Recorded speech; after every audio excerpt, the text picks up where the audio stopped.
Welcome to Rounders Card Club, everyone. My name is Drew. I'm gonna give you a tour. Come on in. So, one of the coolest things about the premier club here in San Antonio is golf simulators. There's actually 2 of them here, which is pretty sick. Let me show you a little something quick. How we do it, where I'm from. Easy 300, right here. Bye. But maybe golf's not your thing. I understand. Maybe chess is your thing. We have an in-house end boss. This man's name is Leonard. He's incredible. What's up, Leonard? But I'm gonna get him this time. Oh, true. Said me. Not today, though. All right. GG's, Leonard. All right, bro.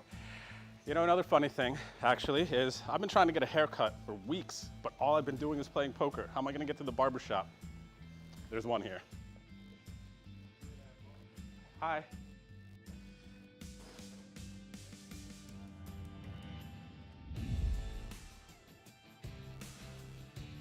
Oh, nice.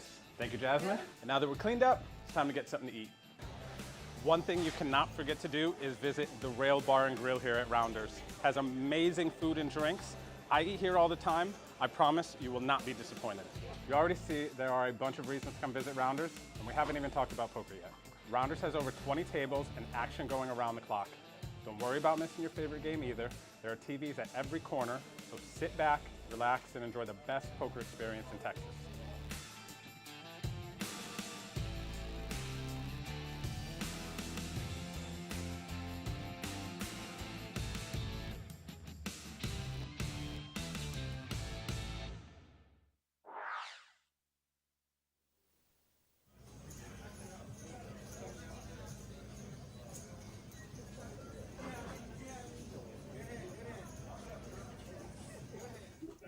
Hey, what's up, everybody? I'm Ethan Brune, and I'm here with Michael Largent tonight. We're going to have a pretty big game as we have some regulars that you know and love to be very splashy and very crazy. So I think we're going to see some match the stacks. Today we're doing the 1 case to start, and then after that, match the stack with CHAZ. As you all know, Big Daddy CHAZ, super fun player to have at the table, as well as Poker Traveler Alex, who won about 10K last week. Preston, Eric, Jacob, all new all regular people, but we also have some new faces in the Mark in seat 9, as well as Zach, who's a dealer here in seat 8. And I'm not sure who Val is, but I believe that's also a new player. How do you think this game is going to go? I can tell you one thing. Those $1,000 stacks are not going to stay $1,000 stacks for very long. Yeah. I think that last week or maybe 2 weeks ago, we had something like 50K on the 1-2 table, Yeah. the last stream. So I'm expecting this to get very big, very fast. I wouldn't be surprised if there was more than that on the table by the end of the stream. Yeah, this is definitely, although we don't have DQ, That's true. we have SETI and CHAZ, who CHAZ actually on Tuesday was just kind of going crazy a lot of the time. He really, well, at least at the start of the game, when he wanted to increase the stakes pretty much, he was doing everything he could to make sure that he can get like either double up or be able to match the stack of whoever he would double up. Right. And so he was doing a lot of blind raises to 100 early position. He even tried doing a sleeper bet, which is like a blind bet, but like 3 positions away from under the gun. 2-5 is more of a suggestion to CHAZ than it is the actual size of the game. Yeah, no, for sure. And then we run the 2-5 every Tuesday. That's correct. Yeah, last Tuesday we actually did the 1-2 still, just to get some players into the game, as well as I believe some people were still out on holiday and stuff like that. And now people are coming back to San Antonio, and there's going to be some good games again.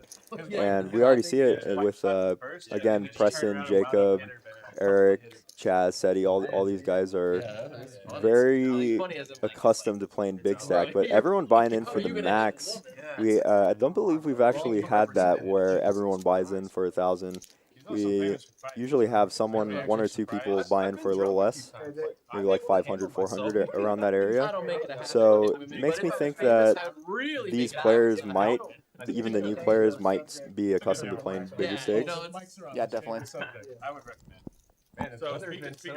And I know Zach there, one of the floor and dealers here, he also plays pretty big. He's pretty used to the 1-2-5 game.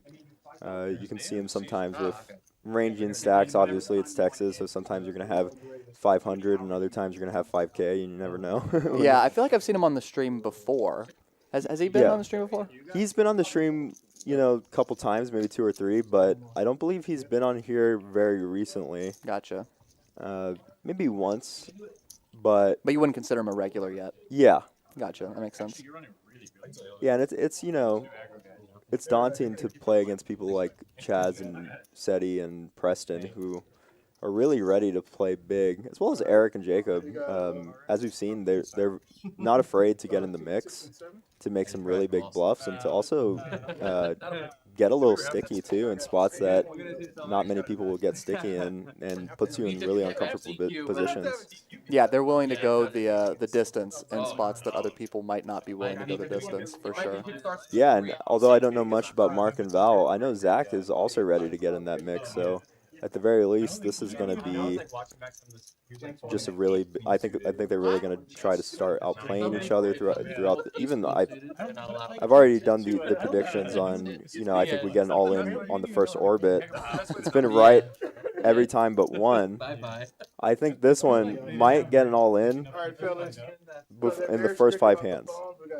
I would not take the opposite side of that wager, I'll be honest, because I think you're probably right.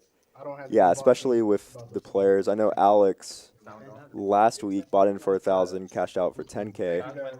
Next day, came back, bought in for 500, and cashed out for 8K. That's a pretty good couple of days. Yeah, and apparently the night before he had won like 12K as well, so on a bit of a sun run. A little bit, yeah. So we'll see how he does. I know he just tried making a big bluff yesterday, he was saying, and it didn't work out, but for a pretty big pot. Yeah, so rolled in there.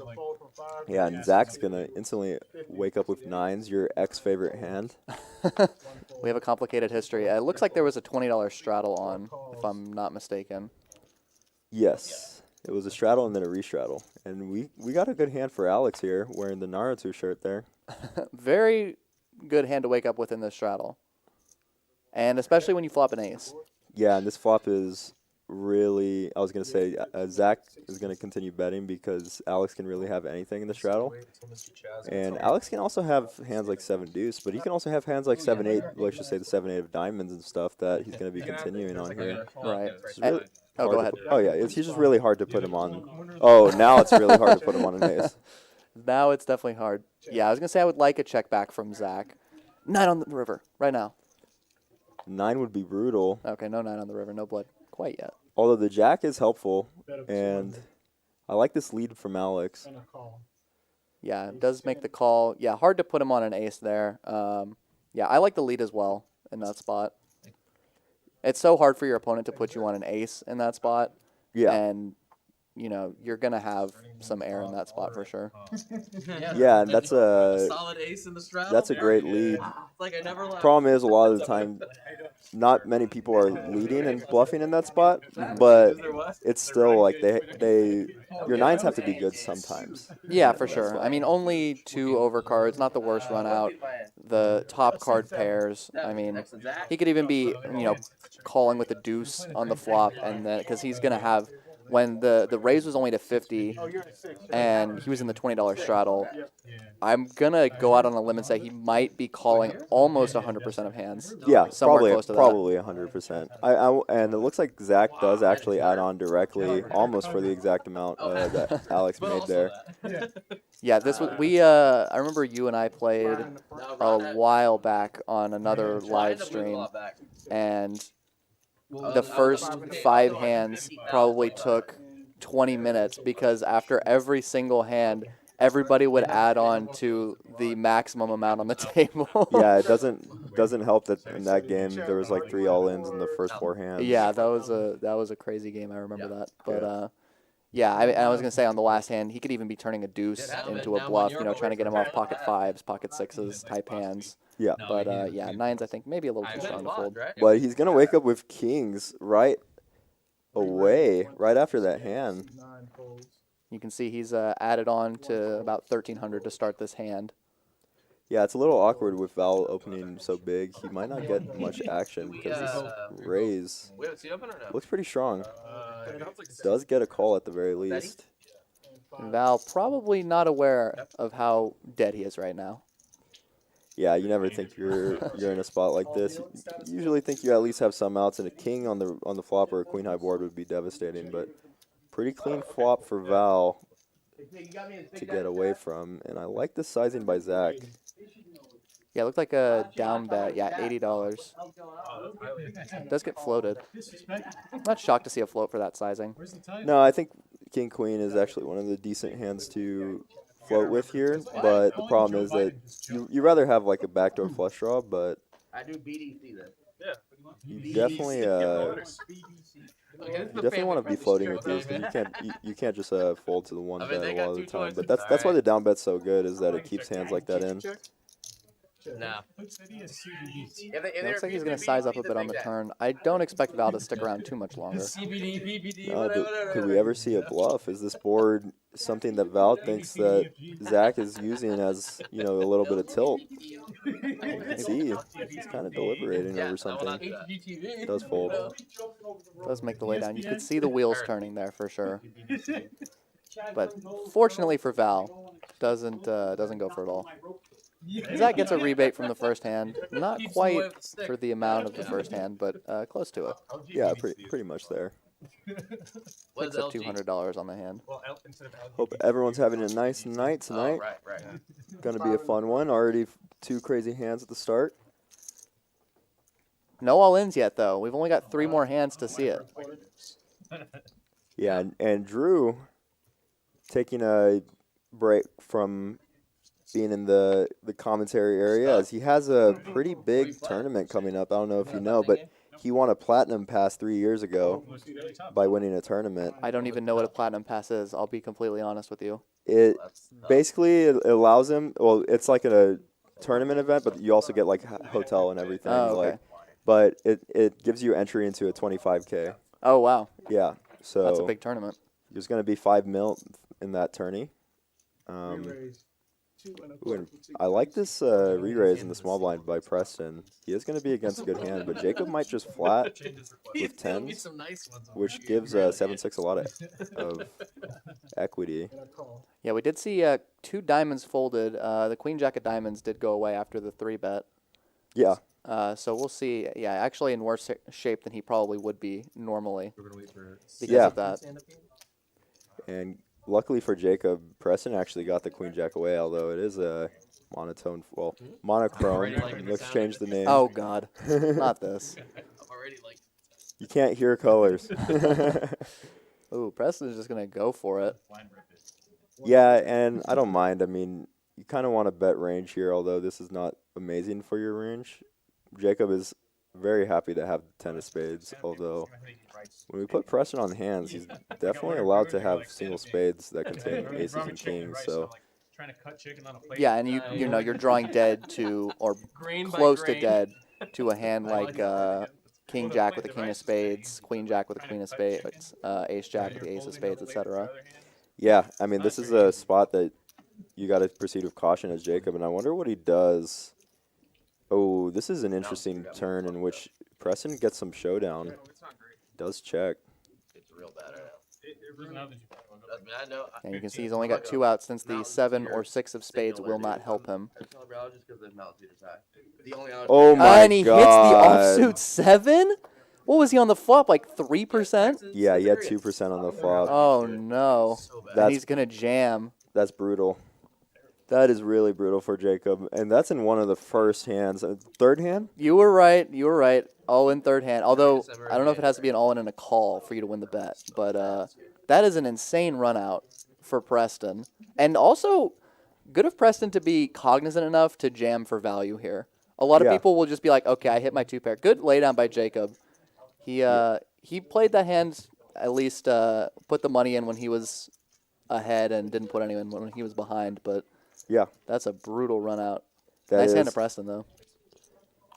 But, you know, it's brutal for the hand that Preston had, but we can see Jacob wouldn't have called anyway. So Yeah, probably not. if Preston shoved, I'm wondering, you know, on the river regardless, let's just say a king or an ace were to come, I think we see the same fold.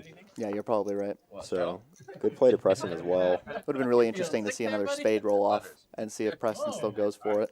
Yeah, And if he calls with the 10 high flush.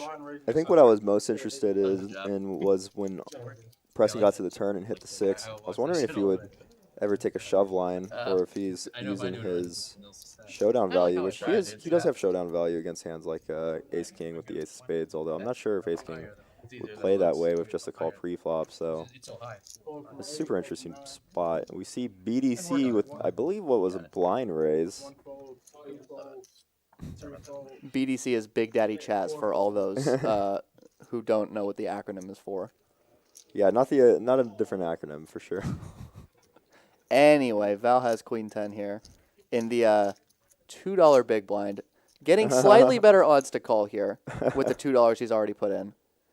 And queen 10 definitely, I think you're going to want to continue against CHAZ a lot of the time. Yeah, I mean, he's only getting negative 40 to 1 here. But We have a. No, I said all in. You said all in. Yeah, that's a blind raise, though. Oh, you're right. Yeah, it's a blind I raise. can't do that. CHAZ tries to go all in after doing a blind raise pre-flop. Doesn't realize Oh that my he is the one that already gosh. raised. And we're going to see both of them flop about nothing. Val has a gut shot and 2 unders. CHAZ has jack high. CHAZ has the stones, though. CHAZ is one of the few players that will go all the way with jack high. And he freaking... Wow. Yeah. Does bink 4th pair. He could not hit a jack, as that would give Val the nuts. So, yeah, now he's going to check it back with his showdown value. Oh, yeah. The jack would be sick on the river here. Jack on the river would be a lot of fun. Oh my God! Jack on the river! What is going on at these runouts? That's pretty freaking sick. I think money's going in the pot now. And it's the offsuit jack, too. It's not the jack of spades. Oh no. The offsuit jack on the river. CHAZ runners, bottom 2 pair, or I guess middle 2 pair. And Val makes the nut straight on the river. Unbelievable. I wonder if we see an all-in from CHAZ. No, he just calls. So the block bet actually saves CHAZ there. Wow, that was incredible. No, that's a sick river. I think if Val checked, he actually might have doubled up there. Yeah, it's very possible. Yeah, because Val's going to be checking a lot of ace-5 type hands that CHAZ will. One, he wants to either double up or get to a bigger stack. But 2, he's going to target those ace-5 hands. Regardless, amazing river for Val there. And nice hand, well played. Crazy run out again. Yeah, that's pretty sick. Surprised we didn't see more blood on that river, but CHAZ just calls and averts complete disaster. Yeah, very good just call from CHAZ, as that's a hard spot to just, you know, I mean, it's hard to put your opponent on floating with queen 10 on that board. You're mostly going to put him on, like ace-x hands. Yeah, and CHAZ may think with his image that he's not getting an ace to fold there. Or, excuse me, he's not getting just an ace to call there. Because he's going to have so many combinations of 2 pairs, so many random straights, so many, you know. He can have everything on that board, especially when he literally blind raised. He is playing 300, seat 6. I'm back in 300. Trey asked, any update on the super chat for shot option? Sorry, real quick, I have to talk about this hand. Look at the disaster that's brewing Oh right my here for gosh. CHAZ. That's brutal. I promise we'll get back to that, but I Yeah. need to talk about this hand. CHAZ is just running into it right now. Yeah, well, he does have the king of diamonds, and he can still hit a king, so he's not in a terrible spot here. But this is not your favorite flop. This is probably the worst flop for you. When is King 10 not good on this board, though? Yeah, I mean, How often is King 10 not going to be good on this board? See, the funny thing is, depending on how Erik plays this, CHAZ can actually get Erik off of ace-10 on a diamond turn. As it's true, when is king-10 not good, but when is your opponent check-raising you on this board and you have ace-10 with something like, you know, it's really hard to have him out-kicked in more 8-9 type hands, and that's a exact turn I was thinking of, that CHAZ is going to get Erik off of ace-10 if he were to bet, but does check. And I think I'd be interested to see if he goes for a double check raise line here, which I think would be sick if Erik does bet this this turn. Does check it back. I think that's good to not overbloat the pot, especially against someone like CHAZ who will be willing to put the money in with the hand, and you don't want to be blown off your equity with the ace-10. yeah, and what's funny is this actually saved CHAZ that turn in many ways. Yeah, that could have been, I mean, if that was an offsuit deuce, that could have been disaster for CHAZ. But, yeah, Erik decides to just check it back again and pick up a nice little pot. Anyways, what were we talking about before that hand? Oh, yeah, so Trey was just asking if we're going to do a super chat option. I'd like to get that going. I'll have to see how that works. But, yeah, I've been really wanting to do that. It'd be fun just for That's the everyone thing to buy on the YouTube shots. stream, right? Yeah, yeah. So like, super chat lets you donate, and then it the chat that you donate with It stays highlights, at the right? top. Yeah. Oh, yeah. And we do that for, you know, you buy the table of round of shots or something like that. Oh, yeah. That does sound fun. Yeah, PLO sounds fun. We actually switched our game to PLO last night. It's awesome. We usually do when we get shorthanded. We usually switch to You can PLO. see the VPIP. I think this is for the first 5 hands. Yeah, I like 2 or 3 in the morning. We've actually not seen, Amen, love. like, a lot of these hands had potential to be complete train wrecks Yeah. and have actually been averted. I mean, they're getting away from spots very well. Definitely. Obviously, it's like brutal runouts. Because I'm really curious if that 7 doesn't come on the river, but it's not a spade either. How It's so funny, dude. Yesterday Preston we were plays talking it, if about he shoves or if he takes his. Wow, this is a big hand brewing. It's like off the tee box. Everyone with somewhat of a. Thing is, jacks, when re-raised to, although it is the button re-raising, can definitely just call. But with the person behind, this gets really weird. We might see a 4-bet, although if you get 4-bet and then shoved on with jacks, you're not feeling great. Yeah, and I'm also curious what 4-bet sizing would be appropriate here. He made it 20, Preston called, and now it's 125. Does just make the call. Yeah. And if Preston goes for a squeeze here, yeah, he does just call. I like the just call with 6s better than a squeeze, personally. Yeah, and what I was going to say was that if he doesn't 4-bet, that Preston gets a really good price to just call if they had like 6s and on a lot of flops. There was one hole where he that is a flop. he was in like the woods. That flop is terrible for Preston, but great for Erik, as often going to be good. Still scary when your opponent's betting on this flop. Yeah, and I don't hate the c-bet on this board because you are going to get a lot of random hands with equity to fold. I would prefer if maybe there was a spade on the board for c-betting, but especially when you're in position and you can kind of just get some free equity, but I don't hate a bet here. But you're not going to get Erik off jacks with 1 bet, that's for sure. Yeah, very interested to see how he plays this. And that is another clean turn. Yeah, will Val go for all of it? He has more than a pot-sized bet left, but it is a weird SPR. He does go all in. Oh no, he went 300. Okay, I saw the words all in. Does he get jacks to fold? He gets jacks to fold.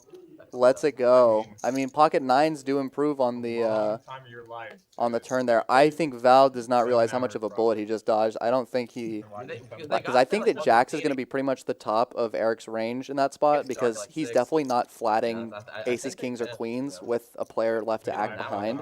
Yeah. So jacks is honestly, aside from like pocket 8s and then on the turn pocket 9s, It went pretty quick in and that regard. maybe pocket fives if he calls with that pre-flop. Like Jacks is pretty much the top of his range Right, there. Yeah. I That he think, can like, Utah have. said, like, he I'm, would, s- like, I'm, make I'm a the bit drive surprised down, by the fold, and but then maybe he'd they like haven't hit played the double, like, together 5 times. before.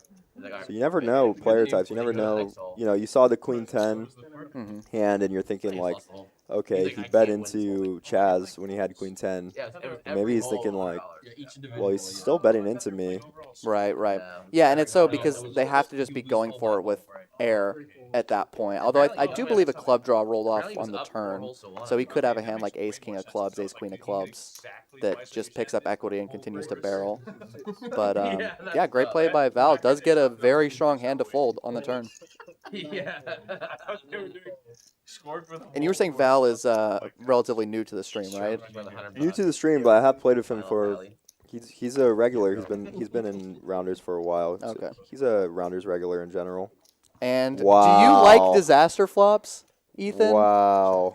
Will Chaz ever stop running into it? This does not bode well for the rest of his session. What an insane flop. Jacob's going to try to get back some of that pocket tens money here, I think. Do you think he's going to raise on the flop here or just slow play it? I like the raise on the flop against CHAZ because CHAZ will have a lot of different hands on this board. He's going to have spade draws. He's going to have top pair. He's going to have over pairs.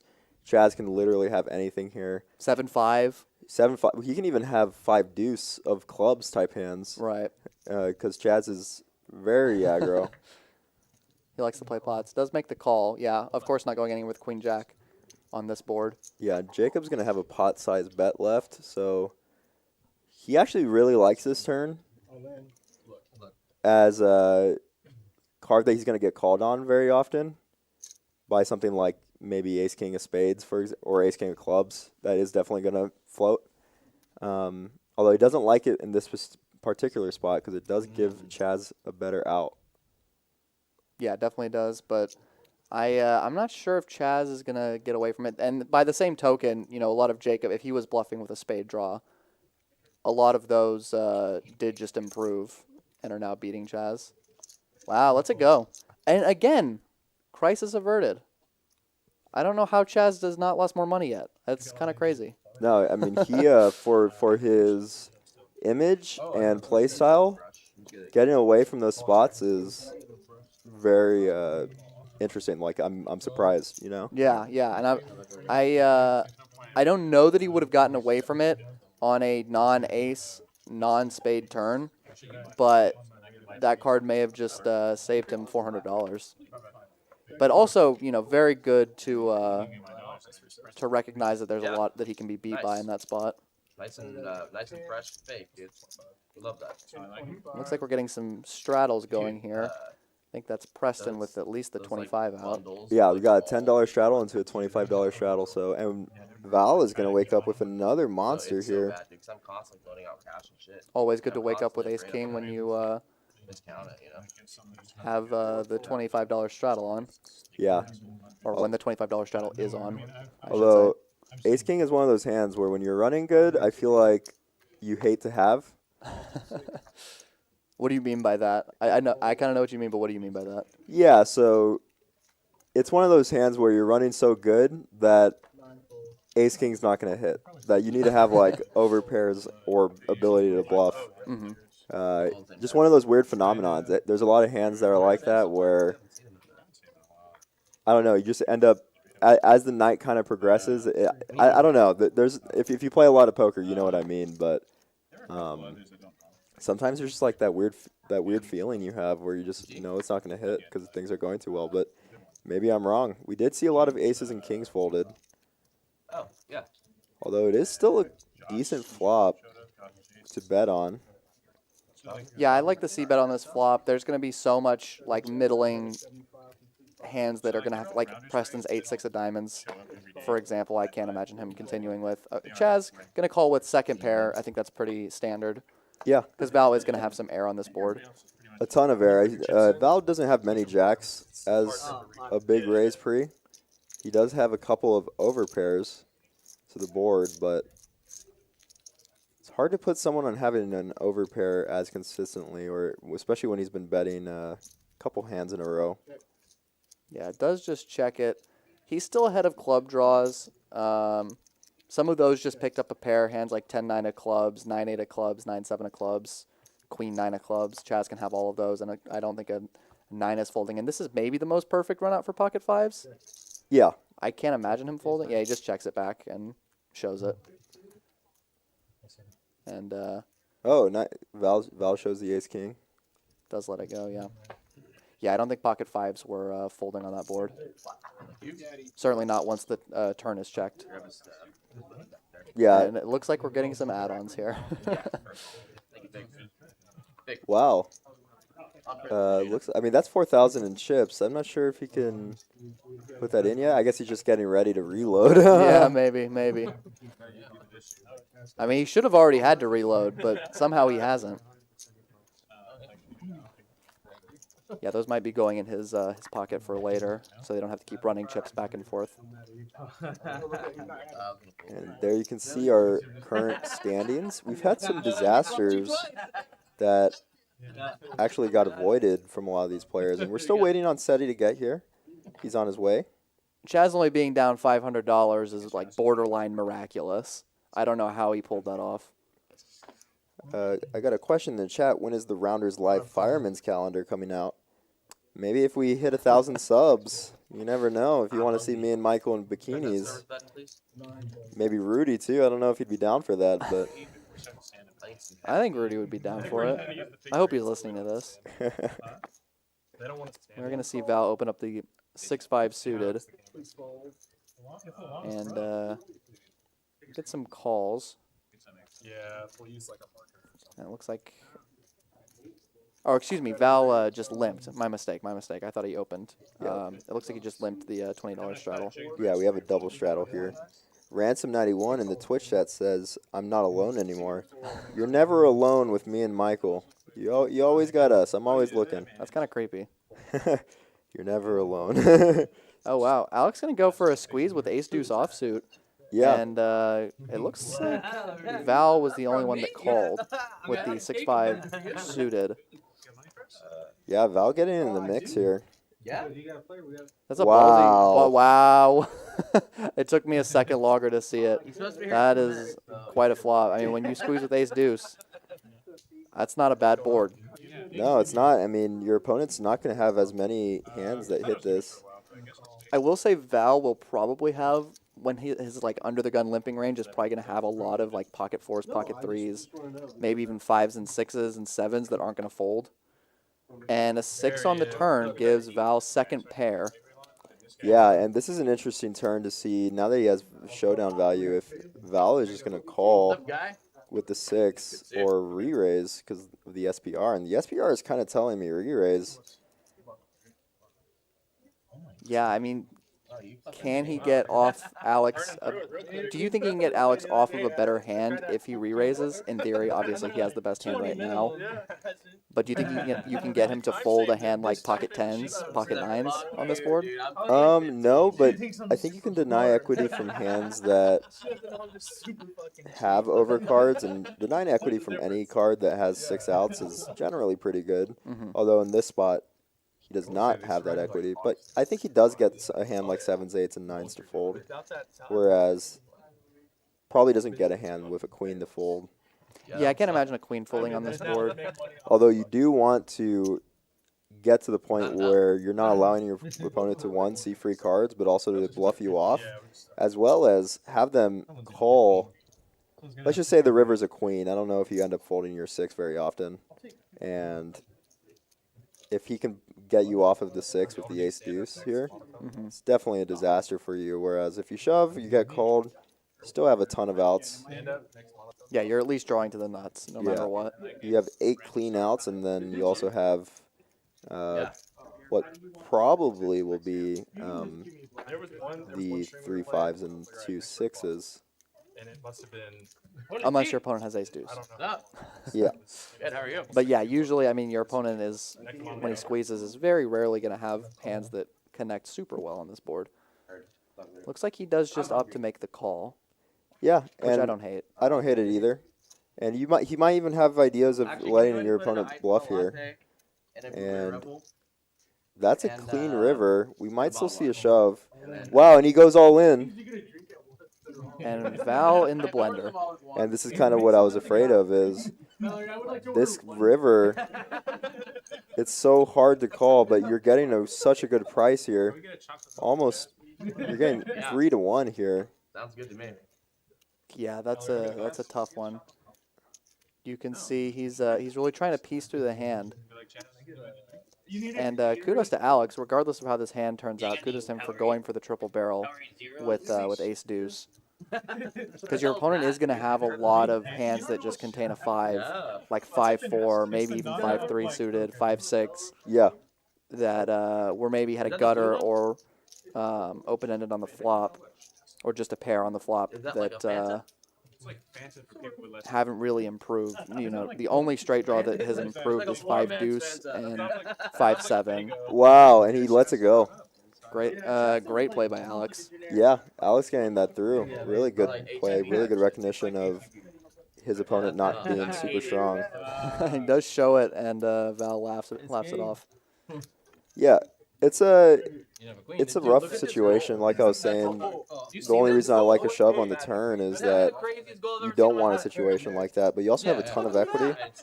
And again, you're probably going to get some hands to fold that have a decent amount of equity. Let's just say like ace 5, for example. If Alex is taking that with ace deuce, then he's going to take it with ace 5. And probably going to call you, in which he's drawing almost dead. Yeah. Very possible. But nice hand to Eric there, and honestly, I don't fault the fold there, although it does suck when you're getting such a good price. Yeah, great pickup. What up, Steady? Having the heart to squeeze with ace deuce off pre-flop. It looks like we just had Steady sit down, and he's trying to ascertain what the max he can buy in for is my reading of the situation. Alright, blind raise. It's like that. I believe I heard Chaz say blind raise. Yeah, instead he's going to wake up with 8s on his first hand. This is a great hand for blind raise. He's going to go with a raise here. Now will Chaz look at his hand is the question. I believe so. I don't think he does the full DQ. He's not going full DQ? No. I don't know if Jacob called with the Jack-9 off. And there was another Jack-9 off folded, so that's not good for him. But I think Chaz is definitely going to continue, yeah. Yeah, Jacob choosing to just, I think this is a little bit wide. Of course, he could think that SETI is just taking advantage of Chaz's blind raise. Yeah, and which he will. And you do want to play in position.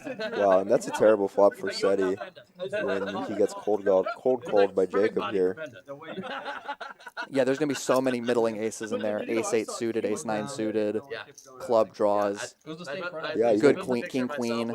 Yeah, queens. I mean, Jacob can have everything here, and he could be bluffing with everything. As you can see, he has the jack of clubs, probably using that a bit, although... Ooh, and does get it through.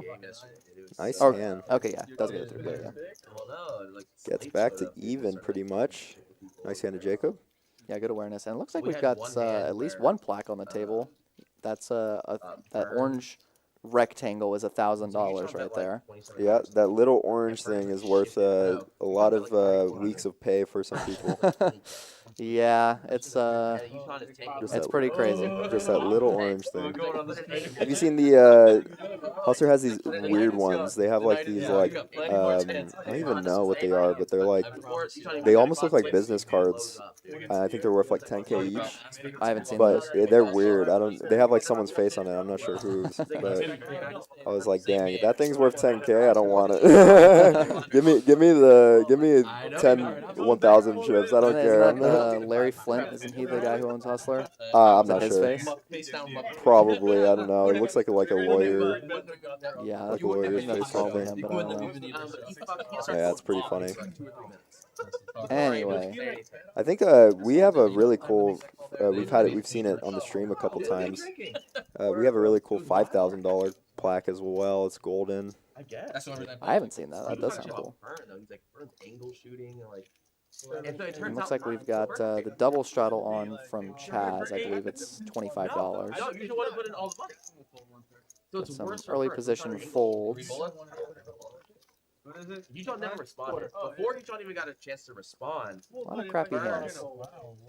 Yeah, it's hard to get hands in poker. That's why it's so crazy when you see everyone, getting really good hands in insane flops Yeah. this fast. And CHAZ's 9-3 suited was not the best hand, but it was also not the worst. Picks up $8 for his $25 straddle. Yeah, and if you're liking this content, guys, we're very close to having 1,000 subscribers. We're only 51 subscribers away. We're going to be doing a giveaway once we hit 1,000 subscribers. You get a date with Ethan. Yeah, that's That's the giveaway. I honestly wouldn't be against it, guys. I'll take you to Cured at 1,000 giveaway or 1,000 subs. So yeah, go like and subscribe and get that date with me. And again, we don't want to turn people away from subscribing. Well, they were already asking for the fireman calendar. Well, that's true. That's a good point. And Your choice of $1,000 or a date with me. Which one? Wow. Which one do you take, Michael? which one do I take? You know which one I take. I already know which one he takes. Yeah, and we'll leave it ambiguous. And everybody has the same hand here. We have, oh no, I thought 2 people had 5 deuce. Never mind, only 1 person has 5 deuce. We have 2 king 10s, an ace queen, and pocket 3s for SETI. I knew what's coming. Yeah, and SETI last week folded 3s and hit sets like 2 or 3 times. You can see that maybe playing through his mind there as he folds it. I think this this squeeze from Preston will probably get through. Yeah. Nobody has a great hand to continue with. If they were deeper, I could see SETI continuing with his pocket 3s, but king 10 is just going to play so horribly. Yeah. Post flop, even if you hit a king. King 10 suited would have probably been a defender for Yeah, Jacob as the last act. But out of position, it's still not Dicey. the best. Yeah, it's dicey for sure. Upgrade the giveaway to an evening with ERIK and you're in. All right, let's contact ERIK. Let's get you in there. We'll get right on that. I don't even think ERIK needs the giveaway. I think he'd be down to do it for free. And you always dress in black and white shoes, so it's kind of makes sense. Yeah. You're a perfect panda. That's all. Perfect body for a You are a perfect panda. Yeah, I'm excited to see where this game goes. I'm sorry getting crazy. I really want some, I'm sure we all want max pain. But I want to see some blood. I want to see some good hands. We see a raise from Zach. Queen Jack suited. Hasn't had many hands since the King's hand. Yeah, we haven't seen the level of blood that we would like to see yet. It's all been crisis averted so far. Yeah, We'll see if that guys, changes. if any of you watch this back, any of the players, please stop folding these spots and making good folds. Yes, absolutely. At the end, we got me and And SETI on the $5 straddle. Looks like he is going to defend. He could maybe take his hand for a bluff sometimes, but he's getting a good price to call, so he just calls. Yeah, I probably want to call more with the suited variety and bluff more with the non-suited, but honestly, from an under-the-gun open, it's pretty hard. And Zach only has 2 outs. That's a lot of folded queens and jacks, ladies and gentlemen. Nothing else. We get the hand. And you're not even happy if you hit the jack of clubs. The first one you put in. Does go check, check. And SETI probably going to imagine his ace high is good a decent amount of the time here. He's ahead of all the king jack, queen jack, king 10 suited, queen 10 suited type hands. Yeah. That Zach can definitely have. Especially with this turn check. Although that river definitely hits a lot of hands. Although Zach tried to take his queen high for showdown here. You don't need to win every pot, especially these small ones. You know, if you go 25 and get called, you lost more than what you were going to make anyway. Yeah, and all the hands that are beating you are probably calling a bet anyways. Yeah. Except maybe for some king highs you could get to fold possibly. Like a king 4 suited type hand. You could probably get to fold, but other than that, I mean, I don't think ace high is folding to a bet. I don't think a deuce is folding to a bet. An 8 is definitely not folding to a bet if you somehow had an 8 in that spot, so. Yeah, I mean, you're not going to have great showdown, but you're also not really going to get anything better to fold that often, I don't think. Some people love him, some people hate him. And there's no in between. Is someone watching hockey? 5 times the weight of it. No. Just us. And I think we've all, you know, gotten to showdown, and we know we're not going to win, but we checked all the streets, and we definitely would have bet if we had something. Yeah. and you've got that desire to bluff, and you have to curtail it because you know you're going to get snapped off by bottom pair the second you try it. Canadian? No one lives Yeah, above, like, especially South when they Canada. just, I think there's just a feeling that some people have Yeah, I mean, where they just someone in really the just up don't there. believe you. Yeah. Yeah, but how many people Maybe it's actually just live a feeling that you give off, you know? Mhm. I'm never sure why that's the case. And Mark's going to open, get ace-10 here, but rough spot with, Yes, dude, I ooh, love Trailer Park Boys. looks like he's going to call, which is going to actually incentivize Eric and Preston to probably call. Yeah, everybody has their own, each other's outs here. And Preston also going to call with the king jack. So there could be a lot of disaster flops with these particular hands. Yeah, although Eric did fold the jack 10, probably afraid of pressing behind him, which makes sense. Not a bad flop for Zach. He'd probably rather have the queen of diamonds than the jack of diamonds, but he's happy to have a diamond at all, at least. Yeah, and open-ended here. And top pair for Mark. Ooh, that's a weird turn. Not sure how Mark plays this. He can go either way. It does go for, looks like he wants to go for a smaller bet. I don't want to see skin. This guy lost. What do you think are the advantages of betting here? Um, Scam. He owed. probably denying equity from a hand like King Jack, Like, but also seeing that your opponent just calling here, you're probably going to think that your 10, Hello there. ace 10 might be good on this river when he just calls this turn. Mhm. Oh, and he's going to lead, Back. which I think is going to CHAZ get is called great by at this this. specific hand. he like. The sizing's weird because it kind of looks really strong because it's not all in, but at the same time, he's getting a decent price to call here with the ace 10. Mhm. Whereas like an all in would have looked more bluffy, but would not give him as great of a price. So interesting spot for Mark. This is actually a pretty hard situation. Does make the call. Gonna see the good news. Nice nice pickup for Mark there. Yeah, I think ace 10 is a tough hand to fold in that spot. You know, you probably think you would have heard from your opponent with like a strong flush before that point. Obviously not with, any certainty, but I believe he just went check, call, and then lead river, Yeah. which is definitely a possible line with a flush, but kind of a weird line. Yeah, I feel like it has less flushes and more, even like king 10, queen 10 with the king of diamonds type feel to it. Maybe even like well, I don't know how wide his squeeze range is, but you could have some like gut shots that missed Yeah. as well with a diamond, hands like that. Yeah, ace 8 with the ace of diamonds. Right. I mean, if he's squeezing the queen jack, probably using more hands like in queen jack range versus like ace 8 with the ace of diamonds. He might not be doing that as much, but it's hard to say. It was a good sniff out there for Mark. It's definitely a hard spot. I do wonder if he were to get shoved on, what would have happened. But you can see our two winners right now, Alex and Mark, and we're getting some add-ons from other players here.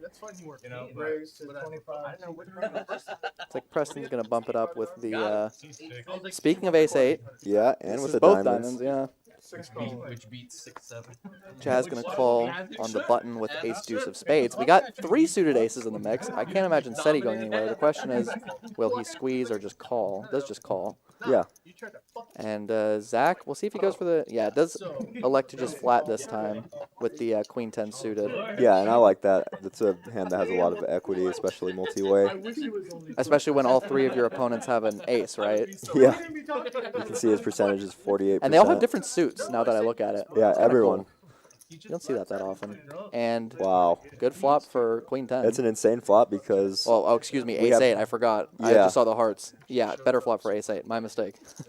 although Preston's not going to have many 8s here.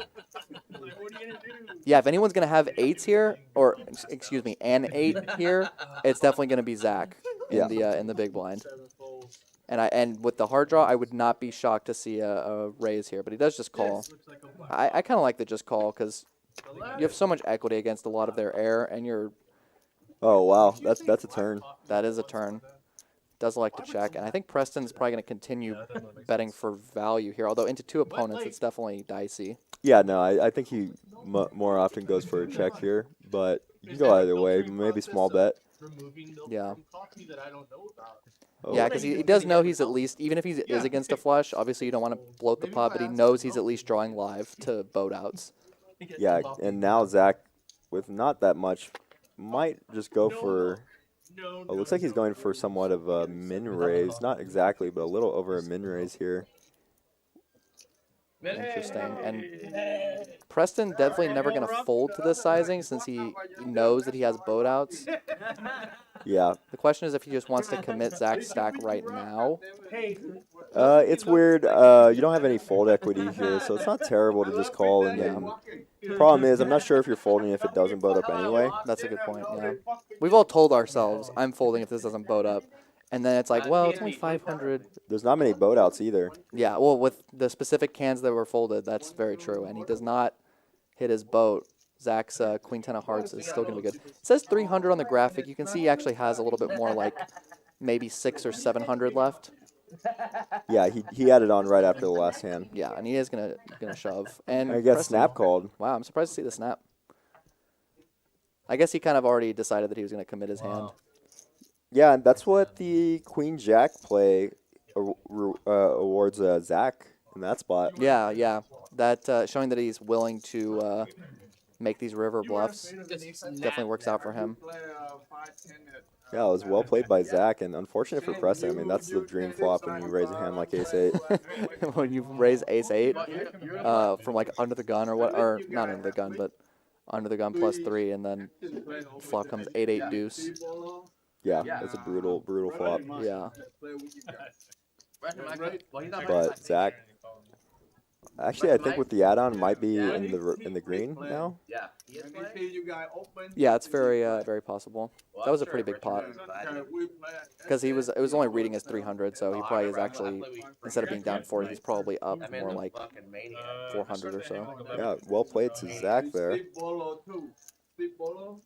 Again, one of our dealers and floor managers. Really nice guy. From San Marcos, so he makes the drive. Oh, wow. Every time to work. It's not too bad of a drive, but it's not the shortest either. Yeah, sometimes it can be an hour. Yeah.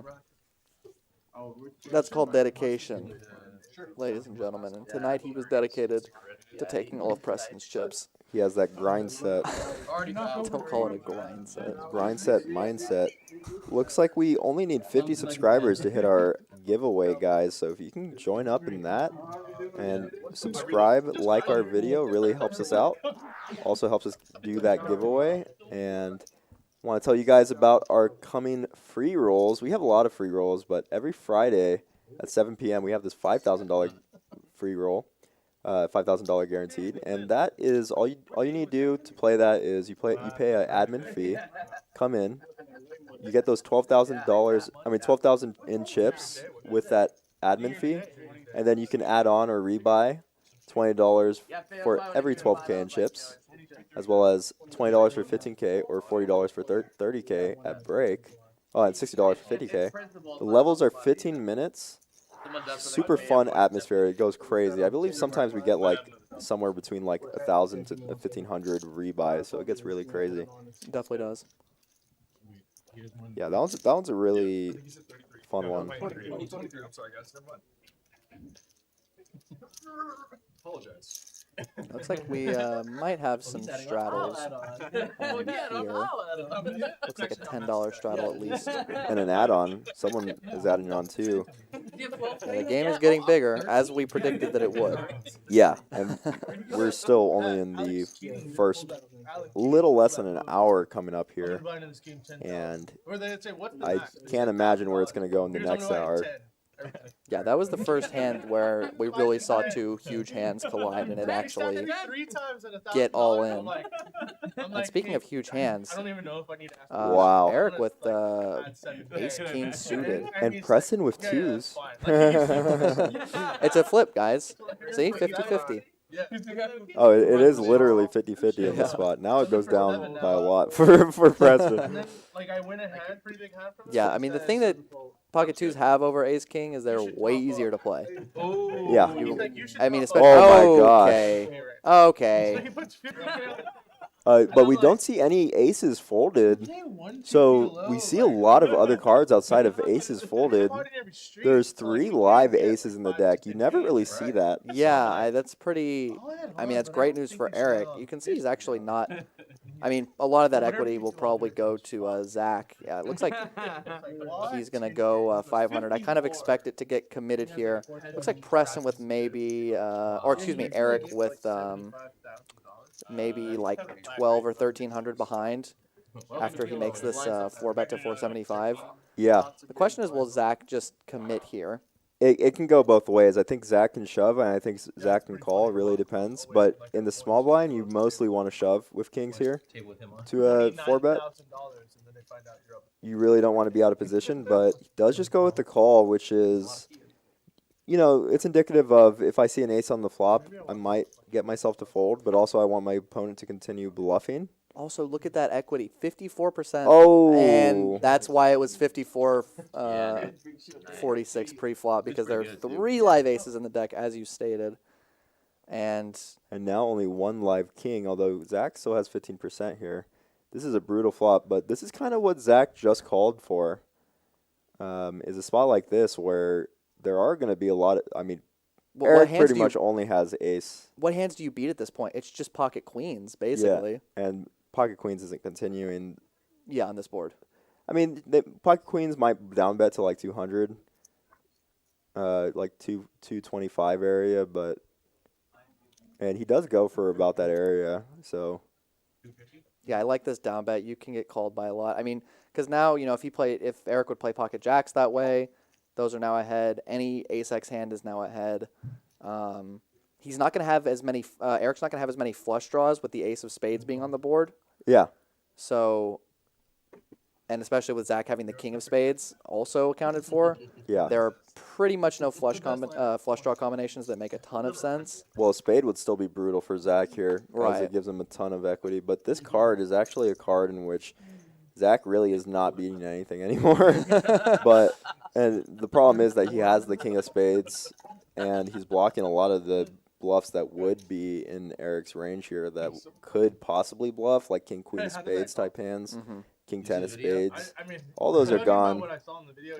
So pretty much Eric's only going to have some hands like ace. He might value ace queen well here, or as a 4-bet.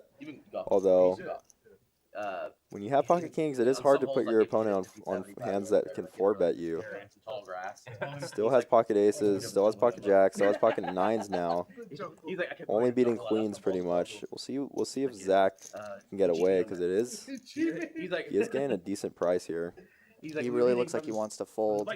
I have a feeling he's going to make the correct laydown here. But yeah, it's tough to say. It's hard when you're playing against players that are capable of bluffing. It's definitely hard to make this fold more often than call. Definitely is. And he's getting a fairly reasonable price. Does make a good laydown. Yeah, great laydown. Hard to fold the Cowboys. It hurts so much. It's a sickening flop. You're just praying for no ace, and the ace always comes. No, I mean, it hurts to be in that situation with the kings, and it's hard to fold, but it does make the right laydown. And luckily for him, doesn't see, queen of spades on the turn would have been brutal. Yeah. I will say, I think it's a little bit easier to make these folds on the live stream sometimes, because you at least get to go back. Like the toughest part about folding is that you'll never know. And at least when you play on the live stream, you can make those folds and go back and see if you were right later. Yeah. But then again, if you fold and you're wrong, you also might feel like you look dumb in front of people. So that makes folding harder at the same time. Yeah, I actually don't like it more in a sense that, well, I do like it because I like to look back and be like, oh yeah, I probably should play differently. Right. But also, it gives you the validation when you make bad plays to say like, oh, I would have lost, so I made the right fold, even though it wouldn't Right, be right. a right fold. May I have chicken nuggets? We see CHAZ gonna raise to 75 with the Jack 10 off. All of his Or- woods were missing. Yeah, there he is. And he Okay. just made And 3 bucks. we'll see if anyone in the straddles ends up making the call. I have a great question in the chat. As just remembering we have the 20K monster stack tonight. Someone asked, do you know how many people are playing in it? I can get you that right now. We have 90 total buy-ins right now with 17 rebuys. Oh, just went to 91. It's a huge field, super fun. We still have an hour and 34 minutes of registration open, so definitely come in and play in that one. It's a great tournament, great value. And again, right now in total, buy-ins are 108 people. If you count the rebuys and the buy-ins, and Drew is actually playing in that one to get ready for his 25K this month. Best selected Drew. Yeah, We know he can crush. but yeah, come out and play that one. We're gonna smash the guarantee How do they want us to do it? with an hour and 30 minutes left. I believe we already probably hit it if I'm doing my math right. So whenever you won, you just Yeah, come on out. The New Year's They don't want to tournament stand 'cause it's like, ended up doubling the guarantee, correct? They're dinosaurs? It was a yeah, It was 30K yeah, guaranteed. it was and about 50 double. AK, yeah. Yeah. Right now. And we were gonna do it on the next that one. we had 290 people around. Wow. Yeah, so That right- was a big one. They were overflowing into the What price lobby is on that one. well, we might have the same tonight. I mean, I don't know if we're gonna hit the exact amount, but this is the same buy-in as that one. And 25? again, we had 290 people. If that doubled the guarantee, we only need Whenever the figurine 200 people Yeah. to get to a really good amount. But And even right what now, time does that registration close? in an hour and 32 minutes. So About 9:35. yeah, about 9:30 Or 9:45, excuse me. Yeah, 9:45 Texas time, which I think is Central, if I always forget. Yes. Yeah. Well, if you're in a different time zone, you're probably not going to make it in time. Yeah, just get a flight, So- quick flight. Ooh, and Zach, maybe That was a blind race to 100, by the way, while we were talking. yeah, that's definitely a good hand to target a blind raise. Although the problem is, if someone wakes up behind, they're probably gonna know that you're taking this as a bluff line. And he also does like kind of a weak 3-bet here with just making it an extra 85 on top of the 100. But 10s are gonna re-raise here, and I like the spot. You like that sizing? 450? In position, yeah, I'm fine with the sizing. Oh my gosh, and Preston, we see all the aces are pretty much going to be folded. And I wonder with the sizing, I do like the sizing from Mark in position. I wonder if he's going to call for the rest of his stack here. This is a rough situation when you have a 3-bet, 4-bet, and cold 5-bet. Cold 5-bets are not often weak, although cold 5-bets, again, If anyone's capable of having not top of their range here, it's Preston. But 100%. at the same time, you're basically just praying that you're flipping and not dominated as Mark. Yeah, I do like calling 10s more than jacks here. Why is that? That's what I said. There's going to be less 5-bet hands that contain a 10. So your your opponent can still have something like ace-jack suited, whereas with jacks, and when you get shoved on and you have jacks, there's a lot less bluffs in that range. Does make the laydown though, and you can't blame him for that. Yeah, we know that he was actually in good shape with how many aces were folded. But yeah, I think 10s is pretty much Unicorn if possible. not happy against anything. Because again, like ace-jack, yeah, you're flipping, but you're hoping to flip. Like you're hoping that you're flipping and not just dead. Yeah, you're never against something like 9s or 8s. At least not very often. I don't Maybe think. with the blind raise, sometimes Preston will take advantage and shove those hands, but I don't even really think so. Yeah, and that's crazy. Preston's actually up now, despite having lost a huge pot to Zach, or a decent sized pot. Well, how big was that pot? That was 100 plus 185 plus 450. Yeah, So I mean, that pot itself was like 750, almost, just for shoving pre-flop. Yeah, what's funny is I think if Mark had 400 less, he probably would end up calling there. Yeah, probably. And then Preston would be in bad shape with how many aces were gone. Yeah. So it's actually sometimes that's kind of a look into sometimes being deeper can be terrible for you. But being deeper is what gives strength to the hands like ace king for 5 bets. As long as everyone agrees to that, one will be provided for you. One will be appointed for you. Fuck yeah. Hope you guys are liking this action. It's only going to get crazier. Dang, they're just calling movies planes now. Like, that movie in the background that the trailer was for, the name was just plane. Like, just the word plane. Plane? Yeah. Or Plain? No, it was about a plane. But it's just crazy to me. They're making movies with the name plane now. That's crazy. As much as I would like to discuss this, I have to talk about the unicorns here. They are playing essentially a version of the stand-up game right now, but they instead of having them all stand up, they all get a little unicorn Pokemon creature there, and it's the exact same rules as the stand-up game. You keep your little unicorn until you win a hand, and then you can get rid of it. And the last person to have their unicorn will have to pay a bounty to everyone else at the table. It's an alicorn, not a unicorn. Yeah, and you do have to show your hand, of course, to get rid of it. So whether you bluff or get value, if everyone folds, that's okay. That still counts. You don't have to win at showdown, but you do have to win the hand and then show your hand as well. It's just a game that can help drive a lot of action. Yeah, like this particular hand in general, with big raise pre-flop and getting called by pocket fives. Said he does show the king jack as he wants to.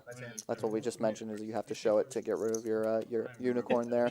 Yeah, and what's brutal for Jacob there is he really wants to shove instead of cold call there, but also you don't want to have to shove $900 with pocket fives pre-flop. It's such a hard spot. And that's really all comes about because of the stand-up game.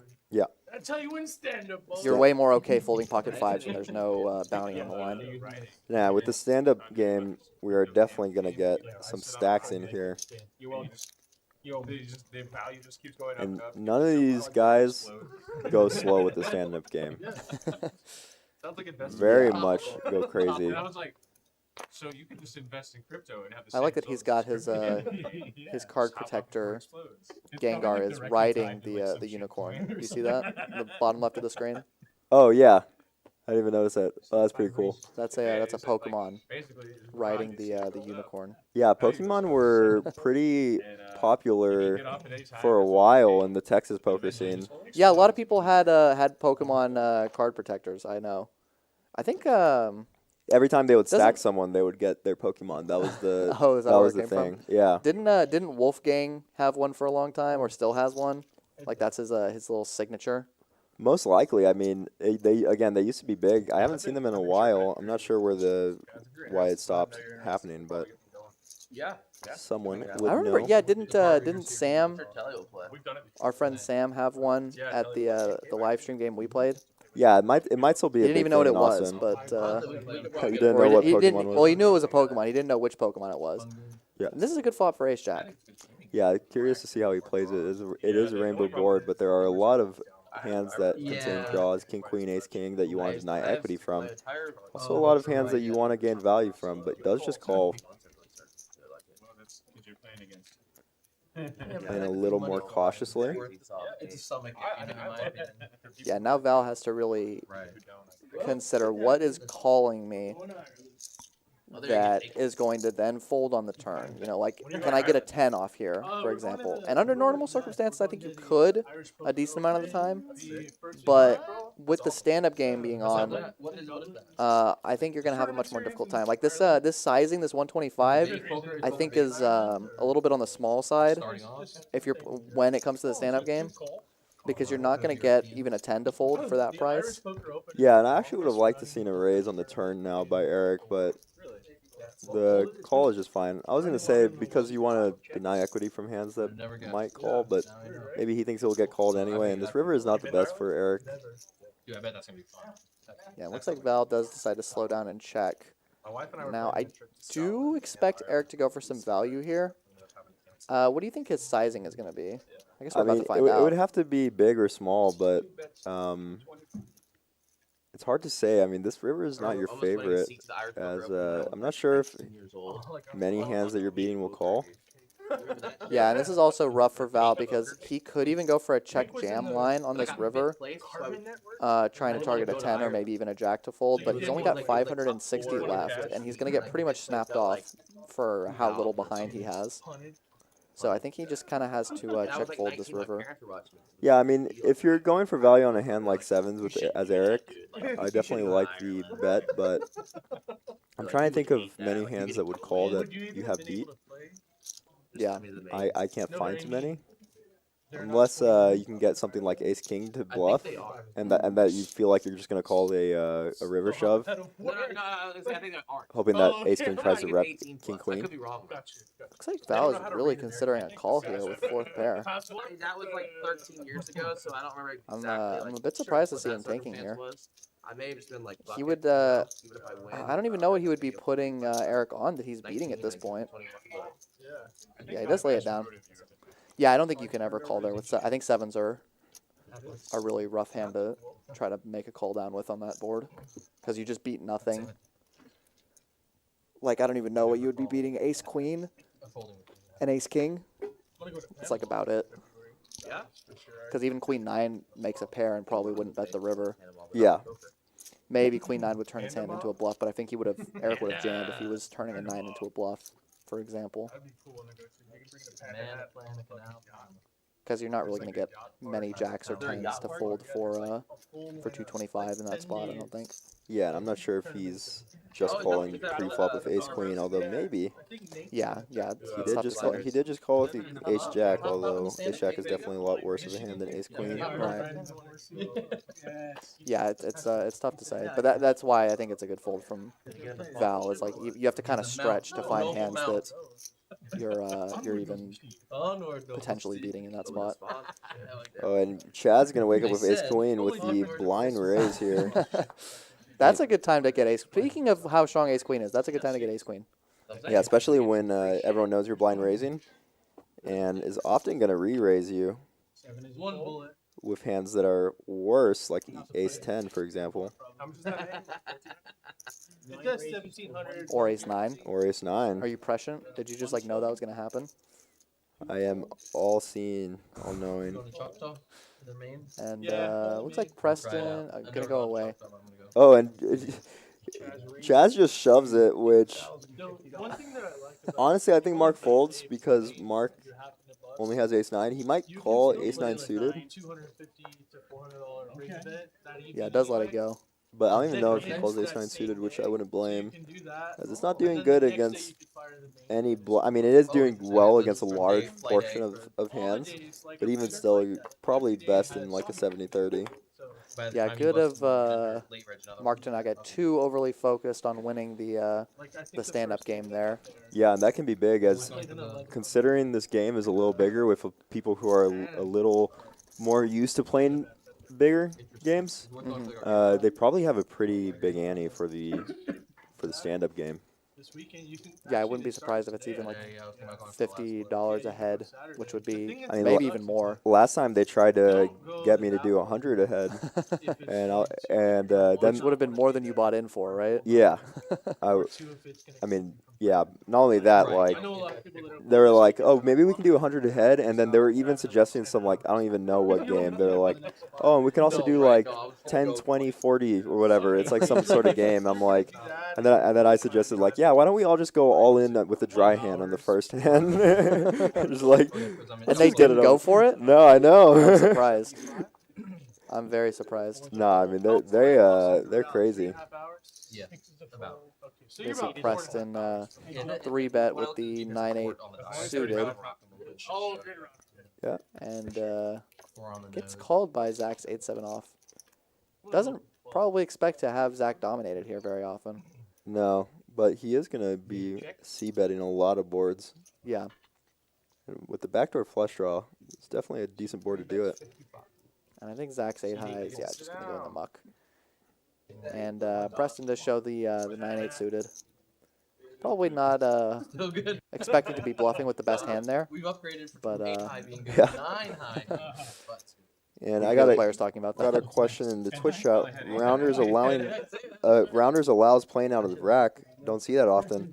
Rounders does not allow you to play out of the rack. It's just that the stream game is a lot more casual than the actual games out there. This game is definitely one of the biggest games that we run, if not the biggest that we're having in the club. And so a lot of these guys, regulars, they're also on the stream, and they can do a couple things.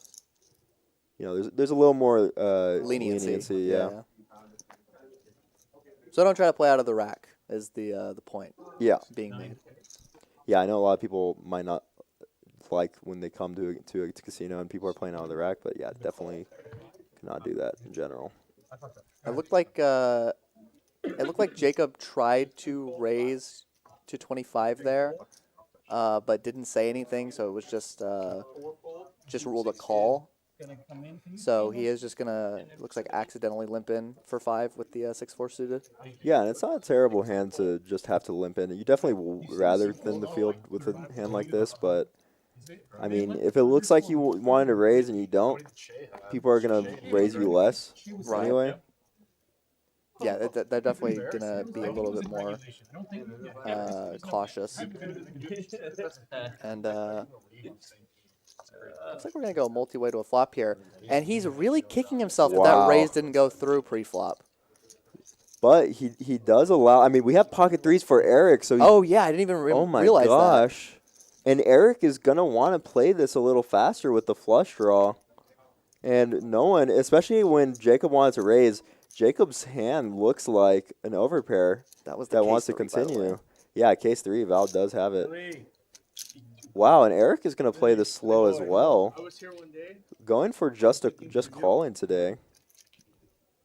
Yeah, I mean, this could be fireworks because if a spade comes in, it might stem the bleeding for either player. But like if the board pairs, is Jacob really getting away from his flopped straight? No, but a king on the turn type hand is gonna seal the deal for Jacob to double up, and that's very similar. Although it does complete 6-8 now. It definitely does, but when you have the second nut straight, I don't think you can, especially on a board like this, I don't think you can play it too scared. Yeah, Jacob gonna make a big bet. That looks like an overbet. Yeah. Yeah, that's definitely an overbet. And I like this. I mean, this looks to me, I would be thinking overpair. I would be most afraid of like maybe pocket 9s that might have turned a set. But outside of that, I'm happy getting this in. Very happy getting this in. Yeah, because remember, Jacob did try to raise pre-flop, but it was he didn't say anything, so it was ruled a call. Yeah. So his range is actually much different than it would look like when he limps in. Yeah. Which Eric knows because he's paying attention. Wow, and Eric calls still. SPR is really weird now. Yeah, I wouldn't mind just getting it in as Eric because you're always going to have equity. Yeah, I mean, that's and he snap calls. You see Eric ready to flip over his hand. Definitely thought that he was good there. Thought he was against pocket jacks or something.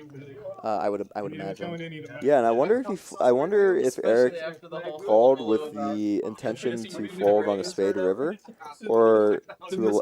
I'm curious. I guess he was trying to allow bluffs to continue. Yeah, I don't think because Jacob only had 300 left-ish. Yeah. So I can't imagine that Eric was going to fold on any river for a $300 bet. No, that's a huge spot for Jacob. Really well played and very fortunate actually to not raise, because the raise, honestly, I wouldn't be surprised if Eric folds to like a $25 raise pre-flop with a hand like 3s. That's very possible. From early position. So that might have actually really helped Jacob. And so he's an evil mastermind, is what you're saying. yeah, I mean, huge spot for Jacob. And me and Drew commentated on Tuesday, but we were saying how Jacob, we have different names for all the players, but Jacob needs the name Mr. Momentum or something because he always picks up momentum. When he's losing, he suddenly just starts to rack up after like, you know, not rack up as a lead, but like he starts to make Chip up. He starts to chip up a ton when he's down like a buy-in or close to being down to buy-in. Yeah, I feel like I've seen that too. I've commentated his play a few times. He's the underdog. He makes it happen. And Eric gonna pick up a very playable hand here with the 10-9 suited. I expect to see him bump it up here. They still put their tip in. They have a 15 view. Yeah, it was a brutal spot last hand. That gets in your head. I mean, it hurts so much when you flop a set. I mean, I'm sure we've all been there, but flopping a set is one of the best feelings of poker.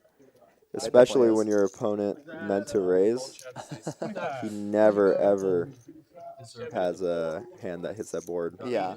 I mean, the only hands he was losing to were, what, pocket kings, 9s, 7s, 5s, 6, 4, and 8-6, right? That's literally the only hands that he was losing to. Yeah. It's not that many hands. Sounds like a lot of hands when I list them like that, but it's really not that many. We're going to see 4 ways to a flop.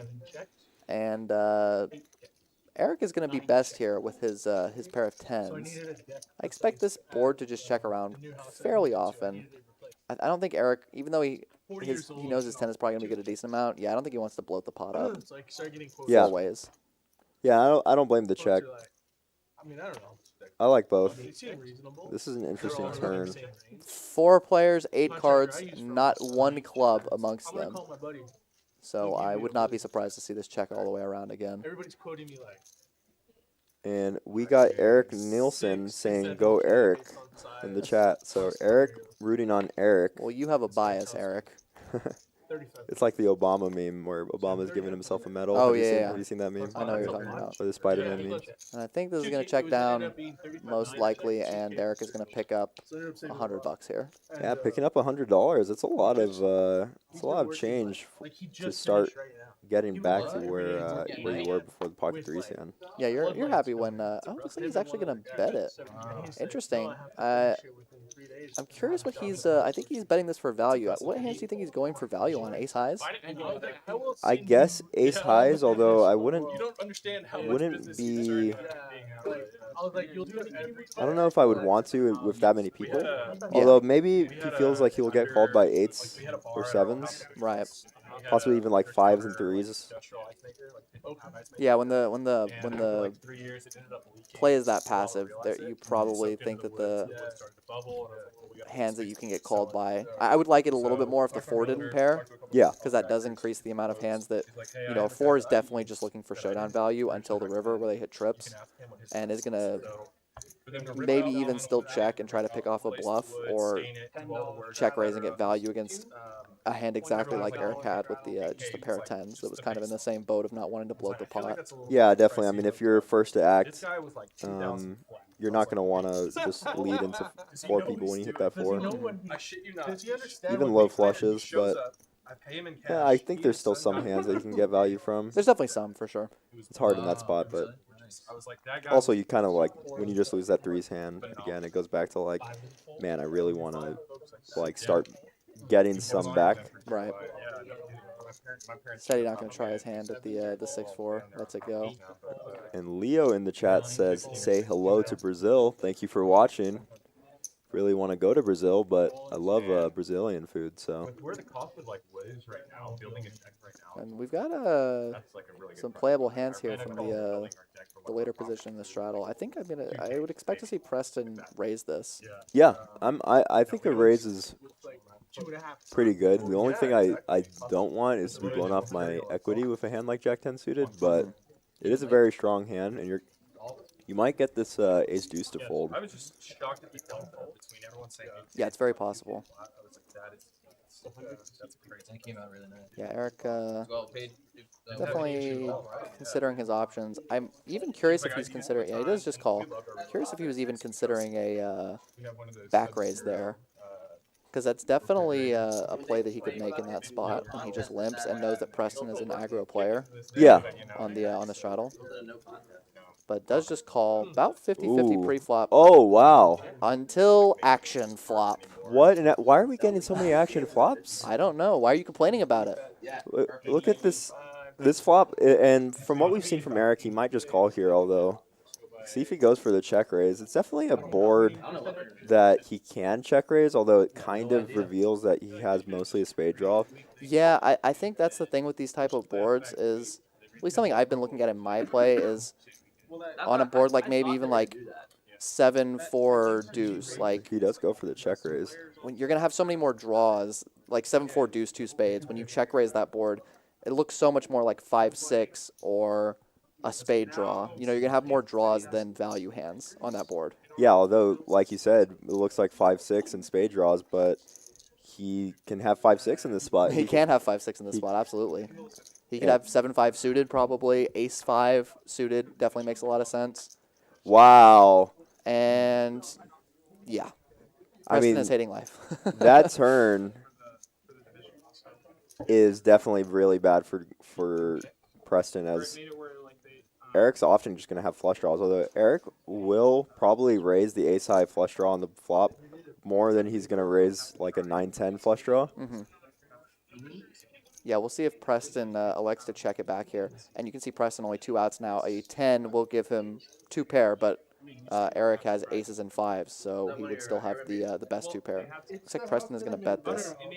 Yeah, and it looks like he's going for a smaller sizing comparatively to what he might go. And I actually like this. This really puts your opponent in a rough spot with like a flush draw, in which a flush draw doesn't want to just call and be face up. But an ace also, if you get raised on this turn, you're just giving yourself the ability to fold, whereas maybe on the river, Eric could go for something like a pot-sized bet. If it goes check-check, you might lose less actually making this bet, so I definitely do like this bet. Eric has a tough decision. It's definitely not fold, but this is still a very tough decision. My only thing is in the gig. Yeah, it's more of a how do I want to play this to get max value or to maximize my chances of winning the pot versus Or even, what am I actually thinking of doing. yeah, and even, I mean, Preston was the one who raised big pre-flop. He is Right. going to have a lot of aces. He definitely could have ace-king, ace-queen. You might really only be, and he does have the 10. Oh, and it goes check-check. Preston does take a showdown value. Yeah, not surprising. No, very much not surprising. Yeah, Preston not happy, shows the jack. Can't blame him. That was a really good turn card for Eric. Almost, and not obviously not better in terms of hand strength, but better maybe in terms of even getting paid off Yeah. than the spade on the turn. They'll just have their eyes. Obviously, you'd rather have the flush and, you know, be certain that you have the best hand. But like that 350 bet, if Eric had checked on a spade turn, Preston, I think 100% of the time checks back. Yeah. And then it's just a matter of how big can I bet on the river to get called by a jack. And it might not be a super big sizing, you know? Yeah, I mean, Like, you might have actually made more off of Preston's $350 bet than otherwise. One thing I've been looking at is we saw the guy once. these like, little 2 river years ago. block He's not- bets we don't see out him of position. Yeah. Like, I wonder if that would have even been a good spot for like a $100 lead from Eric. Yeah, it's hard to say. I mean, Preston's raising range pre-flop is definitely going to contain a lot better aces. Right. But we do have the jack and the queen coming out, so there's less. I mean, you're still losing to ace jack and ace queen, but And ace king, but you're actually chopping against every other ace. yeah. So Ace 10 through ace, obviously not ace 5, but yeah, ace 10 and below you're chopping with. I do think that it's possible they take that. And wow, Zach is going to take a big raise here with the I can just message him and be like, jack 8. I believe there was. It doesn't look like there was a straddle. Oh no, there was a $20 straddle. I like him getting in the mix here, and I have the cameras everywhere. playing aggressive. So I can see everything that's going on. Yeah, and he's going to be dominated here. Wow, what a flop. Oh wait, no, I misread the hands. I thought Alex had the 10 of spades. Still, weird flop, whereas Zach doesn't really hit this. And wow, Alex is actually going to lead here with the 4. We saw him make the insane bluff earlier. insane as in really good. And Zach going to call with his jack of spades. He's got some backdoor straight draws, and obviously the jack high flush draw with Yeah. the queen on board. So the third nut flush draw, a little bit better than if it was like 7-4 deuce of spades. Yeah, and Alex actually getting a good amount of information as to Zach's hand when is just called. As Zach will just call with flushes, but won't just call with hands that contain like a queen and a spade. Do you think he's raising all those types of hands? Yeah, I believe so. To the sizing. Does go check, check. Alex might think his 4 is good, which it is currently. Yeah. 4's still good on the river. And this is a hard one for Zach to try to bluff on. Although now with this lead, a raise looks insanely strong. But Alex, Really tough to make in the moment. yeah, Does let it go. yeah, good fold there. It's not only that, you wonder if Alex leads with intentions to call. You know, there's definitely a chance he still calls with his 4, given the run out. It's very possible. It was definitely one of the better runouts that he could get. And does get rid of his unicorn as well. And I got a question in the Twitch chat. This is playing more like a 5-10 game in Ohio. Why is it 1-2? In Texas, most of the games are 1-2 or 1-2-5 match the stack. It's just a way that the games in Texas are. A lot of the people here are just used to the idea of 1-2. A lot of the card rooms opened up with 1-2 with match the stack because they weren't sure where they were going to go with it or who was going to be interested in like playing. And it just became the norm in Texas. So there aren't many places in Texas where you'll find different spreads outside of 1-2 and 1-2-5.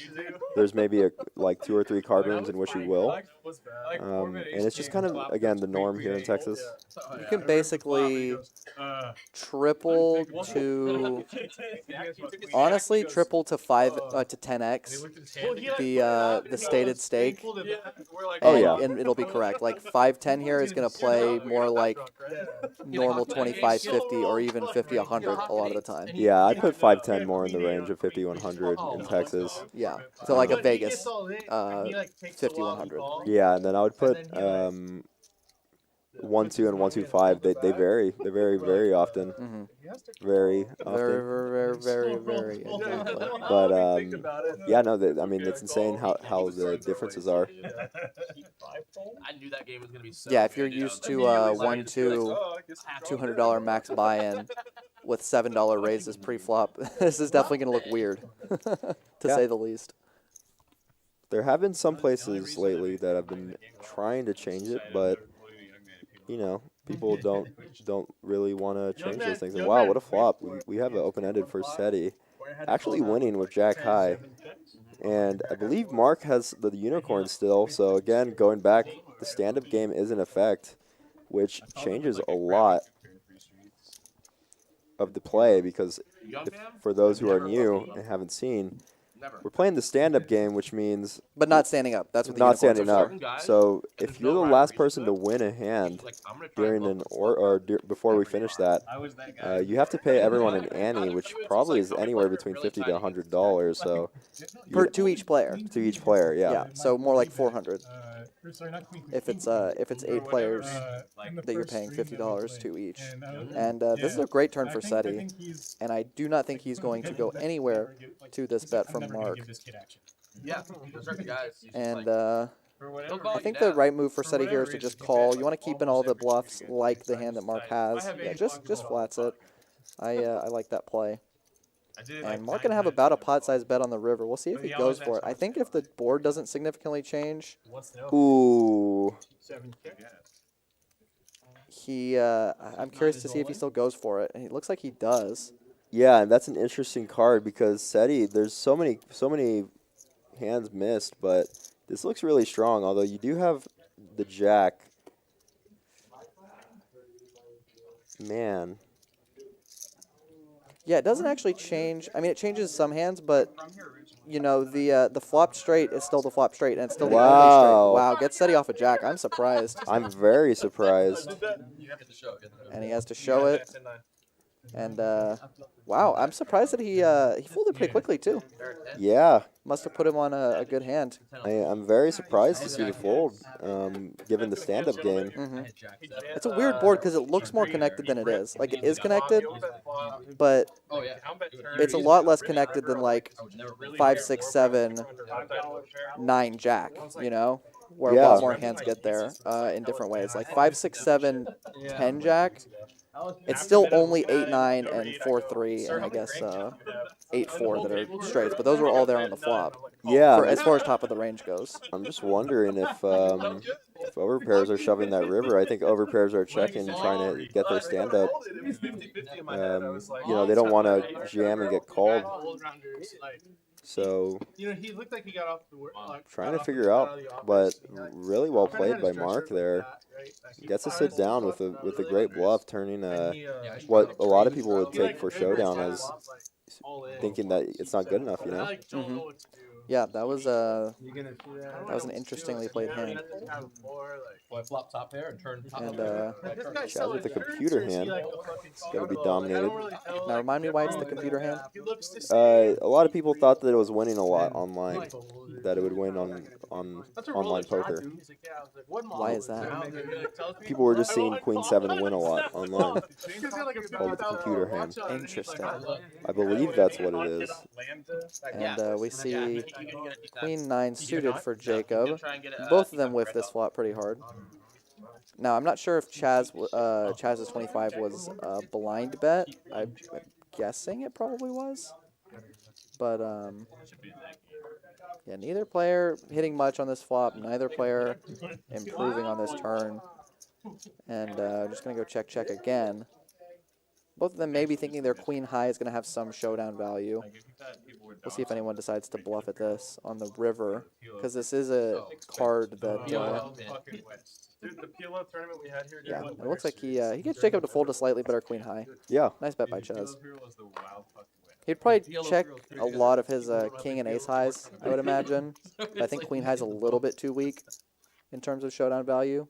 And that jack does change the board a lot. CHAZ can have a lot of jacks. Yeah, you could also just have any of the pairs on the board. Exactly. You definitely, I don't think you can ever call with the queen high. You could maybe take it for a raise as a bluff if you wanted to, but good bet by CHAZ. Just take that down. Yeah, I'm looking up the origin of the computer hand. And there are two theories, but it seems like the only one that they're showing is that apparently Queen 7 won roughly 50% of the time and lost 50% of the time when they first put it through a computer simulator. That's what the computer thought. Oh, interesting. So it was the average hand. Yeah. Interesting. I could see that. It was like the... back when they first realized computers existed. Yeah, back in the day. Back in 2015. when computers were invented, yeah. And we see Zach bump it up. It's his turn for the ace-deuce of spades. And Alex is going to get in the mix with the king 3, and we're going to see 6-5 offsuit as well, and CHAZ definitely calling with his 10-8. Yeah, I think I would maybe prefer to see the king 3, if you're going to play it, taken for a raise rather than a call a lot of the time. But he does elect to just call with it. Wow, we're going to see an insane action flop. We got top pair for CHAZ. And this is the same flop. It's 2 5s with ace-deuce of spades having a spade draw. This is the same flop except with a jack, an 8 instead of a jack this time. Yeah, and it's interesting because this lead is very strong. I'm not sure what leads Val has. That and Zach is just going to rip it. Yeah, he's definitely getting a good stacked pot ratio here for the rip. And I think, yeah, it looks like CHAZ just lets go of his 8. And don't show him your I think that, yeah, Zach actually only 26% to win. There might be some folded spades. I'm surprised his percentage is that low. Yeah, I mean, all his spade outs are clean too. Well, not anymore. Now he can't hit the queen of spades, but yeah, I'm surprised too. Yeah, does brick it out. And 6-5 is going to take it down. I'm not sure if Val still had his unicorn or not there. I believe so, and Zach does too. Yeah, he does. I can see it right there. So, Zach might be the last person to sit down. That's an ace. yeah, I don't know who all has their unicorn still, besides Zach. And that could be an expensive bounty to pay out. Yeah, I mean, he has to pay the 450, and it does look like he's last. Oh, it's only 25 each, so saved. It's only 200 paid out. Yeah, but he does lose the $450 that he lost to Val, as well as the $25 Annie, so... So that flop done. Yeah, we just got confirmation he did lose the stand-up game there, so he is going to have to pay out that bounty to all the other players. Definitely adding insult to injury, I would say, which is part of what's fun about Texas poker. Yeah, and what's awesome is me and Michael both are telepathic. We each get a voice in our head every now and then that talks to us. I mean, I'm terrible at imitations, but It could be anyone. it is very We're big. both a little crazy. And looks like we've got a 5,000 guaranteed free roll coming up on Friday. Yeah, that one's a super fun one, guys. All you need to do is pay the $25 admin fee to come in, and you get 12,000 in chips. And after that, if you want to, $20 rebuys, also 12K chips. And then there's also add-ons. So $20 is going to get you 15K in chips, 40 for 30K in chips, 60 for 50K in chips. This one's always really fun. That's every Friday. And we get really big fields for that one. So definitely come out and play. If you haven't been to Rounders yet, that's a really good one to come for your first time. Check everything out, play a quick one. Actually, that was Michael's first thing that he played was the free roll. Here Yeah, at I Rounders. remember you were teaching me how to play, and this guy made a river bet, and I didn't even know what I had, and I called with king high, and I was not good, but I was almost good. Yeah, it was crazy how almost good you were. And I had no idea what I was doing, and everyone just looked at me like, what the hell did he just call with? Especially since you were one of the chip leaders. That's a good. I'm not trying to fucking Yeah. find out, dude. But now, if I call with king high, it's really cool and good and always correct. Exactly. Never wrong. And we're going to see a domination spot, although CHAZ seems to be good at getting in the lead with these domination spots. We'll see, and Zach doesn't have too much more behind, only 600, so if they both hit an ace, and As 6 is going to be predicted. good. 6 is going to be good. As always, no justice in poker. Zach probably expecting his ace high to be good here. An ace on the turn would be brutal. Yeah. And I've been calling these brutal spots, so I'm hoping that we don't see it for Zach's sake. Excuse me. oh, and that's actually a really good card for Zach to be getting away from this, as well as not to lose pretty much anything on this tile board. Yeah, I think he's probably... looks like he... Okay, he does. Wow, and a queen on the Queen. river. Okay, I lied. There is justice in poker. You think Zach is going to bet this for value? Yeah, I was going to say. Yeah, and Expect a small value bet. good fold from CHAZ. Quick fold. Very, very, very small. And the best hand wins, so you can all breathe a sigh of relief. I went looking for When I pulled up the Always the river. he was either up or Yeah, down, that but was very, very small. It was small. that was a weird one. Yeah. That run out, nobody wanted to bet their hand on that run out, really. No, I mean even It was the very even the queen is not too happy if they. yeah. It was very. I mean, they want to call, but they also hate a call. It's pretty funny how often that kind of spot happens where you just hate everything. You just hate your life. You hate checking, you hate betting, you hate getting called, you hate. Sorry, you Yeah. ran bad. But then when they call you and they show you a 6, you're like, okay, You know, but holy I fucking I got a tiny bit of. That's not the time you want to hit your 3-outer. He should just have known that he was going to hit a queen and been betting the whole way. Yeah, he should have just shoved the For flop, value, yeah. knowing that the queen was on the river. I agree. Snap doubles, and I'm like, delete, delete, delete. And I got this beautiful chocolate muffin again. It's gonna get all over my hands. Great. It's so good. Is it? Yeah, Should I get one on the way out? yeah. Are they still gonna be open? Oh, really? I think so. Although don't ask for it microwave or heated up because I keep forgetting to ask for it not heated up. But I don't like melty chocolate. Maybe I'm crazy, but it's kind of like molten lava chocolate in this. Yeah, well, like I don't like heating up Pop-Tarts. You know, Yeah. like I prefer to just eat them cold. Would you like molten lava chocolate cakes? I wouldn't say no to a chocolate cake. Oh, of and any we get kind. queens for Zach right after that. Sorry to interrupt your story I was gonna on talk chocolate about cake, chocolate lava cake, but but we you can get talk about Zach's queens instead. And nobody else really has much. until aces on the big blind. Oh for my Chaz. God! Or 4-deuce suited, whichever one. Yeah, we see Preston call with the 10-8 suited, very playable hand. And surprised to see the Jack 10 go away to just a raise. And Seti actually does wake up with Ace 10. Favorite Yeah, Donald, 10-8 suited usually a better hand if every other 10 in the deck is not accounted for. But still happy to see a flop with 10-8 suited for every time he for says just like 25. let's gamble or like gamble, Let's I see tell if, him to gamble. yeah. Wow. Terrible flop. Wow! Terrible flop for queens here. But Seti has been playing very Not me. check call heavy. Yeah. So maybe Seti gets away from this if Preston were to raise.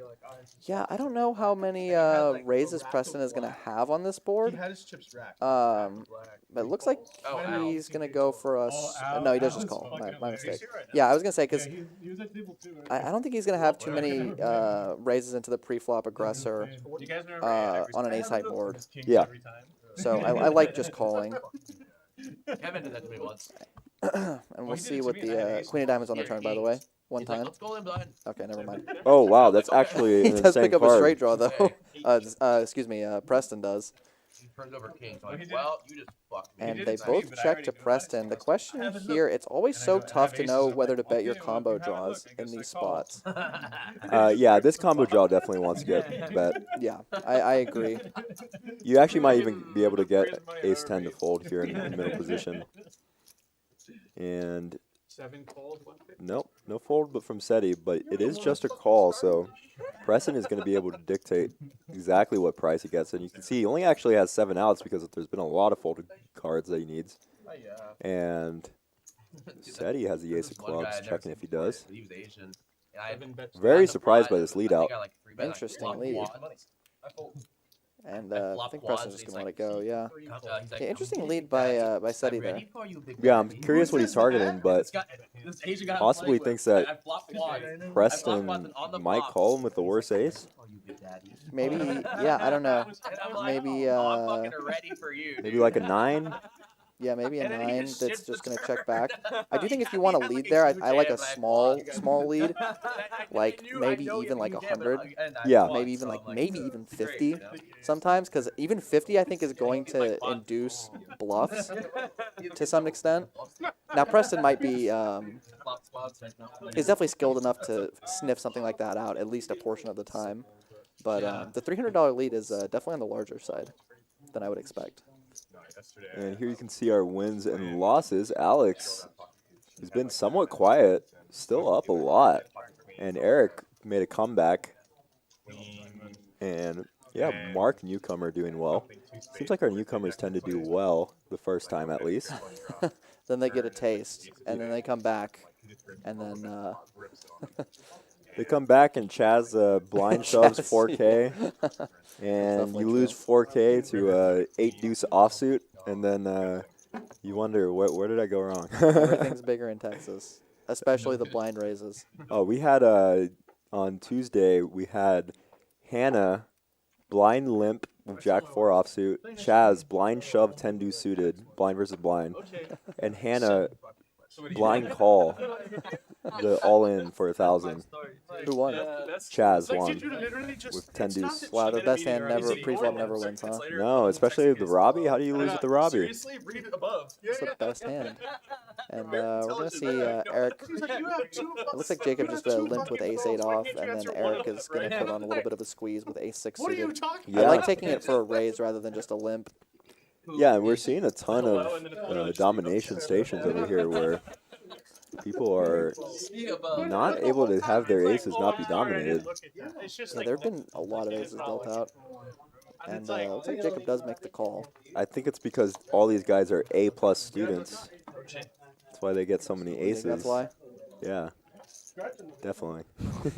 How else can they afford to play this game? They have to have a good job, right? That's a good point. It's a good You point. may be onto something. I expect to see Eric bet this a lot. What do you think? I mean, yeah, I definitely like a bet here, and I think it's going to get this hand to fold. Although maybe with the 8, we could see some floats by the ace-8. It's a very, well, not very small compared to the size of the pot. I forget he only went 55 pre-flop. He does call. The tricky thing about, I think, floating with ace highs on these boards, Oh, wow. unless you just bink that turn. Both of these players actually picking up a straight draw, by the way. Yeah. Eric is got the 8 for a gutter, and then Jacob has the 6 for a gutter. Yeah, interesting to see how Eric plays this one.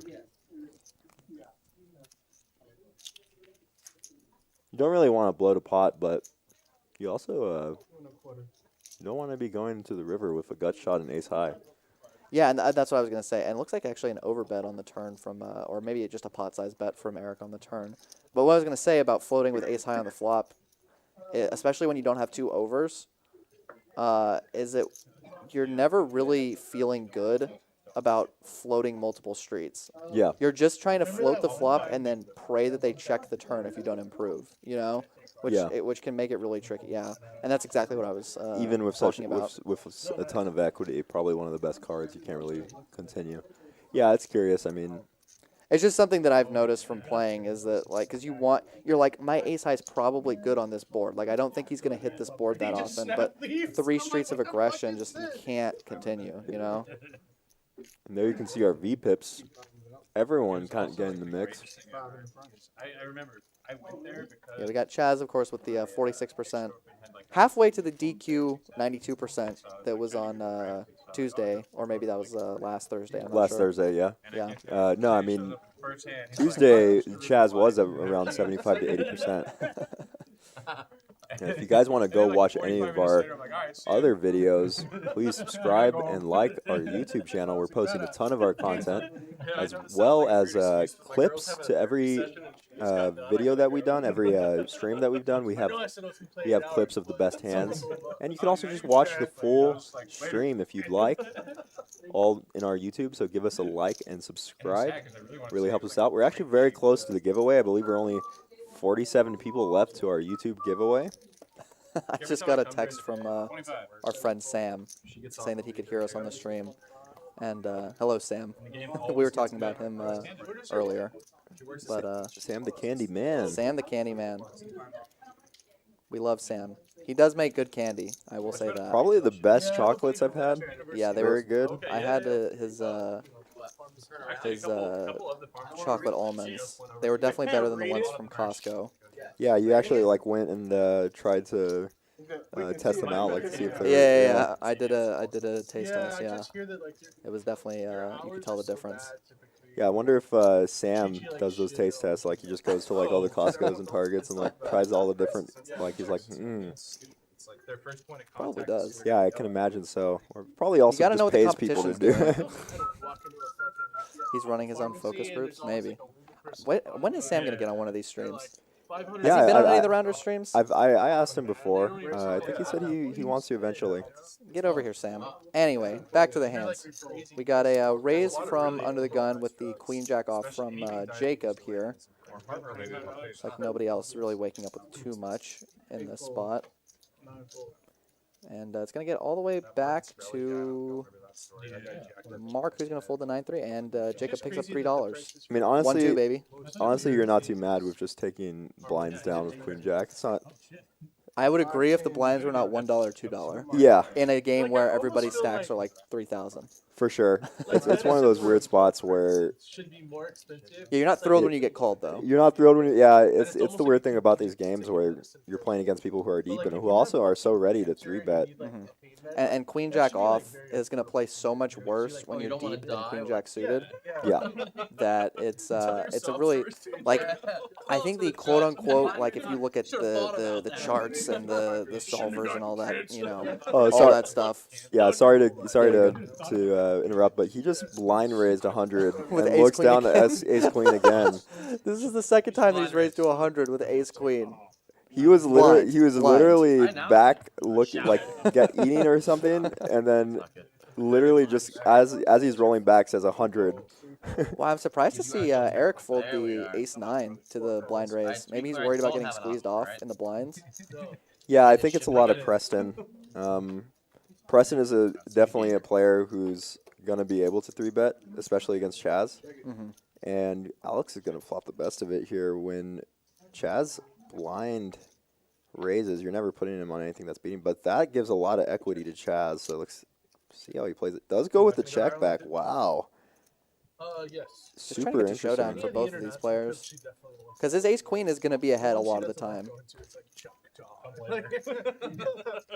Not much of a vacation. I like a small lead. Yeah, I was going to say, I like a small sizing on this card Yeah. from Alex. It might even induce some Nice. raises, but does get a snap Look at this call. fucking hand. Yeah, I'm not surprised to see CHAZ call with the ace-queen. No, Look at not at that. all. See, Especially if he's people lost the been middle. able to see Great. the hands that Alex has played, where Alex has made a lot of his money from bluffs Yeah, king 7. tonight so far. Nice hand to Alex. He's going for that one. And So much money, king 7. there's a poll. Someone says, "Great poll question. Pop-Tarts heat him up." Just going back to that, do y'all like? So like, it's weird. Starbucks, for example, they have a chocolate croissant where they put it like it's like a prepackaged thing, right? So they put a chocolate bar into the croissant, Right. and then when they heat it up, it like melts. Right. I used to order it not heated, so it was just like a croissant with like a cold chocolate bar in the middle. Okay. But I kind of like the texture of like a hard chocolate bar with the flaky croissant. That's interesting. But I also feel the same way with the chocolate muffins, where like they heated it up, so it's kind of like a molten lava cake feeling, Right. and I don't like molten lava cake. Well, I mean, like, I've gotten they sell these giant chocolate muffins at Costco that you can buy in, like, the 6-packs or whatever. And I usually just eat those straight from they're, like, very similar to the one that you're eating, and I just eat those straight. Yeah, that makes sense. That's what I try to do too. Oh, and it looks like CHAZ Blind raises raised again. again with another playable hand, 8-6 suited. I love playing all those little middle suited gappers. They're really fun to play, and they flop really disguised hands, like the 6-4 of diamonds that we saw earlier versus the bottom set. Oh wow, and he does flop a pair, and Mark doesn't have any pretty much any backdoor. I mean, he obviously has a straight backdoor and an ace draw, but oh, Well, he actually doesn't have a Wow. straight. Well, I guess he does for the 3, but yeah, he turns the turns top pair. That's a pretty good turn card. for- yeah, but CHAZ has a flush draw, and I'm surprised CHAZ checks back on the turn. Wow, and he's gonna river the 2 pair. If CHAZ had bet on the turn, I wonder how this would have looked. But honestly, he might go for something like, I was gonna say pot size or more, and he does. What do you do there? Like, And he gets snap called. What a river! What a run out! You saw the agony on Mark's face. He thought that he had won the hand, and then he read the board again. Yeah, I mean, when it goes check, check, check, check, over bet river, it's tough to put your opponent on anything too strong. And ace is usually going to be good there. Yeah, no, that was a brutal run out for the ace. I mean, absolutely brutal when you're getting blind raised by CHAZ. You turn the ace, and river is the offsuit 8. When every draw misses, except for like, I don't even know, 7-9 Yeah. or 7-4. No way, this is real. Okay, I didn't think so. I thought SETI was because CHAZ doing another blind raise. With another good hand, 9-8 Yeah. suited. Perfect hand for blind raise. You're gonna see more hands like what SETI has here when you blind raise.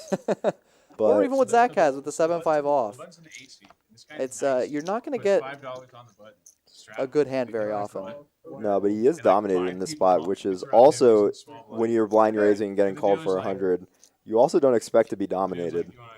Yeah, you're expecting much more like ace, jack, ace 10, like any ace really, especially any suited ace. Or even like queen 10. Yeah, something, queen 10. Yeah. Something that doesn't connect with you, so it's actually pretty brutal. But bad flop for CHAZ anyway.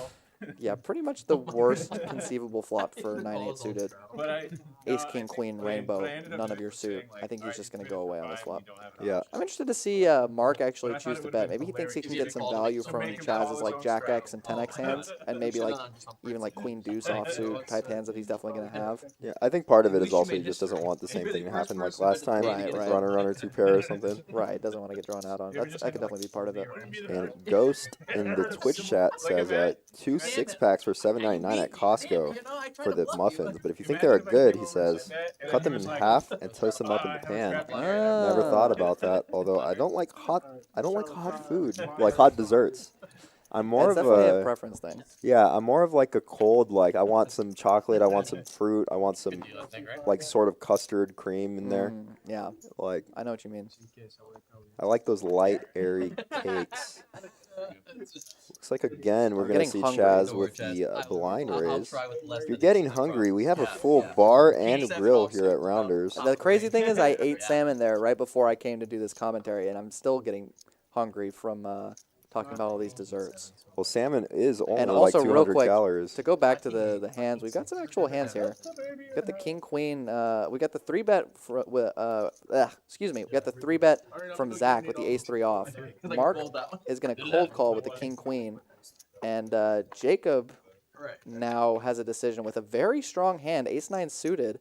But facing this action, I don't blame him for letting it go. Yeah, It's going to be dominated so often. You often want to either shove or fold there, and you don't really want to shove when you get a 3-bet from Zach and a cold call from Mark. Yeah, I mean, it's definitely ambitious to shove there. We know that it probably would have gotten through with their exact hands, but it's we'll also obviously can't tell that in real time. Yeah, and it's also rough because you don't know.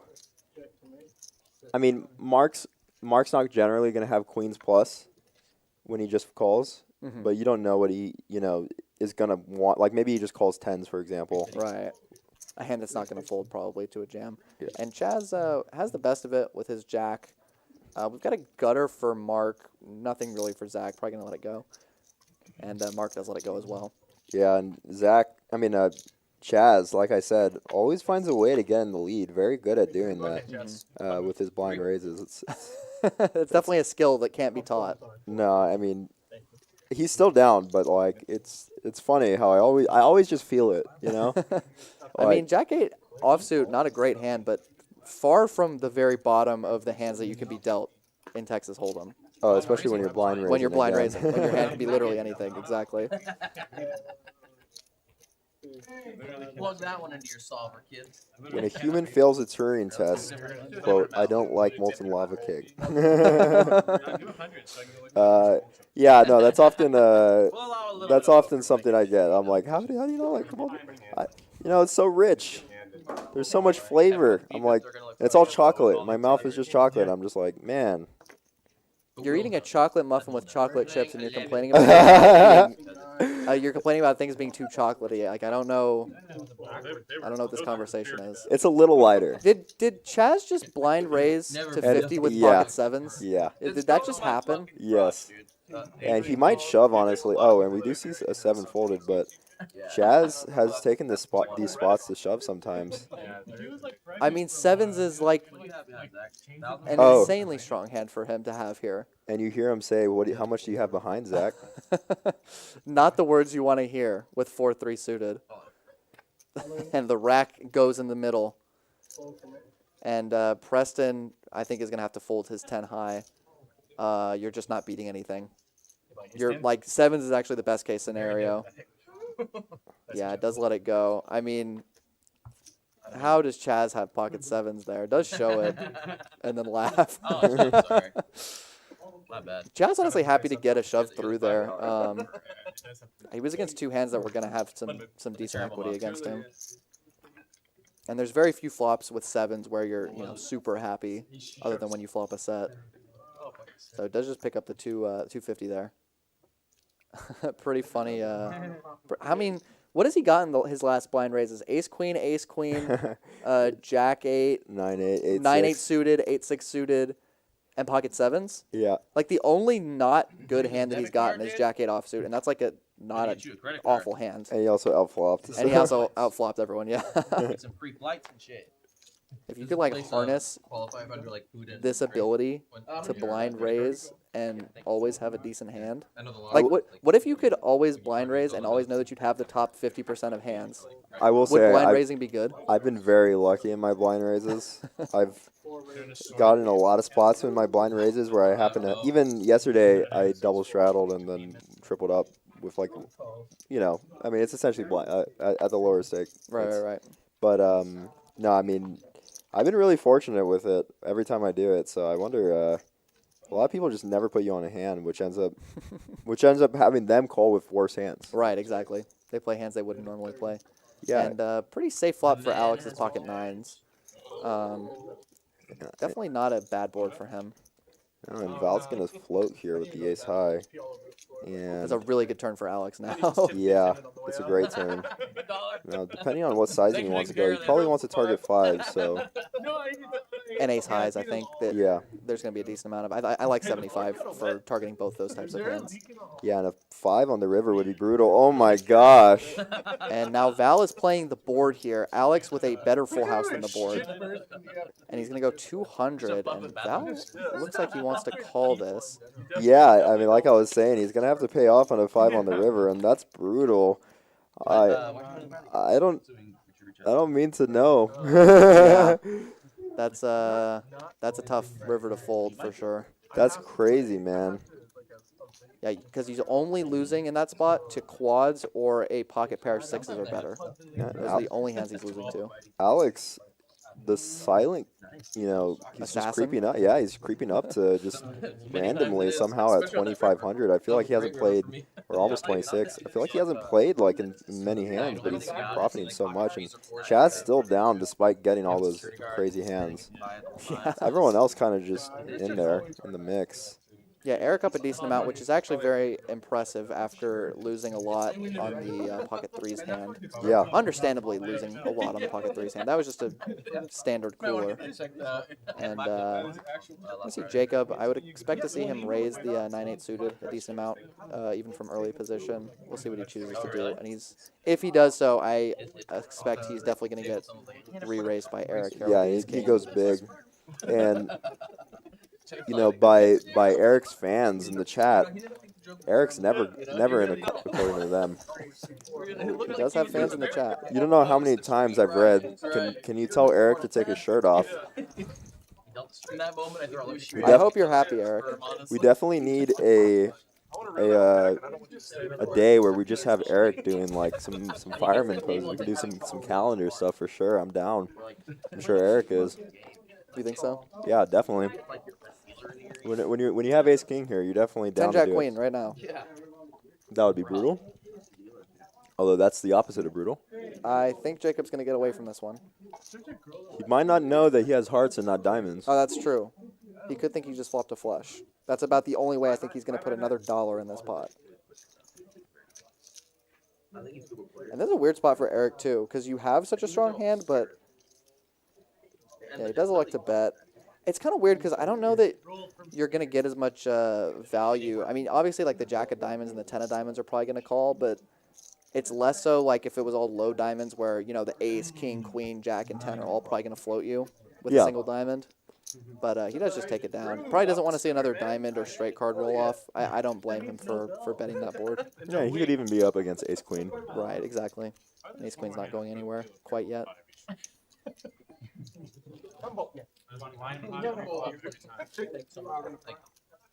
There's just a lot of bad turn cards where you can get your equity taken away. And you can see Rudy getting a massage in the bottom there. Oh wow, they're going. Dang, he's getting a good massage over there. They're about to like destroy him. Like, look like his head off with that. Yeah, it looks like an assassin. Yeah, that was a finishing move for sure. Press 1 if you think Rudy just got his neck snapped there. I think the Pelicans are now you're stuck with me on the mic. Damn. I see Preston raise it up with the 9-7 suited. Alex going to go ahead and call pocket 4. Is probably just trying to flop a set. And Val also going to get in the mix with the king 5 suited. Or, no, it looks like he actually folded. Excuse me. And he's not going to let go of his weak offsuit ace. And Mark with the same hand but suited. Looks like he might be going for a squeeze sizing. Yeah, I think I like that more than calling. What do you think? it's close. I kind of want to keep in worse flush draws with a hand like this and just try to go for a cooler rather than take down. Like, the thing is with these hands is you really don't need to commit. You can, like, yeah, I mean, if you see a flop and you hit your flush, you end up making more than, like, if, I don't know, let's just say Preston decided I'm gonna, you know, 4-bet shove this or something, and then you have to fold. But at the same time, there's a lot of dead money. It's just that with this player pool, I don't think you're getting many folds. Yeah, that's a good point. You are kind of bloating the pot if you get called with a relatively mediocre hand that's rarely going to flop amazingly. Yeah, You're going to flop a lot of middling hands, but not very many super strong hands. yeah, and the problem is that if you do flop, you're going to get a lot of folds. But he does get, surprisingly, I did not expect 4s to fold. I thought what would happen was 4s would call, and then Val would get the price to call with the King 5 suited, but actually gets what he wanted here. But doesn't get the flop he wanted, and that's an amazing flop for Preston. And with this betting lead, he's going to often c-bet here. Yeah, pair plus flush draw for Preston. Already 80% to win on the flop. And facing the c-bet, the question now is, do you raise this immediately as Preston? Because I know a lot of people, when they see pair plus flush draw, immediately go for the raise. There's definitely arguments for both. I think you can do both on some frequency, and what a turn. That is a turn, to say the least. This turn is definitely going to allow Mark to go on the bigger side. And this is where I think we're going to see raise shoves by Preston. Yeah, I mean, Mark picking up a lot of equity. Preston, it's a pretty good turn for him, I would say, because there's less likelihood that he's up against a queen, and even his pair of 7s is likely going to be good a lot, as it is. Yeah. But you're also, you know... There's still a lot of queens, and there's still a lot of overpairs. Exactly. But yeah, I do like the shove. Just because of the stacked pot ratio, ends up being that you're not getting enough to just call. And we're going to see a call from Mark, and Mark has any 8, any ace, and any club. Sounds like they're going twice. Yeah, I'm not surprised to see them run it twice. Definitely twice. 33% chance for Mark to win. Yeah, And it looks like we're going to maybe see 2 runouts here. I'm going to need any ace, any 8, and any club. First runout is a club. Yep. Mark free rolling for the first runout, and that's always a good feeling. And still pair outs for him. Doesn't get there. And we're going to see a chop. And good thing for Preston that he went twice. I love seeing the plus $34 for each player I think he'll be amenable after to that. after all that. Yeah, after all that stress. And I mean, still a lot of money. That's 3 hours of work at a minimum wage. That's true. That is a good point. I mean, Mark definitely happy with the to get the plus 34 instead of the minus 900 that he was very close to receiving there. Yeah. I don't like the chop aspect. Yeah, that's why. And got a comment in the YouTube chat. Eric looks like he finances jet skis for a living. What a specific comment to make. I know. Why jet skis? Why not, like, I don't know, snowmobiles or something? Anything else? Yeah, I don't know. He has a. I guess I could see him having like a. I could see jet beach skis. vibe. I could see jet skis. I think it's because of the fireman calendar thing. I don't know if that has anything to do with I it. think he's thinking about shirtless Eric On a jet on a ski? jet ski. That's not really a fireman thing. Firemen don't really need to go out into the ocean typically because there aren't fires in the middle of the ocean. You never know, bro. Volcanoes, man. Underwater volcanoes. Boat fires. If we have the same hand, There's a lot there. keep on running it until someone hits a We And gotta- I'm just hoping that somebody picks up a hand here so I can change the conversation. Somebody. CHAZ, aces, please. Oh, but he has the other nuts, 7-6 offsuit. Right, yeah, the lock. And he's up against 2 people with 10-9 off and Queen-Jack. A lot of them sharing each other's outs. How many times has... I feel like Mark has gotten ace-3 offsuit like 6 times. Yeah, and Zach keeps getting these queen jacks out of position that he has to re-raise. Yeah, it's Yeah, twice is fine. They would go to they would do it. you can call with it, but you're going to be playing out of position with a hand that's not going to love playing out of position. So I prefer a raise or fold, which is what he does like to do. And the other person agreed. I'm not going to get anyone to fold. Well, this is a 1-2 game, by the way, y'all. And we have, $400 in pre-flop. no one has a suited hand. Twice is fine. So Yeah. Oh, We're gonna see. We're gonna see CHAZ actually step greatest a trick the little devil bit ever played. into the lead above most of the Getting a hands, and Kwijak is actually gonna lead for 25. This is a very, very weird bet, just because you're often gonna get re-raised by a lot of hands nice here. long floor call. Yeah, it's almost like it looks like you almost want to induce a raise, which might actually get you raised off less often because it looks so much like you're trying to induce. Yeah, I'm surprised. I mean, the fact that no one really has anything is helping him. Well, now everyone has everything except for Zach.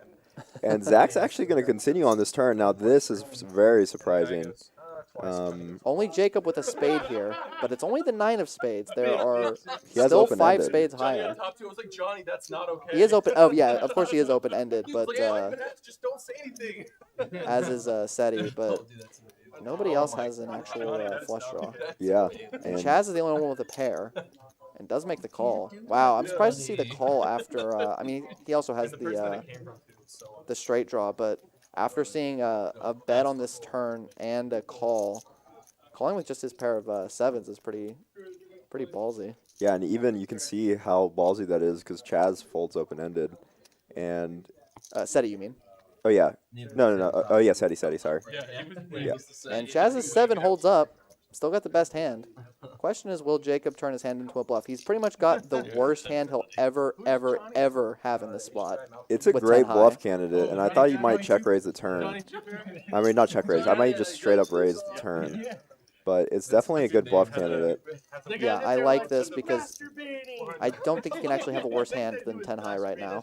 Yeah, and I'm okay with the Some sizing five actually because you're really only trying to get through CHAZ because CHAZ is generally going to be the only one who has pairs or flushes. Although you're not going to get him to fold a flush. Wow, CHAZ makes the call with a 7. With Zach behind. That's, Zach is not ready for the hands he's about to see.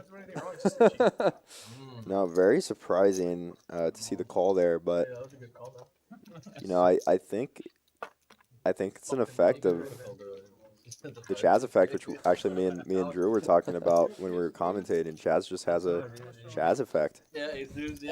What is the CHAZ effect? He changes the way people play very, very hard. He's a very polarizing player. I know what you're talking about. Yeah, Some people just change the whole dynamic of the game just by being there. yeah, and actually CHAZ with that pot is going to be up 893.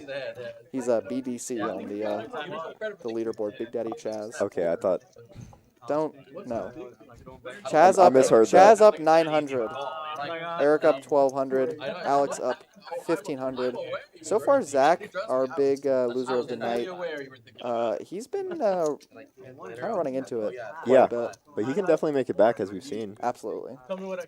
We've seen some insane comebacks, including CHAZ, who went all in blind 4 times on one of our streams recently for 3K each, lost all of them, went all in blind again, but won that one, and then made a comeback to make the money back, the 12K that he had initially lost with the 4 blind all-ins. So you can definitely make it back. Absolutely. And CHAZ's going to bump it up to 100. I don't think this is a blind raise, but it might be. It's very possible that it's a blind raise. I think I saw him see his hand. I think he saw his hand. I'm not sure, though.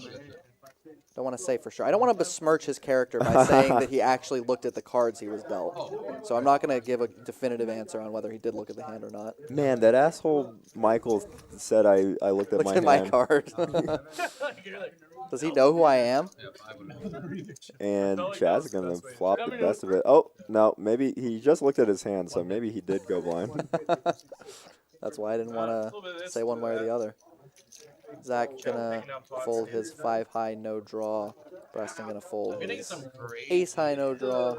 And CHAZ up $1,000 now. I think he just said it'd be blind raised. Is what it sounded like.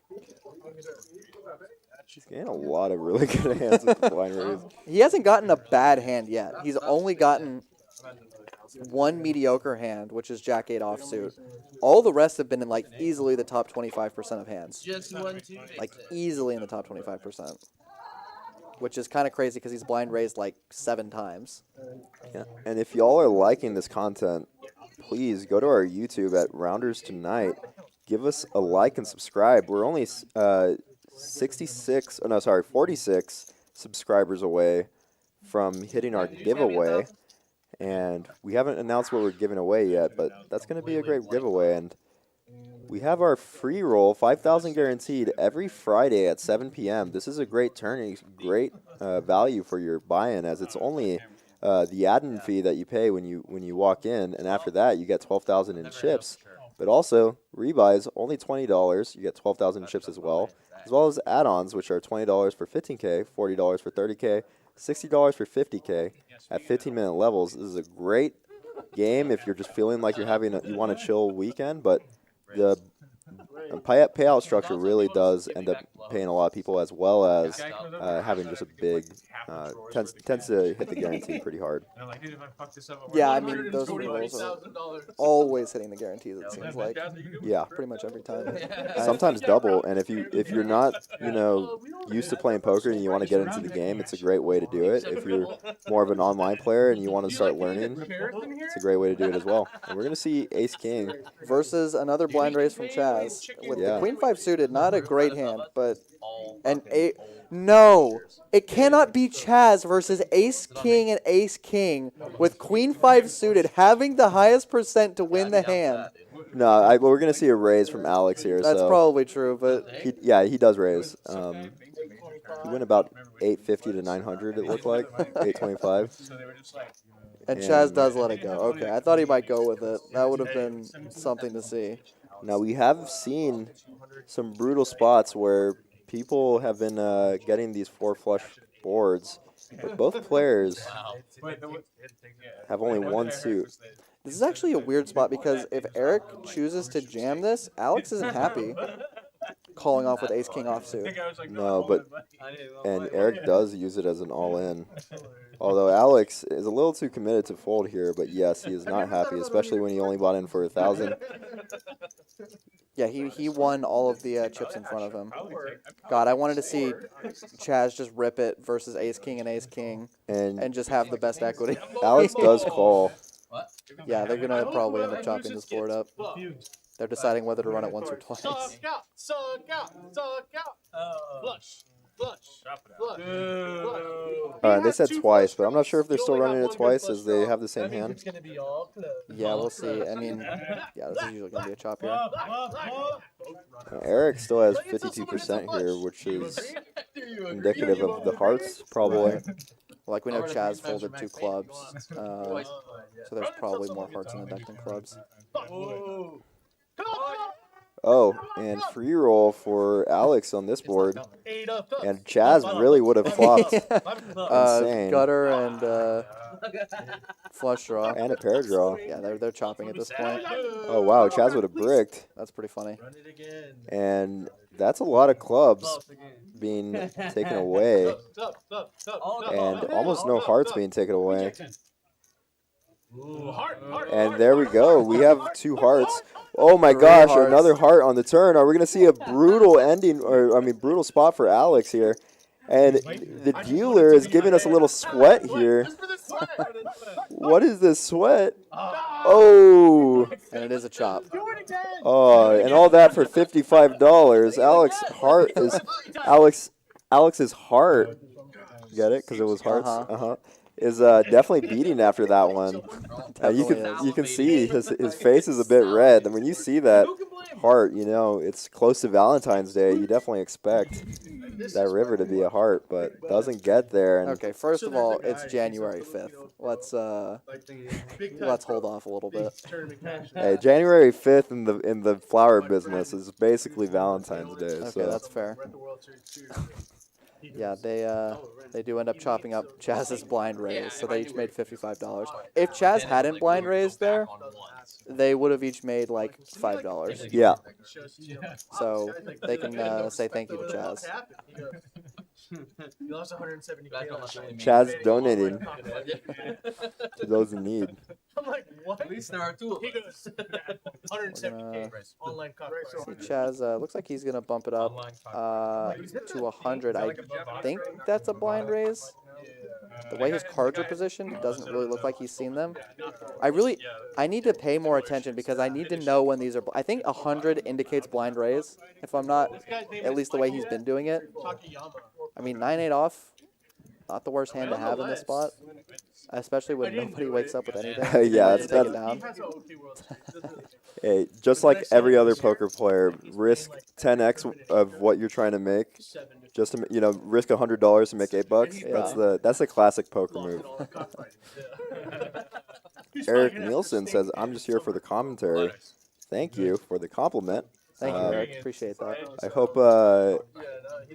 hope you like the shirtless Eric pictures we're gonna put out soon.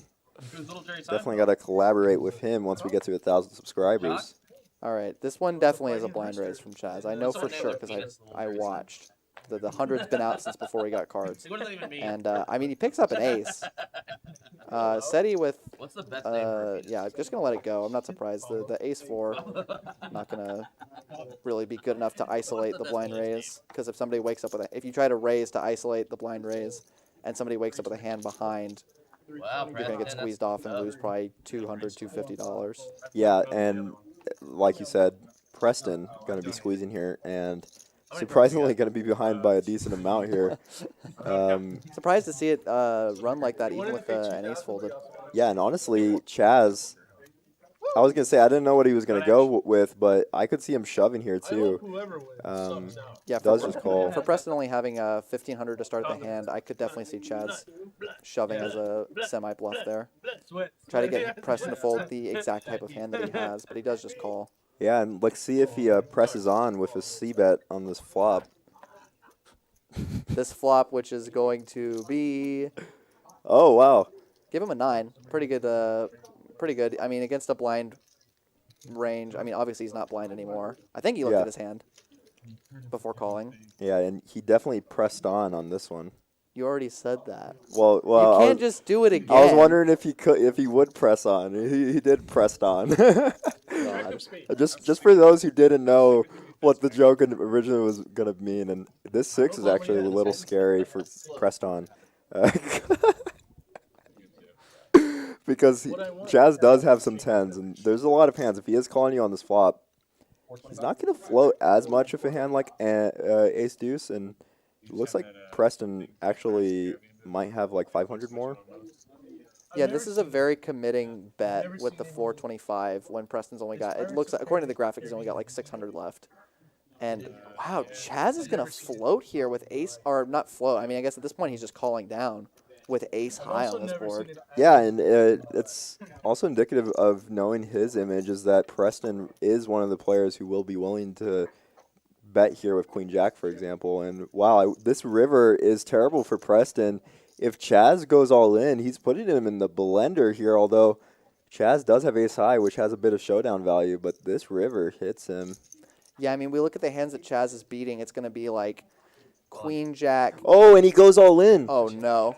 Is Preston ever folding here? Yeah, he does snap make the call. calls, and he added on for a lot. Oh, he had 1,500 behind. No, that's like 2K. Oh yeah, 16. 16, yeah, 1,600. Okay, so the graphic was incorrect. He actually had 1,600 there, not the 600. So there was an extra 1,000 that was in his stack. Wow, and I love the jam by CHAZ. Yeah. Honestly, I think the CHAZ jam there, I would probably never call there personally, because CHAZ really can have anything. I mean, including a 6, including a 6, a 10, seven. a 7. Wow. But good I guess Preston just already had it in his head that he was going to snap call that. And guys, after that hand, I think we're going to see CHAZ get ready to add on for whatever Preston has, which is going to be 1,600 more than it shows. Yeah, it's going to be, it's going to get big. And, yeah, great shove by, I was surprised to see the shove when I thought Preston only had 600, but for 1,600, you definitely put Preston in a rough spot. Yeah. But I think Preston had mentally committed to the hand at that point. For sure. Especially when it's river card that CHAZ is probably going to bluff often when it brings a 4-liner. Yeah. CHAZ is going to use that as a bluff. I think the spade is the spade not coming is what got him to call. Probably. And you know, with the check all in, he definitely pressed on there with the call. So There's so many, you could say like, oh, he wasn't pressed to make that call. yeah, and I could He was worry chill. but then it wouldn't be pressed on. There's our V-pips, guys. 53% for CHAZ after that one. 42% for Zach. I'm very surprised to see. And got a comment in the chat. CHAZ net worth just went down by 0.0000001%, so he'll probably never recover. Probably. Probably true. Although Bitcoin was Yeah, down. Bitcoin's down. I know a lot of poker players are not happy about that. Do you have any Bitcoin, Ethan? You know, if I had money, maybe I would. That's a good point. I don't even have enough money to have lost money when Bitcoin went down. Man, that sucks. Brutal. Unlucky. That was a great hand though by Preston. I like the way he played it. The call is definitely ambitious, but it's the right person to make the call against if you feel like you want to be ambitious. Absolutely. Great call. Hard. That's hard. So what chip in there? Looks like we're just getting situated real quick here. Yeah. Nobody with an insane VPIP. I mean, obviously 53% is high, but definitely not the highest VPIP we've ever seen on on the show. Not even just including the crazy, 90% VPIP DQ stuff. Yeah. We've seen some pretty high VPIPs lately. Well, CHAZ, yeah, no, they've been going crazy with Ant-Man and CHAZ and DQ all playing. And Okay, CHAZ finally getting a terrible hand in his blind I mean, raise. it's still somewhat connected. And someone says in the chat, consider me impressed. Nice. Because yeah, That's a I good love one. it. Yes. Keep them coming. Keep them coming. You're just gonna read them silently and then take credit for them later. No, I laugh inside. I can never take someone's joke. That's the worst thing you can do as a And we fellow see- punster. We see Alex waking up in the small blind with ace-9. It looks like he just called. So weird. And Ace that's of a hearts. good flop for Alex with the nut flush draw and 1 over. Yeah, and CHAZ with a 3-high flush draw as well. I was gonna say if a heart comes, it's actually kind of weird for CHAZ because it's hard for Alex to be calling with as many hearts other than the naked ace of hearts, but does get the fold from CHAZ. Yeah, bets, takes it down, wins $100 for his effort.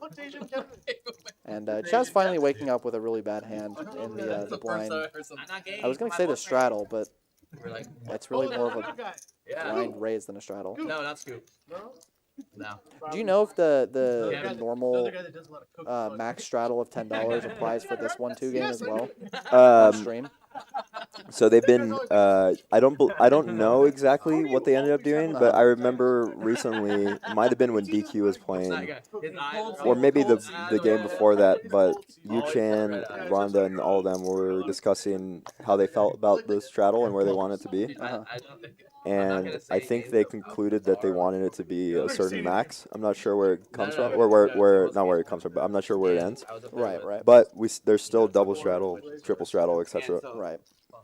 But But that's why his $100 is a blind raise rather than a straddle, because I do think it exceeds the maximum, at least for the 1-2 game. I think it was because he had been and apparently like blind straddling like 500. Yeah. But I was surprised to hear like the the more high roller players take it out. Yeah, I think it just has maybe more to do with I never noticed. the fact that, and I didn't say anything, but we are 5 ways to a flop with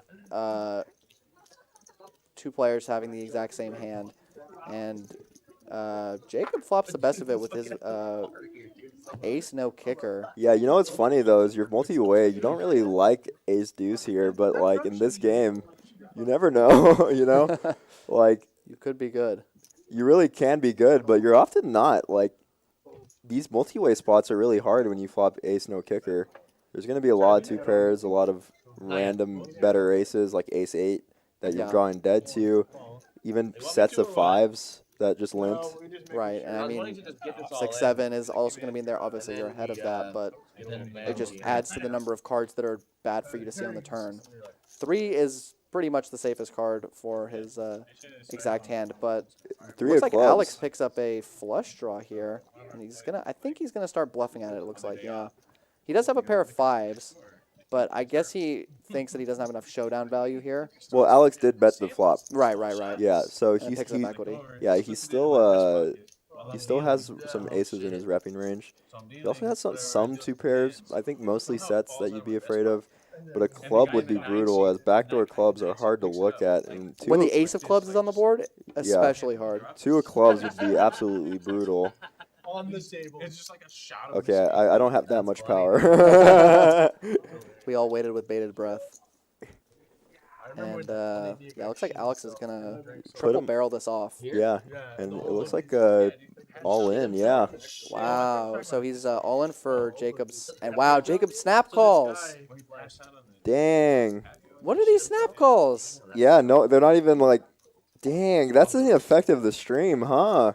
I don't know. I mean, I'm so curious. I wonder if Jacob looked back at the hand in which Alex had shoved the ace deuce at one of the first hands. Right. If he saw that, you know, maybe that's a portion of the idea, but what a call by Jacob. That's a really hard call to make. Yeah, that was not a small river bet. No, especially when there's no flush draws on the flop, rainbow. It's really hard to find bluffs that your opponent has that ace deuce is beating, because even ace 7 is beating you in that spot. Even ace 6 has a better kicker in that spot, and the kicker would play with the ace 6. Right. Which is, you know, then you're just pretty much putting him on a hand like 6-5. Yeah, 6-7 did miss. Yeah. Been putting him on that. Yeah. But that's a crazy hand to snap call. Like, even with the one that Preston snap called CHAZ, I was like, okay, it's CHAZ. I could see why you're snap calling here, because some of the obvious draws missed, and he raised blind pre-flop, blah, blah, blah. But, like, right there, you can be up against a lot of better hands. Yeah, I mean, even 5-3, as like stretchy as that gets, if he's doing that with 6-5 suited, unfortunately for Alex, is that he has the 6 of clubs, so he is, you know, no one's gonna have 6-7 of clubs that turned a flush draw that continues. So he ends up actually having a bad card in his hand for that. But still, I like the gusto to go for it. You're saying you'd rather have like 5-4 of clubs? Yeah, 5-4. You know, something that's not connected with what your opponent's going to be calling with in terms of draws. But yeah, I think he really did put his opponent on a single ace and thought that he would fold. And Mark getting in the mix with the open with queen 6 suited, and every queen is folded. What the heck? Am I just like? Everybody can't stop having dominated hands against each other. This makes me want to fold more. This makes me want to call more. Because like any flop that comes that hits is going to hit everybody except for this flop. Except for this exact flop. I don't know how many times I've said every flop hits everybody, and except for this flop. I've said that so many times. But actually, Zach has top pair, and CHAZ has top pair as well. Yeah, and Val has the 10 of spades with overs. CHAZ going to throw out $50. I don't think this is going to... Yeah, it's not going to get rid of Zach for sure. I'm not sure if this is going to get rid of Val. Yeah, he does stick around. Yeah. He might still think a Jack or 10 is good, which in this case it is. Yeah, not only that. And spade, obviously. You don't know what CHAZ... Oh, well. I wonder if CHAZ goes for thin value with his 9 here. Looks like he does. And I do think this is a value bet. Yeah, I think so as well. And Zach is going to have... Yeah, I was going to say he's going to have a tough time folding this. And sees the bad news. Good recognition to go for value there from CHAZ. Because a lot of people will just take their showdown value in a lot of spots. Yeah, and you might get bluffed in that spot. It might be uncomfortable. I mean, if you check, Zach checks, and then Val bets like 200. With Zach behind, it's really hard to call. So I'm not sure if he would or not. Nice hand to CHAZ. A little bit of a comeback after that bluff attempt against Preston. And get a comment in the chat. Preston plays with the pros pretty regularly. I think he just has seen enough from CHAZ over their history. For sure, they've played a lot of streams together. They've seen a lot of each other's hands. It's definitely a ton. I'd be more afraid of the 7s in Chaz's range that he might have, that he might continue with, that contain flush draws, like just for instance a7 of spades, which is still possible since he has any hand in his range. And any 10 would have beat Preston too. So pretty crazy call. You know, again, very skilled call. Wait, can I join? No. Why? If you want to, you can do it. They're gonna run a Yeah. giant. No, I want to do the whole thing. Why you do with me, guy? That's CHAZ. Do 15. They're gonna. How he's at. I don't hold it. You can pull. You haven't pulled. Yeah, whatever he picks. You're good? What's up, man? Someone else is out there. No, come on, guy. Let's just fucking three-way. Oh my gosh, guys! I think it sounds, Yeah. we haven't seen yet, but it sounds like Zach and Chaz are going to be doing a $1,500 flip, a $1,500 dry hand. Get your gambles out in the chat. Get some bets on. Whose hand are you putting it on? Wait, Ethan, before we go any further, I got $10 on Chaz. All right, I'll take Zach here. All right. I believe. And this is Let's Texas. go, Chaz. Win me some money. You pick him or him? Yeah, sure. $100. I'm curious if they're going to do 2 cards or 4. It looks like 4. Yeah, they're doing 4 card. They might. Yeah, I was going to say, it is 4 cards. Yeah, this is complete dry hand, guys. $1,500 for this dry hand. Winner of this is going to get up to 3K, and I think if Is it $750 each or no, 1,500 each. $1,500 each? Okay. 1,500 each. And let's see what they've got here. Excuse me. Oh, I don't mean like.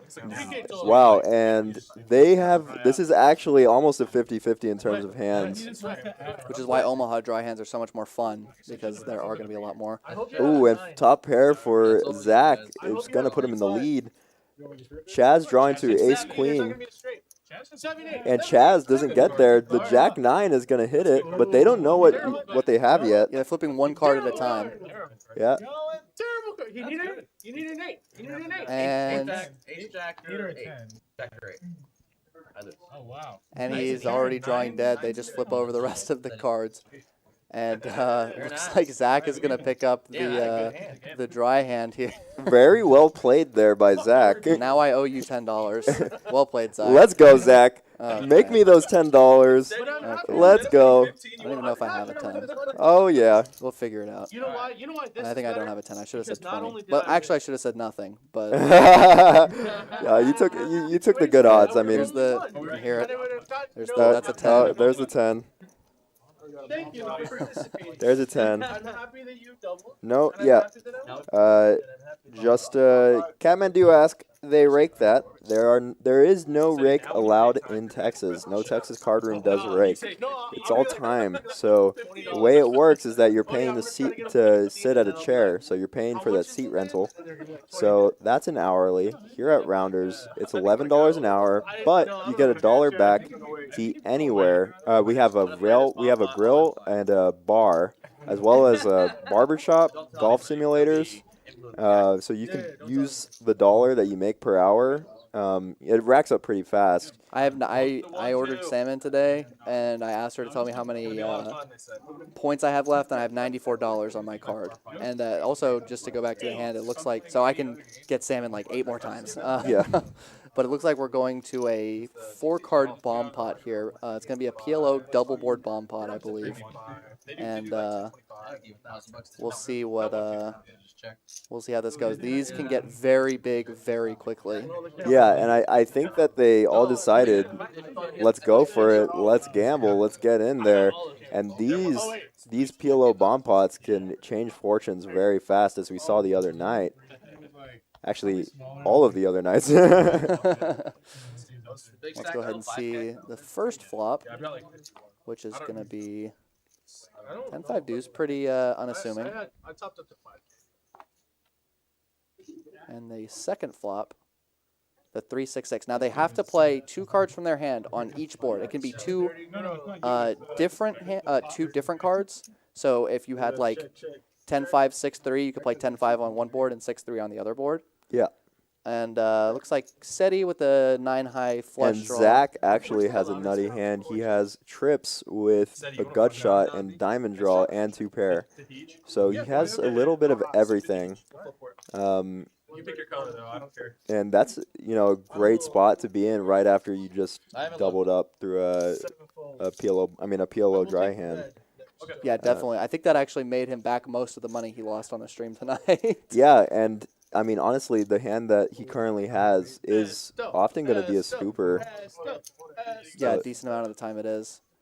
And looks like we're getting a lot of checks. We've got ace, jack 10 for Eric. Good for aces on both boards, but does have the naked ace of diamonds, which is unfortunate for him. He would rather have 2 diamonds in his hand. Yeah, and that's actually really good for Zach, as in PLO, you often want to be drawing to some sort of nuts.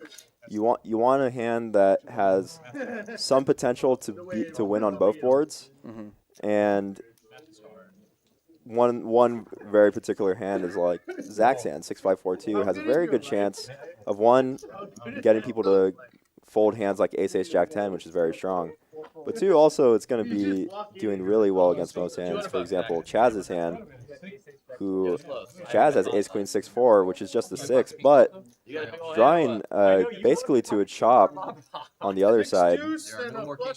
So as you can see, Chaz only has 26%. He's often going to be getting quartered. And for sure, Zach does have one side, and Chaz boats up on the other side. I mean, not Chaz. Zach boats up on the 6-6-3 side and has diamonds on the other side. Chaz is going to need an ace, a queen, or a 4 on the other side, and he doesn't pick it up. That's going to be a scooper for Zach. Nice hand to Zach. Picks up some money there. He takes out Chaz in the dry hand, and then also takes him out in the double board bomb pot. Actually scoops both boards. Very nice hand from Zach. Yeah, unfortunate for him that Chaz didn't have much left behind, as Chaz didn't buy in again yet. True, but who knows how far Chaz would have actually gone with his hand if he had more behind. He did have the nut flush draw on the 6-6-3 side. Oh, that's a good point. But you don't want to be drawing 2 flushes on a paired board in PLO, generally speaking, especially not in a bomb pot. But you are correct on that. And I'm just going to reiterate what Chaz just said. Chaz just said, all right, 5K back, now we play poker. And we still have an hour, maybe more. The last few times we have gone into overtime, but we still have at least an hour left, and Chaz just added on for 5K. So it's going to get a lot spicier from here on. We're about 26K on the table, give or take. Yeah, it looks like Preston and Chaz going to be our big stacks coming back, both of them at about 5K. And we've got a bunch of other stacks in the roughly 3K range. SETI also rocking 4,500 right now. So we've got some really big stacks going into this latter half of the stream here. Yeah, and I'm very curious to see the other players, as not many people are as ready to get involved as Chaz and Preston are.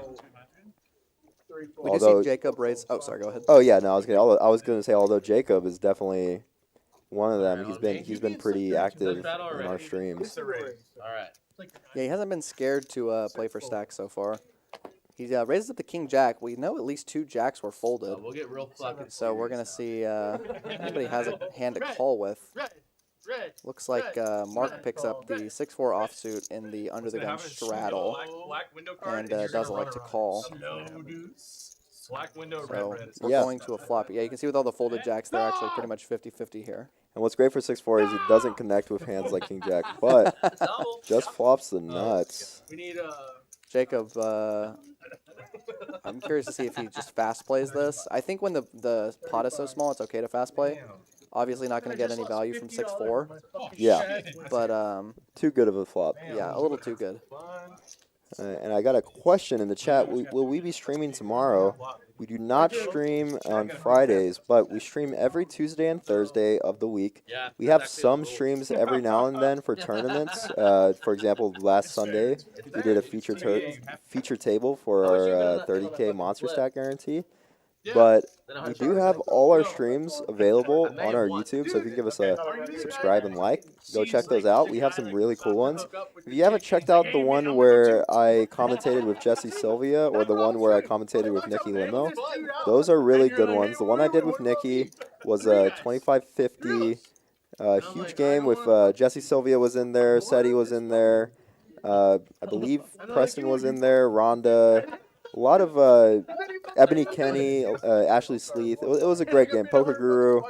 That was a really good one to go back. And then me and Jesse Sylvia also commentated on a $1 million guaranteed final table. So definitely go check those out. Those are fun ones if you haven't watched them. And we also had some other crazy streams. And we post those clips on our YouTube.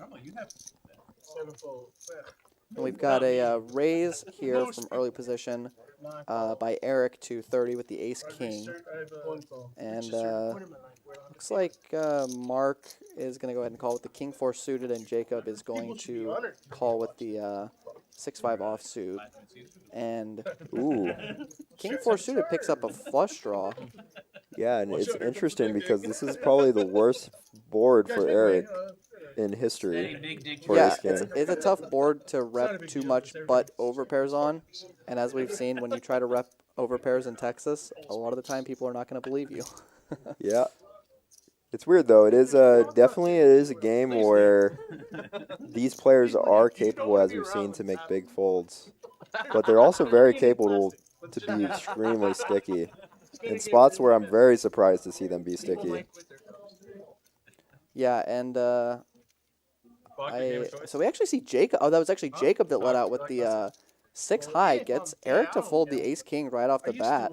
And Mark is going to go ahead and go for the check raise, and I think that's going to get the job done. I like the check raise from Mark on a board that he is going to have some of the strong hands. And he is going to check some of those strong hands twice, hoping to pick off a bluff from a hand like 6-5. Yeah. And I'm curious what Jacob is... he's thinking about maybe 4-betting right here. And the sizing is weird. I was going to say I do like a re-raise, but I would like to see a little bigger of a sizing. This one definitely doesn't... It looks like... I don't even know. I couldn't even think about what my opponent would generally do that with, but it does make the fold.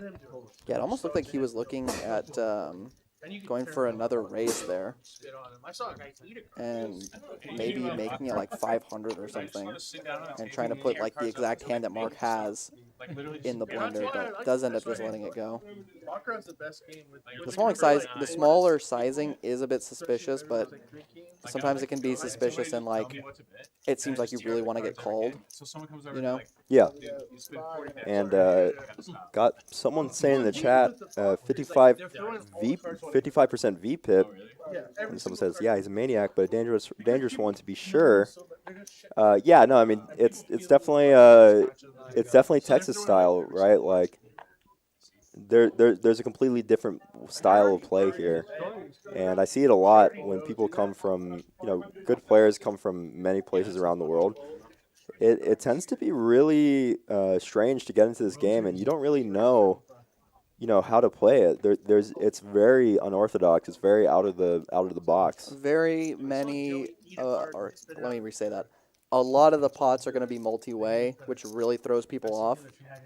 They are not used to playing 4, 5, 6-way. Like you can see somebody raise to 20 and then somebody re-raise to 70 in a 1-2 game and get 3 callers. Yeah. And a lot of players who play a more orthodox style of poker are just not ready to play like that, and they have no experience playing like that, so it can be really jarring, and they can actually lose a lot of money. Yeah, and playing these crazy games. That's where CHAZ, CHAZ has a ton of experience throughout all of Texas poker, and all stakes of Texas poker as well.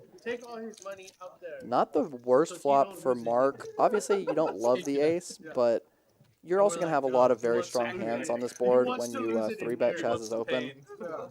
And looks like he is going to go for a small bet here. CHAZ just lets it go. It's 6 high. And nice pickup for Mark. Gets probably the max value he was going to get from 6-4 in that spot. Which is none. Those hands like 6-4 suited, pocket 2s, pocket 3s, a lot of those hands, very easy to play because they're very easy to get away from. Right. And those are great heads-up hands. That's why my favorite hand is 5-3, because when the flop is King Jack 10, you just fold. Yeah. And when the flop is Ace 5-3, you get all of Ace King's money. But when the flop is Ace 5-3, turns a 7 and rivers a 7. Yeah, you cry. You cry. You're not wrong. Also, Aaron Gordon should be an all-star. I have been there. And looks like we're going on to the next hand here. Looks like there's a couple straddles on. Looks like the $20 straddle is on at least. Yeah, and another thing to think about is like CHAZ always stays on the offense, no matter how late it's getting, no matter how long they've been playing, no matter how tired people are, he's always on the offense. Yeah. And endurance is a huge thing in poker, especially on stream. You're playing all these big pots, your brain slowly is just getting more and more tired, and you're taking decisions that you normally wouldn't. And speaking of big pots, we've got Val running his King-Queen suited into Seti's 3-bet with Ace-King suited. There was also a King folded, so there's a decent chance that they're both going to whiff this flop a lot of the time. And already $600 in the middle here. Yeah. Val only having about a pot-sized bet left. A king high board would be devastating for Val, but you know, at least he has a suited hand, and this is an interesting flop. Does go check check, and Oh no. okay, it looked he like checked a check. with a handful of hundreds. That was a. That's a very big check. And Seti doing this as a bluff, Yeah, and adding more chips to the pot. continuing to overbet jam. Let's see if he goes into his wallet. Yeah, I was gonna say. Throws Oh, out is he going into his wallet? pulls out a rack, Oh wait, go to the cage. Go to the cage, Seti. throws his phone on as well. And yeah, Val just deciding if he has enough to call. Yeah, he doesn't need to call there. If there was another heart, obviously he would have been in there. If that was maybe like, even if he had like a gut shot, I think he would have been in there. Like if it was 10-9, 7 or something, Yeah, and he had a gut shot to the jack, I think he might call, but just doesn't have enough equity there. no, for sure. And I think we might need to go to the lockbox here at Rounders and try to get Seti some more money for that shove. For him to continue to We gotta put money in the middle. Give him CHAZ's chips for that shove as well. I would have liked to have seen CHAZ reach over and put his own chips in. But then the question becomes, does Val get to play for all of that if he calls? Because then he's getting really good odds to call. Yeah, he is getting. We were like telling a story about Vegas. If he's playing for Seti's 5K that's on the table and the 10K in his pocket for his 600, And whatever's in his lockbox. you're definitely getting the odds to call there with the King Queen. Is the 7 deuce game on? This is the first 7 deuce we've seen all night. I don't know if the 7 deuce game is on, but If he folded, it's definitely not. Well, one night, like, well, Seti did open pretty big here. Oh no, he did open. I didn't see the open. My mistake. Yeah, Seti opens to 225. There must be some straddles on. I'm not sure how big the. Wow. And Preston. And they're deep as F here. No swearing on the live stream. Yeah, they are very deep though. Preston's gonna make it 850. Very chunky bet. He is out of position, so I'm not surprised to see him go on the larger side. And now Seti's got a decision because I expect to see him call here a decent amount. You really don't want to 4-bet because you're only getting better hands to call. No, for sure. I mean, you want a Seti mine here for sure. That's pretty good. Seti 9. Seti 9. He needs he needs a Seti 9s. Oh, where's Matt? And No, but he definitely can go either way. I mean, Preston is capable of making a lot of random bluffs, but honestly, he could even fold. This is a super strong 3-bet, and it's kind of the straddle really put him in a rough spot here. looks like he does just call. Yeah, and I mean this calls I think pretty good call. Only problem is if it's you know, an 8 high board, you're still going to be up against overpairs, and then you're kind of committed. So you're really just hoping for a 9 high board, and then you just, yeah, like this, for example. But this is such a bad board that it's a good board because Yeah. you can just fold. Like you want this board honestly more so than like, you know, Jack 10-7. Yeah. Or like, I mean, then you have a gut shot. But like Jack 10-6, like you're happy when you can just fold this board, and it's like just such a terrible board. Yeah, and I'm surprised to see Preston go for a big sizing. I was thinking more of a similar bet to what he did pre-flop, but he's gonna get the fold anyway. And good bet to him. I mean, good hand overall. One of those standard spots. I think both players played it the way that they should have. Yeah, for sure. I mean, there wasn't too much. There wasn't too much deviation to go for there. And it looks like the straddles are getting big. That looks like $50 in front of SETI. Yeah, I mean, we're getting there. Now, like Chaz said, it's time to play some poker. And speaking of poker, hey, Mark, do you like those queens with the $50 straddle on? That is a nice hand to pick up right here. And I expect him to raise it, try to target the dead money. Yeah, no, he's definitely trying to make his mark here. Just see how he does, how he goes about doing that. Looks like a big raise. Looks like at least 200. Yeah, 175. We're going to see if anybody has a hand that they'd like to defend. Doesn't look like it so far. Oh, and it looks like we might be seeing a raise here from Big Daddy, which is going to be some good hands. And does have the king-queen suited. Mark is going to be in a great spot to double up here, as I think he's going to shove, and he gets snap called here. Yeah, I mean, there's no other sizing. He has to just commit with queens there. Yeah. He's very happy to be up against this hand. Do you know if CHAZ ever runs it twice? I know some players don't like to. CHAZ is usually down to run twice from my experience, but I don't know if he's, some people change their minds. Right. Like yourself, you've been doing less of that, right? Yeah, a little bit less. Not for any particular reason. Just, I was playing against a lot of people that were like, what's running it twice? And I was tired of explaining it. Yeah, I think they are going twice as they're showing their hands. Yeah, it looks like it. You are at any 1-2 game here at Rounders. Sorry, before you go any further, look at the percentages. 43% for CHAZ here. That seems insane. It must be the folded cards. It's pretty. That looks about accurate. And here at Rounders, you are meant to show your hands. If you run it twice, both players have to show their hands. Yeah, because then people get squirrely with the whole thing if they don't. I'd like to run it once. Oh, it looks like they are actually still deciding whether to run it once or twice. Ooh, for the blood god.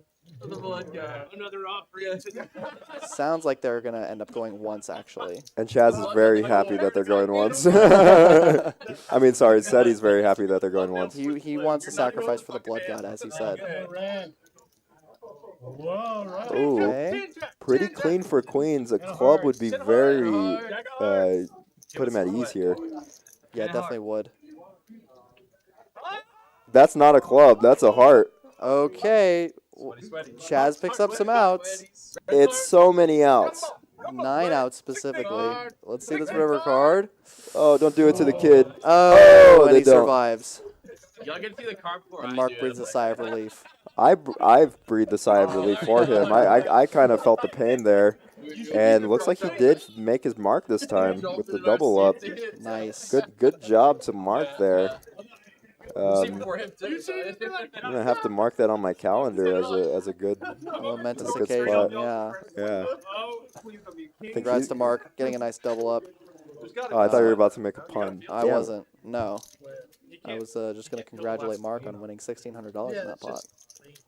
Congratulations to Mark winning $1,599 to be exact, not $1,600 as my commentator can't do As math. my I'm very sloppy sorry. co-commentator erroneously said, it was not actually $1,600. It was $1,599. So thank you for that, Ethan. I mean, when historians are looking at dates, they don't say, "Oh, the War of 1600." It's the War of 1599. That's true. Is that even a real war? Someone look it up. You don't know anything. I don't even know why I'm asking. You know nothing about history. So, I don't know. I'm a big history buff. I will say that. There's no way you know years, though. Oh, okay. So people are making puns in the chat. There you go. That's going to leave a mark. Nice. Thank you, chatters. I was going to make another joke about chatters, but I can't go into that joke on stream. And CHAZ, from being up, is now down. to 4K. Unfortunate for him, but let's see if he adds Football on. main pot, it comes to one person. Even if Yeah, looks like we've still got Preston as the big stack, so Chaz could add on for another 3,000 if he so chooses. How about whoever has the We lowest, will everybody we'll just see what put he it down. ends up doing here. Even better. Yeah. And then that one person. I mean, we got a lot of money on this table. Oh. Yeah, we got a ton of money, and as it gets bigger and bigger, I want to see what I might say. the people like Alex, Mark, who have been somewhat tight comparatively. They haven't been tight, Right. but like comparatively, I want to see what they kind of go, or how their strategy changes as it gets a little more daunting for them. And the natural progression of things always seems to be that more straddles happen later in the stream, later in the night. Although Yeah. I'm surprised Chaz actually Yeah. not straddling this hand. Looks like he just threw out 10. I think that But was on 10 1300. blind. And Chaz is just holding what looks like about 3 or 4K. Looks about like that, yeah. Getting We'll see if he's ready. going to add on. I assume he is. Trust me, guys. I know what 3 or 4K looks like. It's been a while, though. It's been a while. That's not true. I cashed out for a good amount yesterday, All right, that's true. You did. One call. And and the day before that. now, you you're see just, a- now you're just bragging. Well, the day before that, I did not cash out. So Well, so there goes that. That's what happens. And we see Jacob raise it up to 55 and take down $13.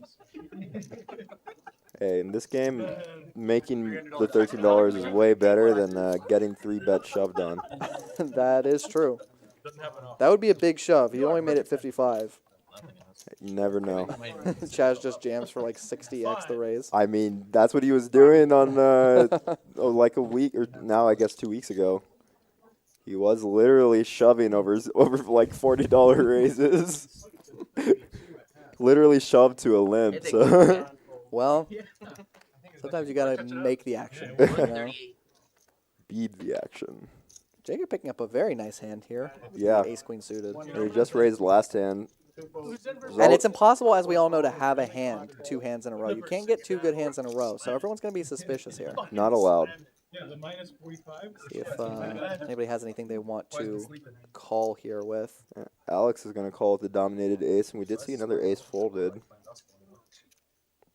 Yeah, not good. Not a good spot for Alex. Said he does fold the king 5 off. Pretty reasonable. And it looks like it's just gonna be these two heading to the flop. Yeah.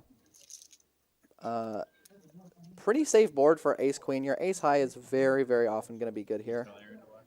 And we've seen Alex run some bluffs, although the last bluff that he ran did get picked off pretty quickly by Jacob when he called with the ace deuce. Yeah.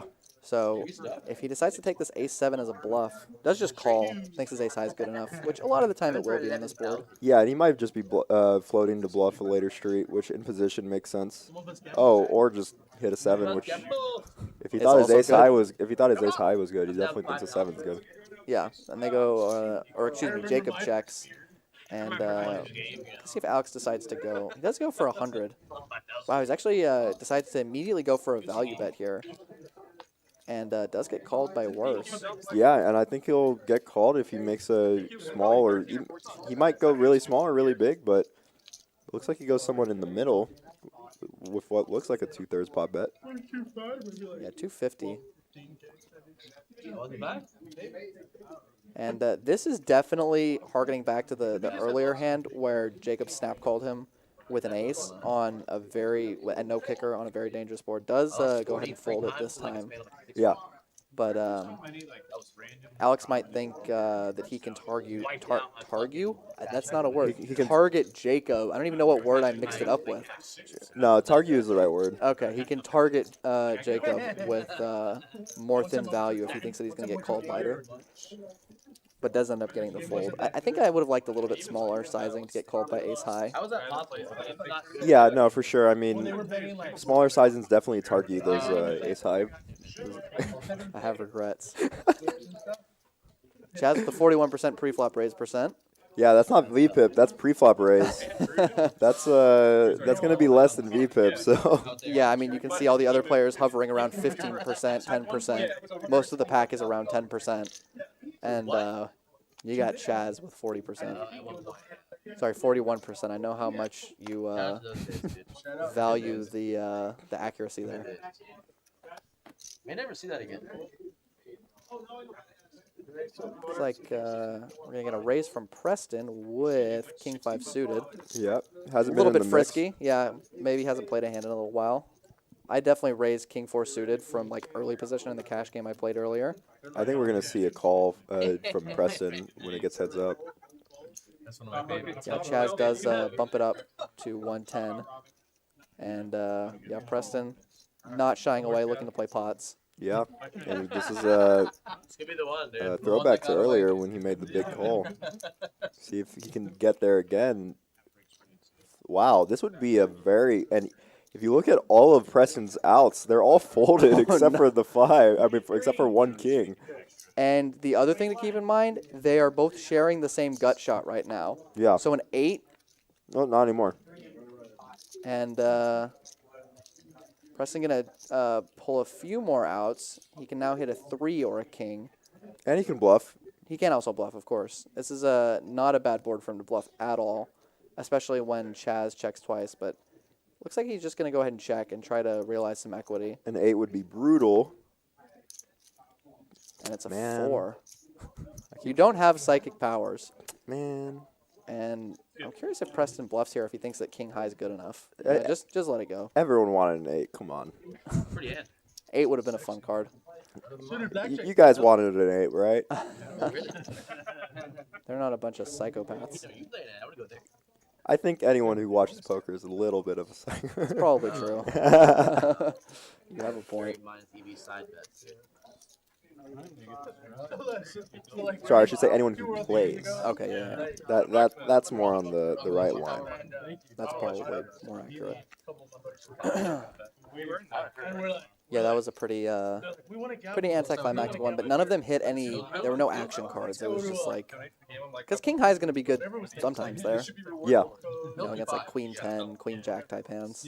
Yeah, and I think that's what he was hoping was that CHAZ was just re-raising with some random hand, like maybe even 10 jack, queen jack, like you said. Right.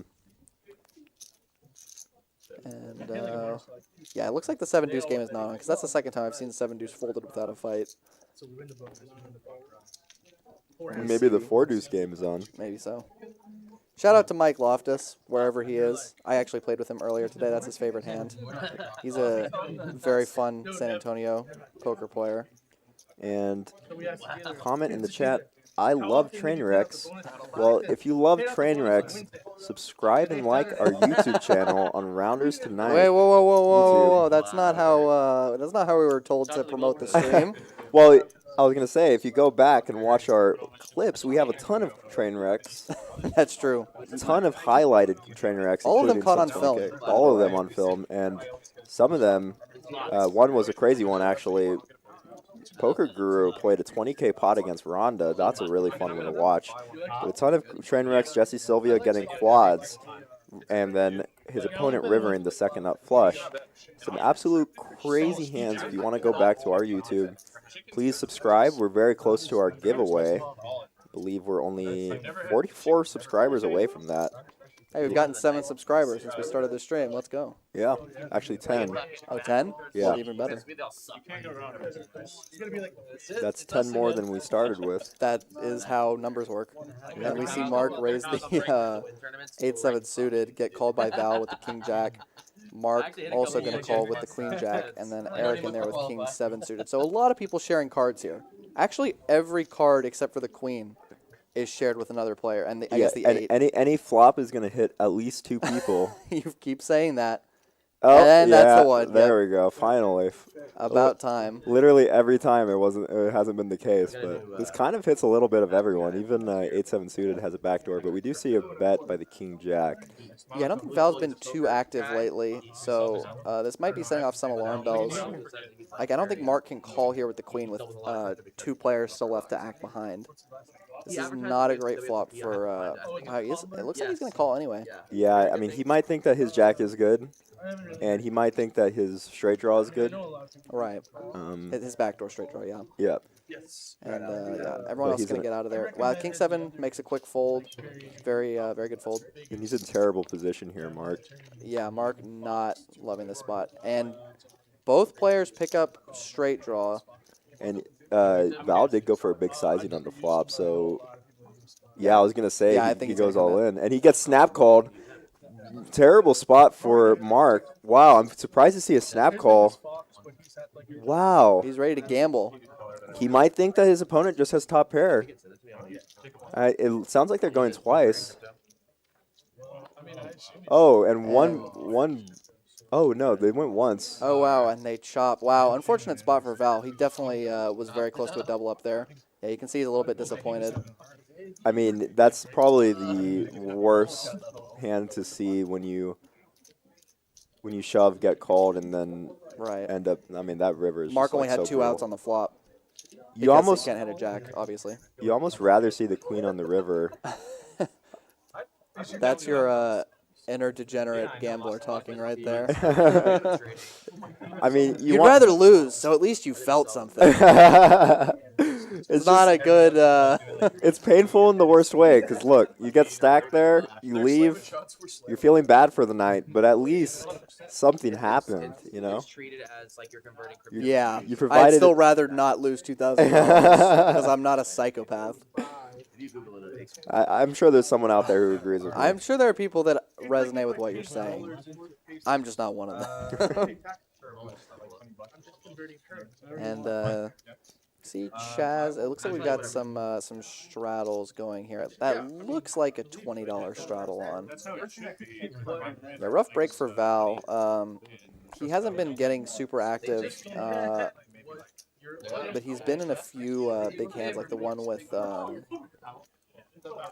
SETI, where it was King Queen versus Ace King, and ended up having to fold the flop on that one. So I know he was really looking at that as his opportunity to make some chips there. Especially when he's just added on. Right. We're going to see another domination spot.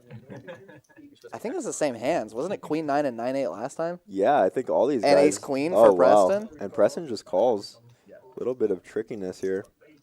Yeah, I mean, you never put a player as aggro as Preston on a hand as strong as Ace Queen when he just flats out of position. Yeah, I think these guys like to be dominated a little bit.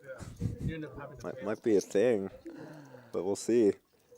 And let's see if the flop gives anybody anything to work with. Preston also has the ace of spades, so if some spades come out for Zach, Preston's still going to have the redraw. Oh. And that's a fun flop for nobody. No, we have. Oh, wait, we have an 8. Oh, sorry, he has an 8. My bad. Worst hand gets there. Technically not the worst hand, but. And I think Preston's going to have to float on this board. Yeah, it looks like he is going to have to press on here. Calls the 100. CHAZ can just have so many worse hands than Ace Queen. That's a relatively safe turn card. Yeah, but against CHAZ, again, he just has so much of this. But, wow, it looks like he might have checked back. Yeah, he did. The old chip check back. Oh, my gosh. Hey, do you like river cards? I love river cards. But, oh, yeah, good check back by CHAZ. Preston checks. Yeah, Preston going for the trap line. Definitely was going to check raise that, I think. Yeah. Or, I mean, if it was like a $400 bet, he might have just called, but I expect to see him raise that. As his hand is so under-repped when he doesn't raise pre-flop. Yeah. And, I mean, he might have been in a really rough situation if he had raised, but you can see our winners right now, Preston and Mark, up a good amount. Mark almost got back to around even, but ended up chopping that hand with Val. We got Alex, Jacob, Eric have been around the same area for a bit. Let me know who you're rooting for. I know we have a lot of stream regulars. I'm not sure who everyone goes for, but got a lot of love for CHAZ. A lot of love for SETI. Yeah, I mean, they are fun players to watch for sure. And they definitely make things happen. SETI recently played on a WPT cash game. Doing well. Got on the Only Friends podcast. Fun to see. So you didn't pause and refresh. Gonna see Jacob make a raise here. There was definitely, I think there was a $20 straddle. Maybe it was only $10 though, I'm not sure. Yeah, I think it might have only, no, it was $20 straddle. Yeah. And wow, Alex with ace-5 suited on the $20 straddle. Yeah, and sticking with his just call straddle strategy, which is good. I mean, Although he was the one who raised the ace-deuce as one of the very first hands, wasn't he, on his yeah. on his $20 straddle? But yeah, other than that, he definitely has just been calling, and not a great flop for either player. Pretty good turn for Alex. His ace high is going to be good here a lot of the time. Yeah, and that's why you can see Jacob checking back, is he does want to see his equity, and he does hit the 10, although I don't think he's going to get much. I think he will get called here by ace high. I like the small sizing. Yeah. I mean, it's not even that small relative to the pot, but it is on the small. Yeah, he just lets it go. Oh, nice let go by Alex there. And Aaron McKinney's in the chat. I believe that is an Austin legend over there. Very regular player over there. Nice to see you. Says, love Mark. So I'm guessing Mark is more of an Austin player. I haven't seen him around in San Antonio before, but nice to have him on the stream. Well, Mark is doing his city proud if he is from Austin right now. He's definitely doing well this stream. That's so random that I believe it, dude. Kind of a dark horse. I can't think of, like, other than the queens versus king-queen suited spot, I can't think of too many huge spots that he's been in. He just keeps consistently winning pots. Yeah, I mean, he was in a couple of spots where he had to pay off, or someone had to pay him off a little bit. Right. But just been like a little back and forth, nothing too big. I guess the queen jack, king jack hand. Right. That definitely helped. Yeah, I mean, huge spot. It was a $4,000 pot, so that was definitely helpful. And we see raise to 25 by Zach with the king-queen suited, and I believe Eric bumped it up to 105. And I think that's probably going to get it heads up. Although Alex has ace-5 suited, looks like he does make the call. I'd be a little bit concerned about calling with Zach left to act, because Zach can definitely go for a squeeze play here. But it looks like he doesn't, and they just go to a flop. Pretty good flop for pocket nines. Alex with a wheel draw. Not too much for Zach, except 2 overs. Yeah, this is one of the better flops for nines. Obviously, you want like a high board with a 9 on it, but this is close to one of the better flops you want. It definitely is. And ace-5 and a king-queen have a lot of cards on the turn that are going to improve them, so 9's still only 40% here. Yeah, and they both like to float here. I kind of think I would prefer a slightly larger sizing from Eric, with 9 specifically, although he gets a very safe turn card in the 4 of spades. But your 9s do need a little bit of protection. You don't want to be getting floated by any hand that just has random overs, you know? Yeah, it might be a product of maybe going for a heads-up sizing. Yeah, it definitely could be.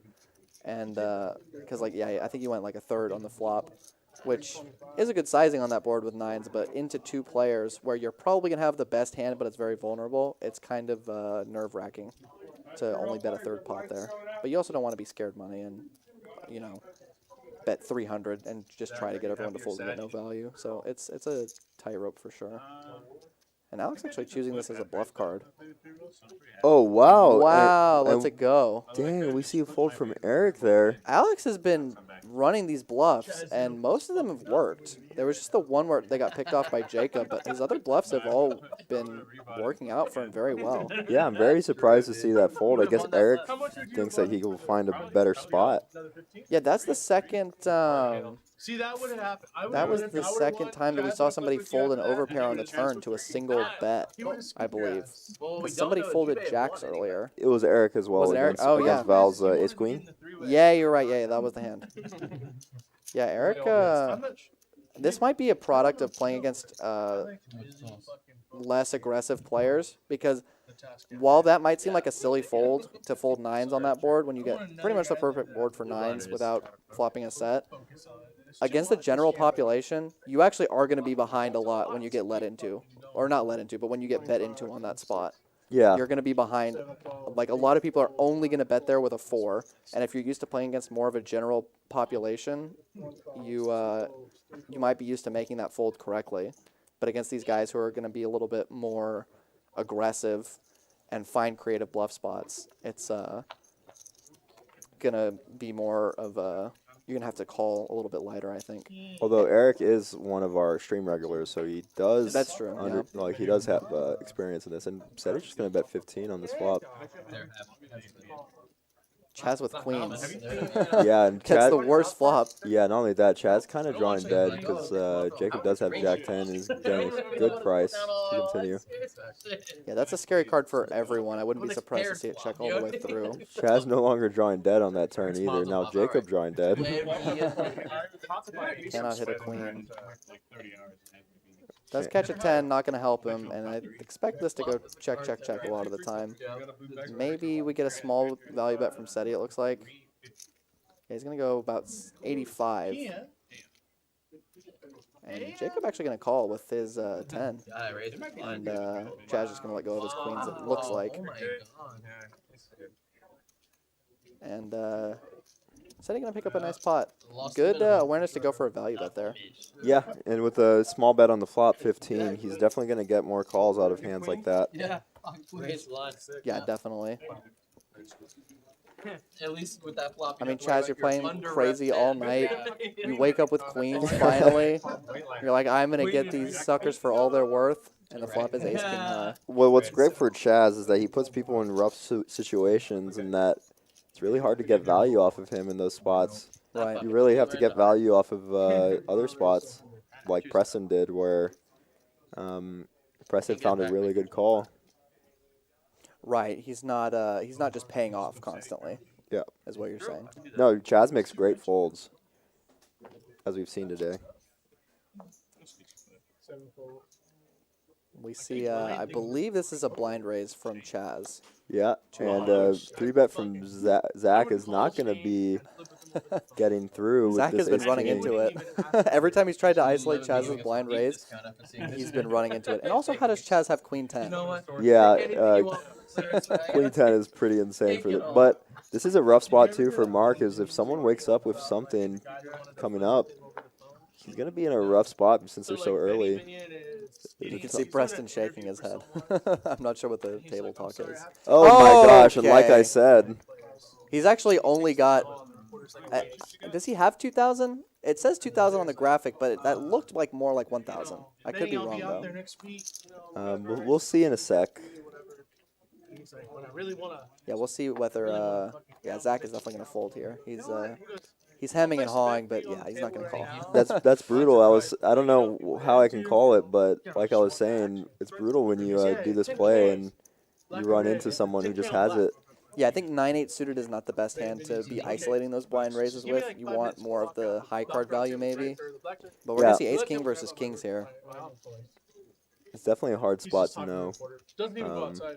Because you are going to get a lot of folds when you re-raise. Yeah, that's very true. If you run it more as a bluff, you're definitely going to get some better hands to fold. Of course, when ace, king, and kings are behind you, it's not going to get through. But let's see this flop. I'm not sure if they're running more than once, but... I believe they're going twice, and that's a clean flop for kings. Oh, wow, and turns a couple more outs with the queen. 6 outs from... Oh, my God. No, and the queen on the river, runner.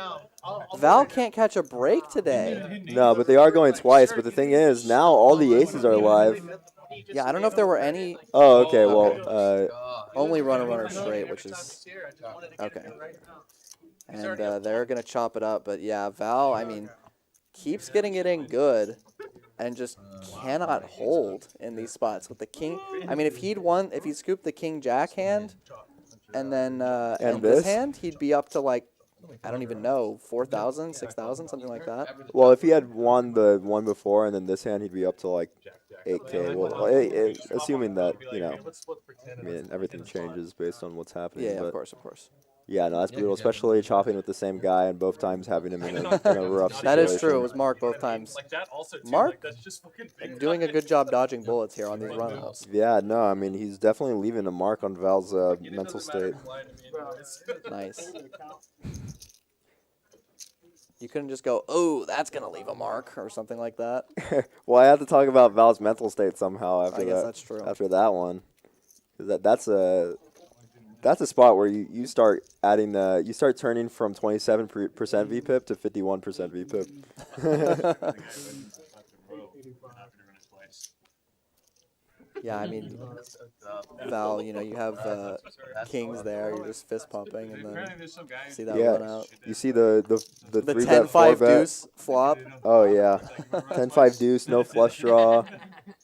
Nah, I feel like I actually the did ace that to comes Kyle. more on the 10-5 deuce, no flush draw. That's very true. It has to be like flop had to be 10 Jack there was, like, 3 three all of us, clubs, I had a and row Mark had to have like and one the other club, person was like, I have the top and one. that's how you I hold have- with the I kings. have a flush on the bottom board. He's like fucking We're gonna laughing. see, You're good, dude. You're Oh good. wow, we're gonna see a Fucking call with drove the my with the hand real Brunson fucking here. slow, dude.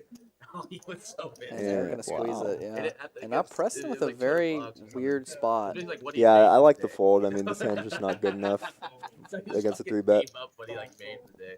You're an asshole. Power Slow rolled it of with a using royal ace flush. deuces as a 3-bet. Just do suited low wheel aces. Very good as 3-bets. But just never Kyle and I have been Yeah, best it friends for, definitely like, works 20 out years. in a lot of cases. That's And why, Mark dude. gonna call with a better suited ace. Jacob does let the 10 deuce go. You're good, dude. He's lit up. He maybe had some evil. Probably didn't even realize that he was dominated. At least not that his deuce was dominated. I don't think that he would have been able to guess that. Yeah. It was so good. Oh wow, we're gonna see top pair for Mark and Eric with the spade draw.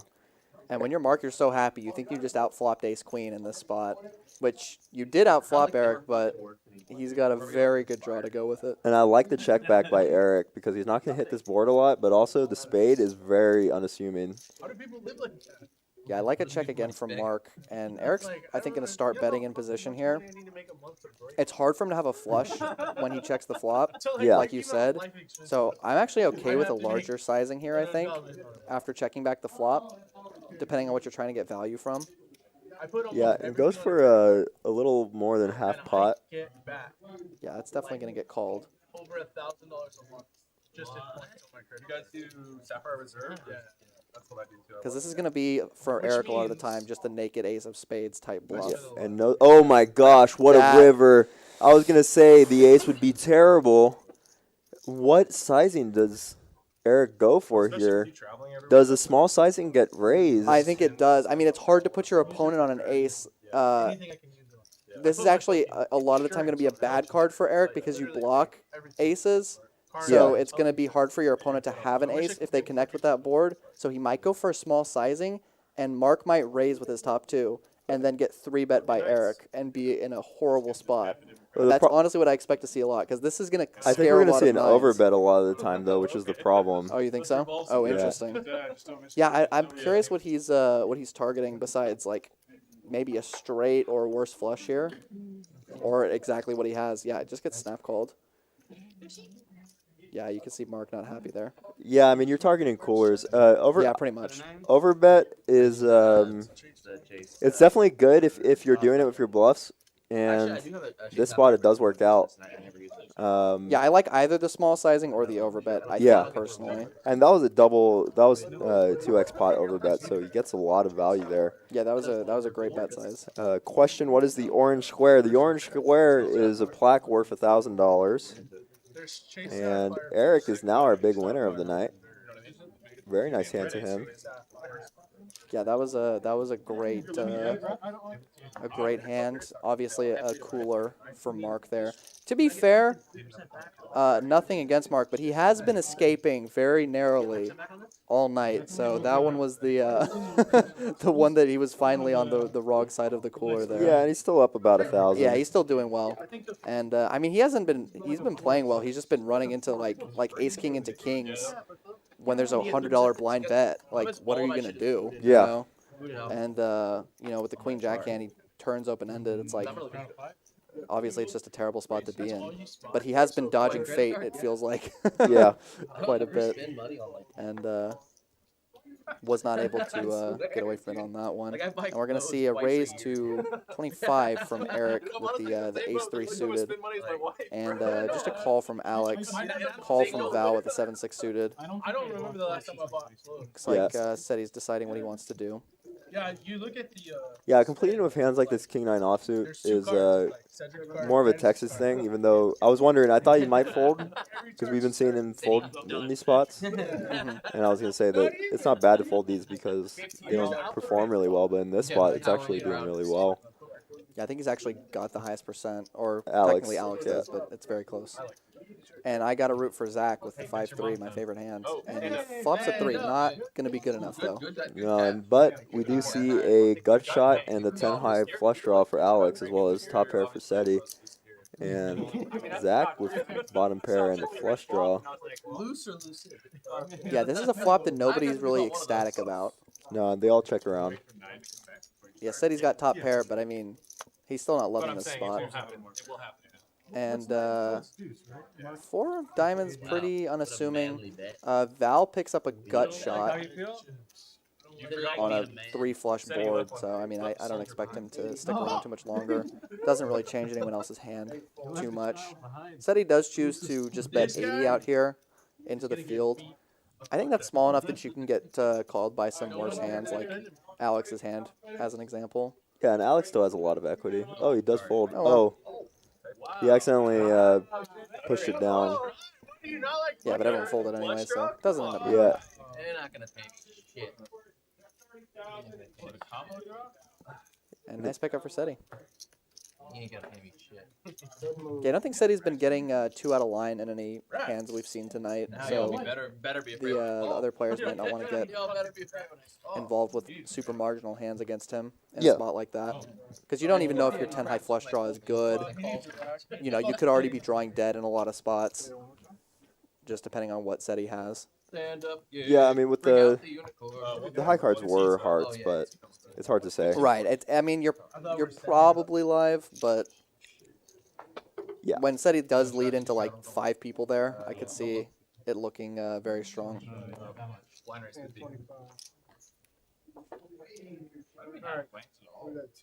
Oh, it looks like we might be getting a quad. Oh, looks like we're getting a straddle, a 5-way straddle, or five. What? 5. Yeah. What's quadruple? What's after quadruple straddle? Quintuple. Quintuple. There we go. Oh, and maybe they're all blind raises. Yeah, I'm not sure. And Val, I don't know if Val was part of the straddle or if he called blind, but he has pocket 9s here. Yeah, I kind of expect to see this possibly go in pre-flop between Alex and Val.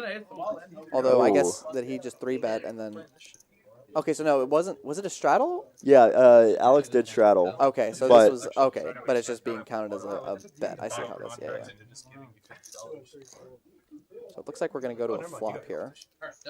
And I mean, Val looks like he's only got 700 left, and the pot's already 350. So that's going to be an example of a flop that is going to be tough to fold for Val with only 1 overcard. Yeah, he'll probably end up checking it down, though. This is definitely a scary flop. Yeah, it seems like Alex is happy to take his... Oh, no, he does go for a small bet on the... Only 55 into 400. Looks like everyone's laughing. Maybe about something else, but Val, or excuse me, Alex does call. Really good run out for Val. Yeah, I thought he was going to lead. Wouldn't be shocked if he went for a little bit of thin value. I mean, you block 9-10, which is pretty good. Yeah, it's already a big pot, though. Yeah, just relative. Yeah, I don't hate the check there. I mean, you got a little bit of thin value on the turn, and you really don't want to get check jammed on, which Alex has shown he's definitely capable of doing as a bluff. Yeah, and guys, if you like the game, you like the commentary, go to our YouTube and give us a subscribe and a like. We're very close to getting our giveaway. We just need 43 more subscribers to get to that giveaway. So please give us a like and subscribe and check out other clips for more coolers, more crazy hands in our YouTube channel. Hope y'all are liking the stream. I'm Ethan Bruin here with Michael Largent at Rounders Car Club in San Antonio, Texas. great place to come and play. There's tons of tables going on right now. Really cool tournament going on right now.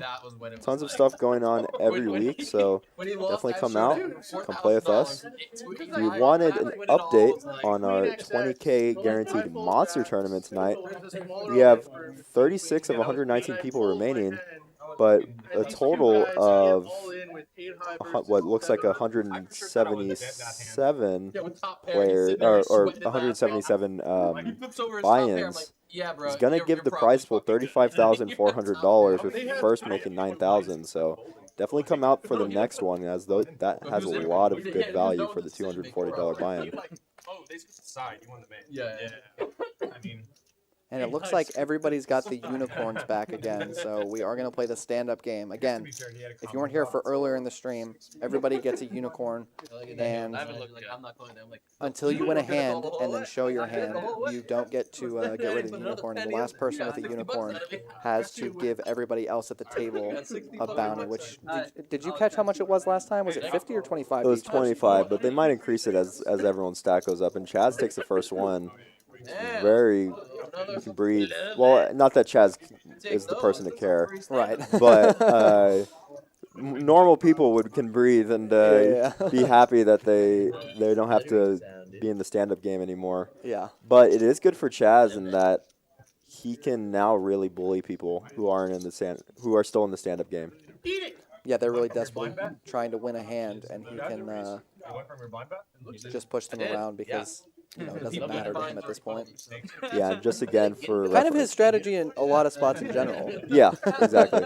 But just again for reference for those who didn't hear, whoever is the last person to win a hand who has a unicorn will end up paying a certain amount to everyone. Last time it was $25 to each person that they owed.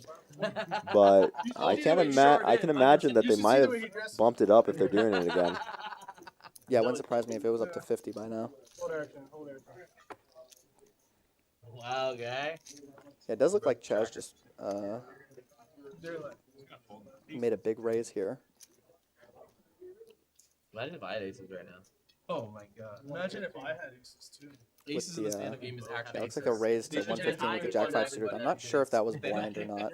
Yeah, I think it might have been blind considering it's Jack 5 suited. Gets called by the fours, but Zach is going to wake up with ace king. How many times has this happened? And this is a weird spot because he also has an image of 3-betting this spot pretty often against CHAZ's blind.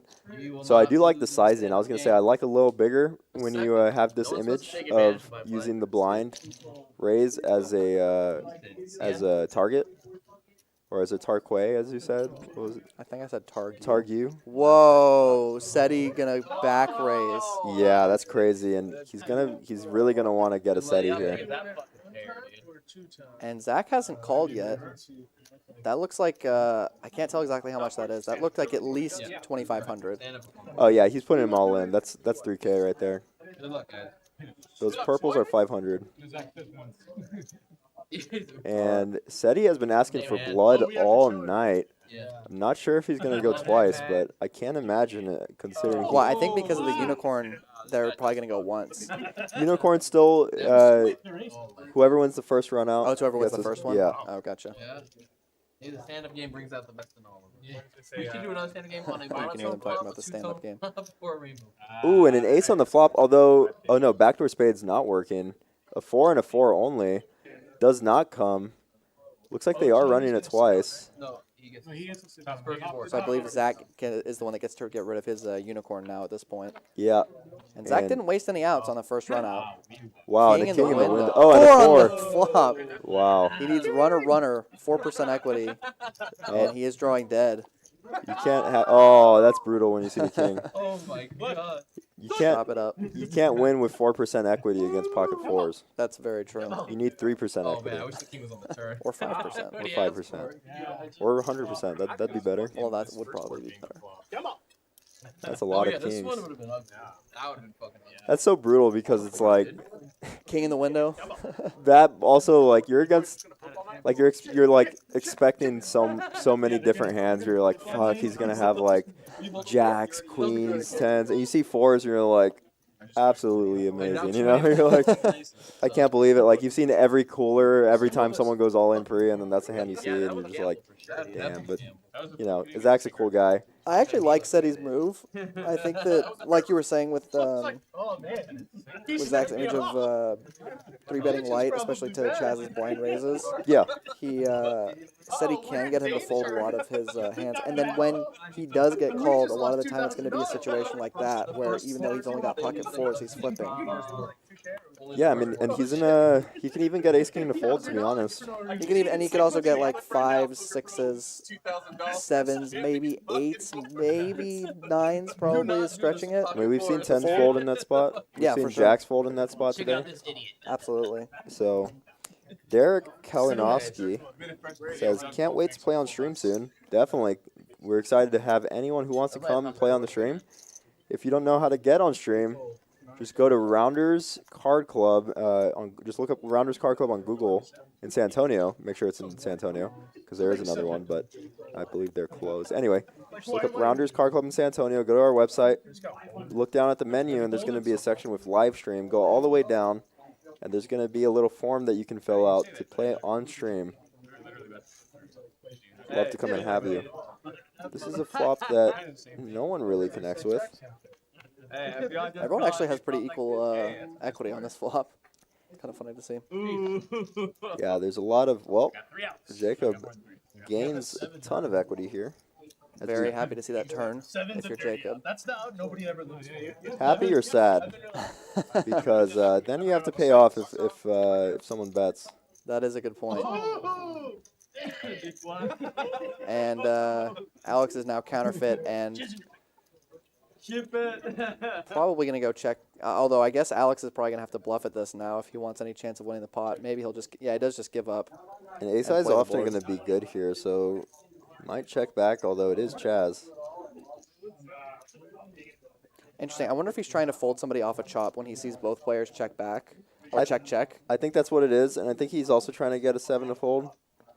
He might also be trying to get a hand like pocket 5s to fold. Yeah, very possible. Nice call to Jacob there, making 762, but I'm using 76 as the I know what you're trying to 7-6, yeah. I was going to say 7,600. I was like, nope, that's not how much you made. 7,600 would be a decent That would be a big more. call. Still making 7-6 on his 7-6. Pretty nice. That's Well, actually, it was 762. Oh, you're right. Since we're going to do that. I spent like $34.51 today on buying some just a present for my mom and sister. And somehow I had won exactly $34.51 on online poker. Wow.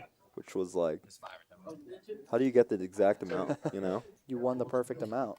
Is that it like was a sign that it was a good thing to buy the present? Yeah, is that how these numbers work? Is that like the luck thing? I don't even know. I believe this is a blind raise to 200 by CHAZ. No, I'm pretty sure he overvalues Jack Deuce offsuit. I'm pretty sure this is a blind raise to 200 by CHAZ. Oh, and Jacob's gonna wake up with 7s, which honestly, this spot's so uncomfortable. When someone's blind raising 200, you look at 7s, it's so uncomfortable with so many people behind. Yeah, Eric actually folds the Queen 10 suited there. Yeah, I'm surprised to see that, but Alex is gonna wake up with the Ace Jack, and this is exactly why doing that with 7s is so scary. Because now you might have to put it in. Yeah, Jacob, he's got... I love this all in, though. Yeah, I like it, too. It's definitely a good one to pull out. And I think he's going to pick up like $500 for that. Yeah. $400, yeah. And gets the 7s to fold. I mean, if you treat CHAZ's $200 blind raise as the effective big blind, that was essentially him going all in for like 12.5 big blinds. Yeah. It just happened to be $2,500. Because CHAZ essentially just turned the game, and he's going 200 again. And CHAZ, when he does this, is essentially turning the game into a 1-2, 200. which is going to You play could ship it with that. with these stack sizes is going to play very differently than a 1-2 said he ripped at For sure, but he doesn't get the sizes. option, which is actually really important. It is for sure. Yeah, I like that guy's jacket that's in the camera. Very fashionable jacket there.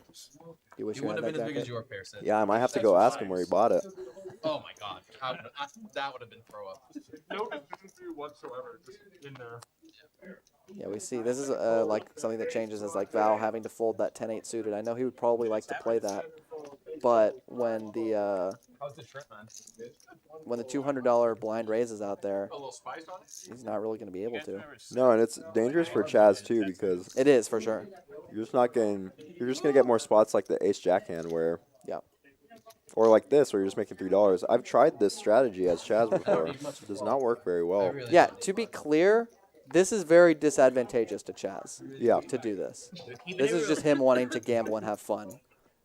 He is not doing Which I this respect. which is very respectable. Just, you know, I mean, if you don't play much live poker, you might think that this is a strategy that is, you know, unbeatable for the other players unless they wake up with a hand, which kind of is the case, but CHAZ is definitely the one being disadvantaged here, which might be, you know, hard to understand if you don't play a lot of live poker. He's definitely doing this for the gamble. Steady. He gets Seti to come back to the table to look at his hand, gonna let it go. And the other thing that's weird about this is that the stand-up game is still on. Mark gonna go ahead and flat with the Queen 9 suited. Very dangerous game to flat with the Queen 9 here, because you can definitely get squeezed off by somebody in later position when you're only, you know, 2 positions to the left of CHAZ, or I guess 3 positions to the left of CHAZ. Yeah, And- like Alex gonna go 750 here. Yeah, and I like this, but I'm gonna interrupt this hand real quick. We are going into overtime, y'all. So normally we would end pretty soon, but we're gonna go into an hour of overtime because these guys are not getting enough of this crazy action. And nice hand to Alex there, taking it down again. Just like that, picks up 800 in 2 hands. And I like that Alex went for the jam on the other hand, and this time goes for the small re-raise, because it looks very strong when somebody calls the 200, and then Alex goes only 750. That looks very much like the hand before he wanted to get folds, and this hand he wants to get calls, when in reality he was okay with getting folds both times. But the way that he just did it looks a lot more like ace, king, queens, jacks type of hand versus just going all in. You might get called by some hands that have a lot of equity against you. Yeah. Like, for example, pocket 5s, pocket 6s that are going to have, you know, you're only going to be 70% against you. Dude, I'm fucking. Oh, and queens here for Eric.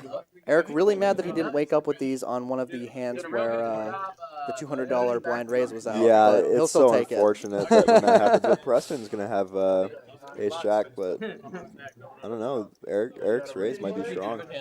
Oh, and Preston's gonna go for a cold 4-bet here, which is a little dangerous for ace jack. Although he is in position, he's gonna get cold called by CHAZ, who has jack 8 suited, and this is gonna prompt more 5-bets from Eric here. Although we have seen him play a little tighter in these spots. Well, and he and Preston are both very deep to start this hand. I wouldn't be surprised, which could lend itself to more 5-betting, but Definitely goes both ways. You can take it either way, and I don't think any way would be particularly wrong. Although against Preston's range, I'd like to see more 5-bets with the call in the middle from CHAZ. looks like he's going to go for a raise. Looks like it's just to 1,000 even. 950. Preston gonna, yeah, pretty much gonna be a snap fold from Preston. And now CHAZ, if he wants to continue this hand, although he's actually got a decent amount left. Yeah, no, he has about 4.7. Yeah, I think he's got more than the graphic is saying. It's because they add on without telling us sometimes. Yeah. No, I know why. It's just I might get there. CHAZ definitely has more than $800 left, as you can see from his stack here. Line And of credit. We can't keep up with the money that flies on this table. they add way too much, way too fast. Everybody's always deep. Look all it. 1 second they have 1,000, the next 6. Oh, and that's an amazing flop for Eric here. Yeah, it's almost too good. I wouldn't. I mean, this is also a hand that's going to just hit him super hard. He's going to have kings. He's going to have queens. He's going to have ace king. So it's like, it looks super trappy to check here, but also maybe not the worst line. You know what I mean? mean, if Like, you Chaz kinda had have Jack 8 to. of spades here, then it would be... Right. Chaz just, I think he just folded out of it. Yeah, he did. And I'm sure Eric, well, maybe he flipped over the queen. Yeah, he flipped over the queens. Yeah, it's a weird spot because it's so hard to get value when your range smashes that board so hard. Especially when Chaz knows that Yeah, you that just you're. have it. Doesn't even play around for a sec. Doesn't try to bluff it. Doesn't try to make any nonsense happen. That took a lot of Good awareness from Chaz. I mean, 5-bet pre-flop. I You mean, gotta know where you're at. for even for a maniac, it's going to be a pretty narrow range of hands usually. And Yeah. Eric has not been playing like a maniac at all. No, and we saw Preston the other day actually fold pocket kings to a Yeah. 5 or 6 I bet. think it was a 6-bet. I remember that. That was a very impressive He's fold. going home to check himself in the mirror. It was really a weird spot.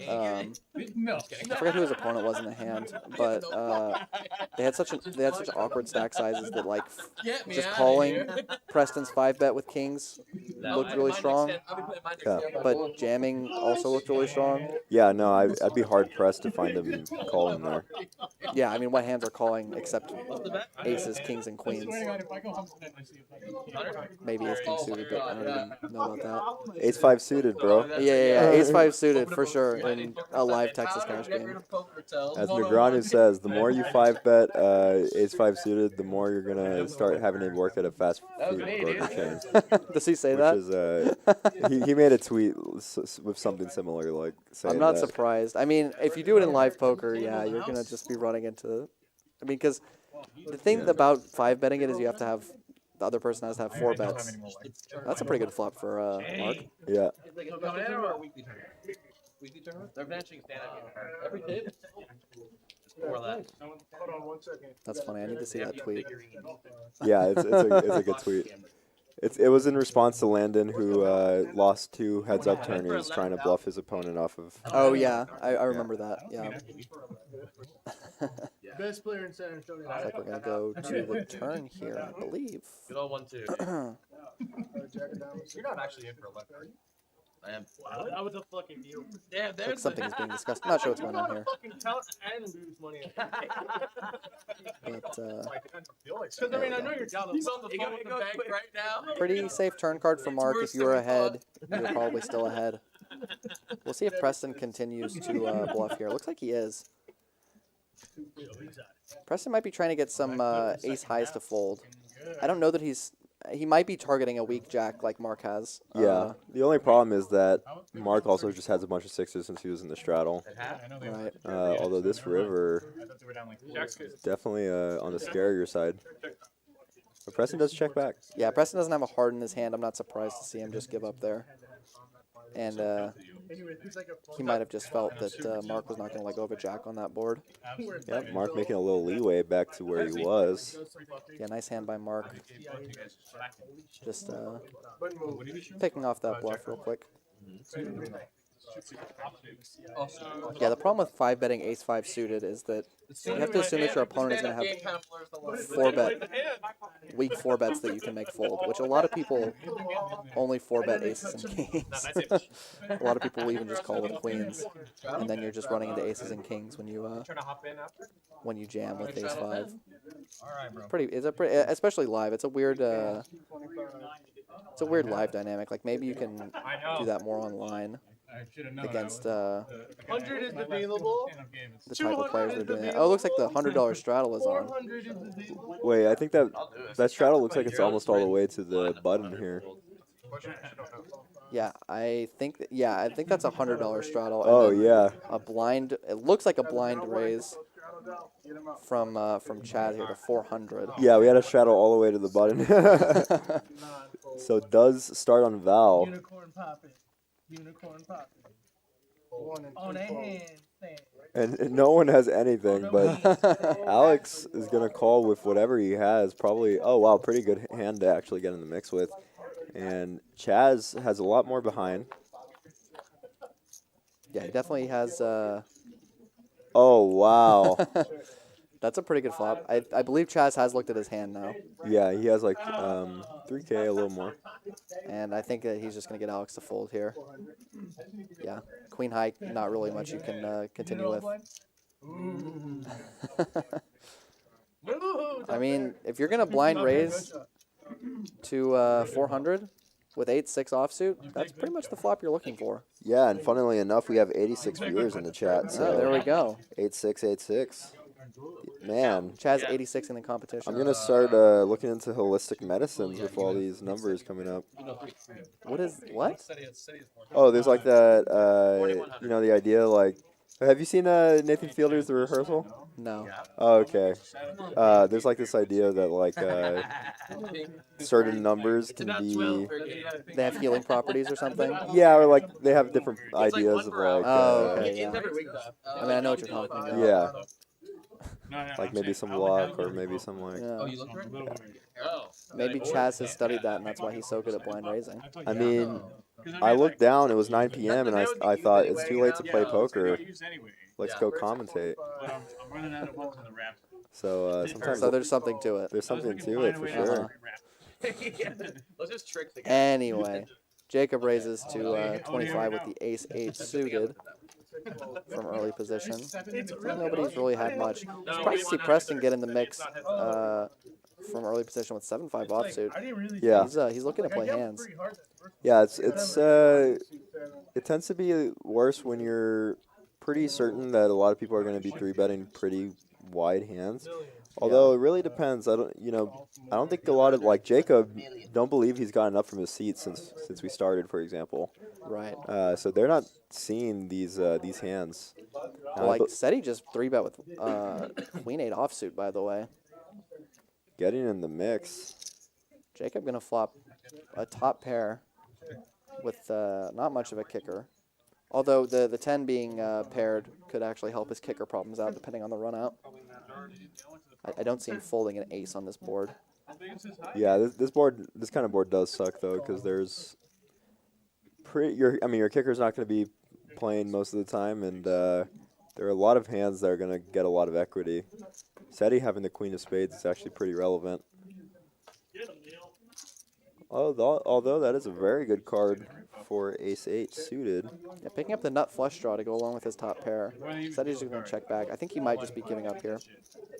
Because he probably doesn't think he can get an ace or a 10 to fold.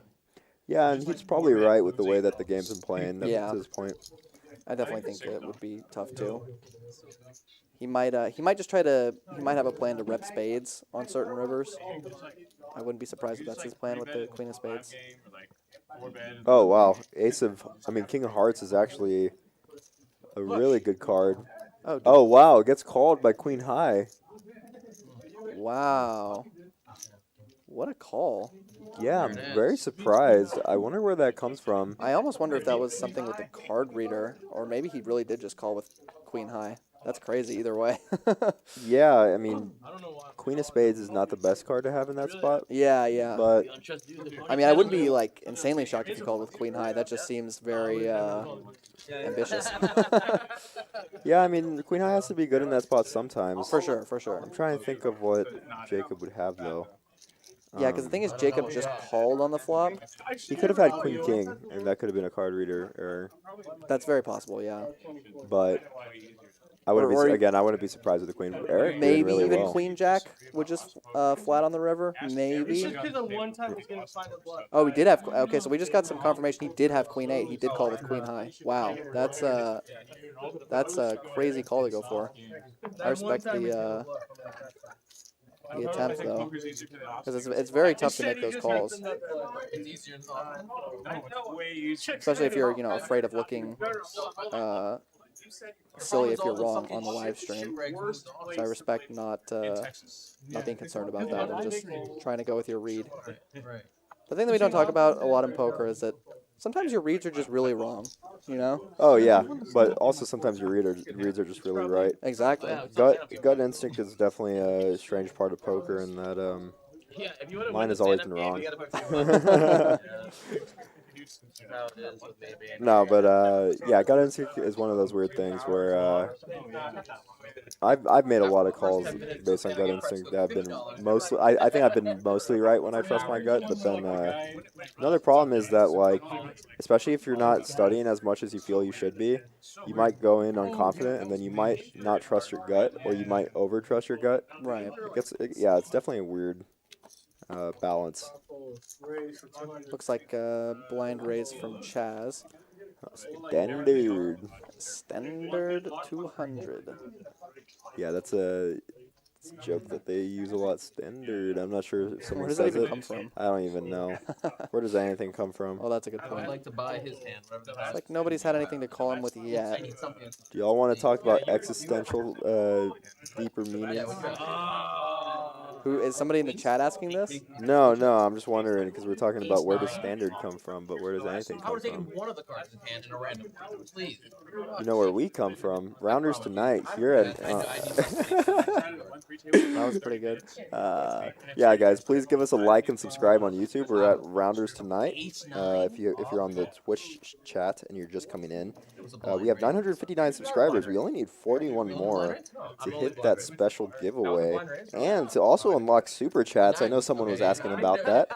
Super chats would allow us to buy drinks for the table, and you can kind of watch them like an ant farm. Like you pay a couple of dollars, you buy them some drinks, and slowly watch the craziness ensue as they continuously get drunker and drunker. I'm coming in, I'm playing 4.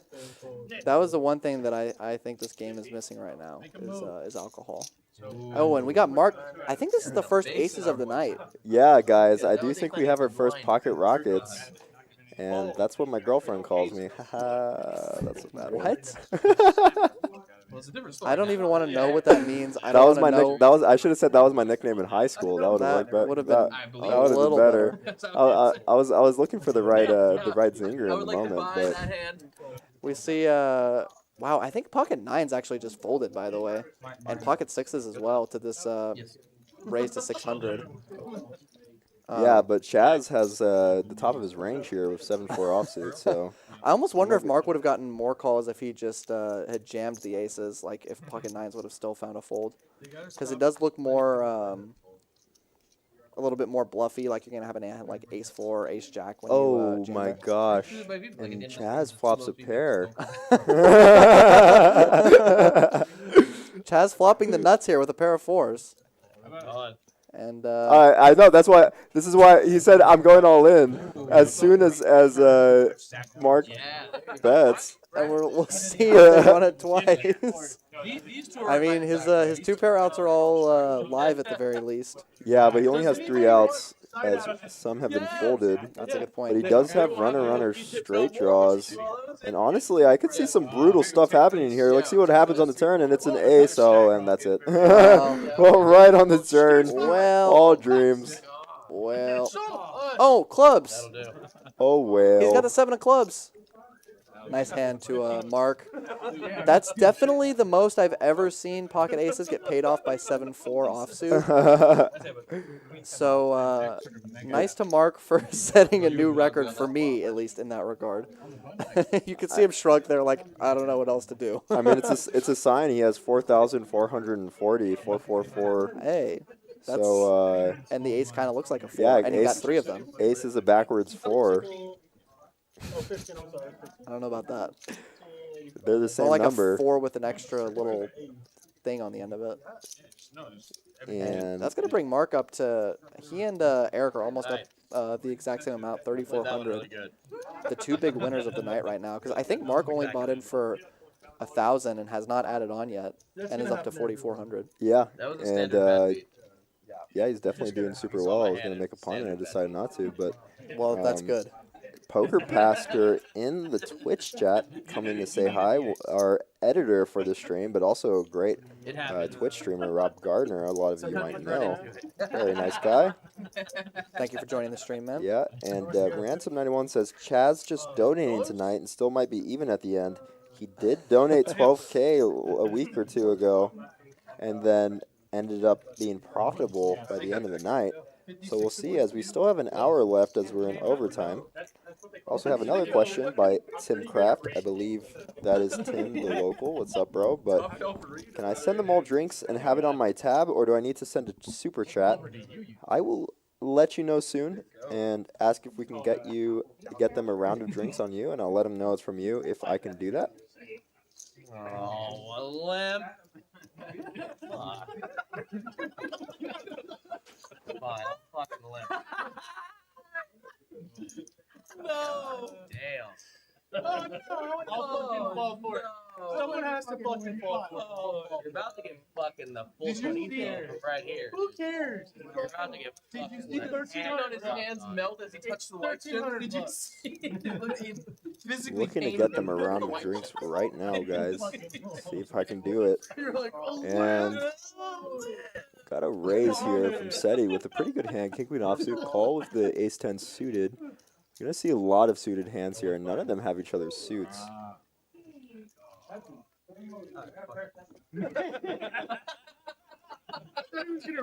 Oh my god. Oh, if he folded, he wasn't coming back. Got out of the universe. There it is. Oh. I knew it. I was like, don't speak news now. All it. We get an all-in from fours from Seti. From Chaz, and Seti's going to snap call.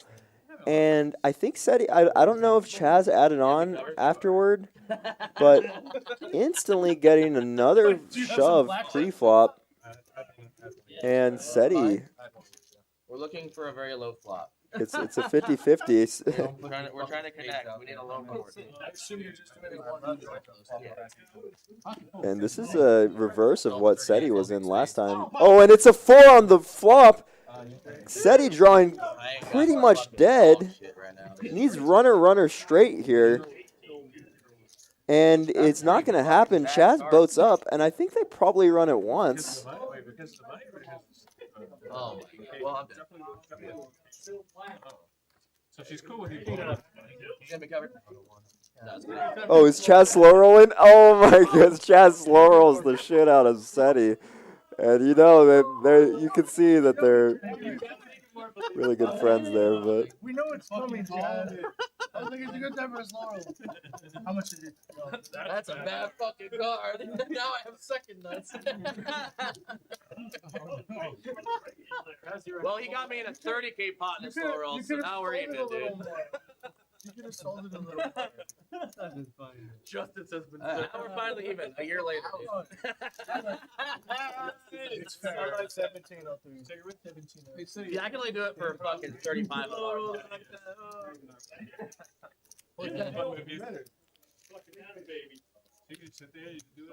and just like that, Chaz is back to only down $6,000, giving most of the profit to the table that there is. If he hadn't won that, if he didn't win that hand, Zach would have actually been the only one that was down. Besides Seti, does hit that set of fours. Fours are hot tonight. Fours definitely one of those hands that tends to hit more sets than I always feel to see that. Yeah, 1/3 of the way back. I mean, for Chaz, that's a big step for him. I mean, he tends to do this. He tends to put himself in the dumps and then somehow end up being the big winner. He's eventually forced to use a fraction of his power to make the comeback. It's my street name at ATR. What? Is that really? Is it? Game theory optional. Oh, wow. That's Looks like another blind raise to 200 with the 4 deuce offsuit. Seti gonna call with the queen jack suited. And Eric also gonna have queen 10 suited. Also going to make the call. And Preston going to fold a queen as well, so not going to be too many queen high flops coming out here. Yeah, although they're both suited. And said he just lost a big pot with King Queen against Chaz's fours. Gotcha. And Chaz has another four deuce offsuit. He has live cards. He's got a higher chance to win than Queen 10 suited. For whatever that's worth. That's not a good board, though, for anyone, really. I mean, Eric has a backdoor club draw. Yeah, and position. And he's probably going to take it down with his bet. Position is Chaz very gets important. Crazy. Yeah, that's not the flop you're hoping for with Queen Jack of Hearts. And just going back to Tim's question about sending them drinks, currently don't have a way to do that, but I will make sure that by next Tuesday, for our next stream, that we will have a way that y'all can send them drinks, because I really would like that to happen. I think it's a fun thing to have. So we'll make sure we'll get that on by Tuesday. And if you guys can like and subscribe our channel, we're very close again to our giveaway. We have our streams every Tuesday and Thursday. So definitely like and subscribe if you want to keep watching. If you're on Twitch and you don't have us on YouTube, again, our YouTube channel is Rounders Tonight. I'm Ethan Brune here with Michael Argent, your normal commentator. And then we have a couple of guest commentators as well through the months. We're gonna be having some cool people come down in the future, so that'll be fun. Can't say who yet, but some cool guest commentators coming in the future. It's a secret, guys. It is a secret, and it is going to be very cool when they come. I can't wait. We've already had some good guest commentators on, like Jesse Sylvia.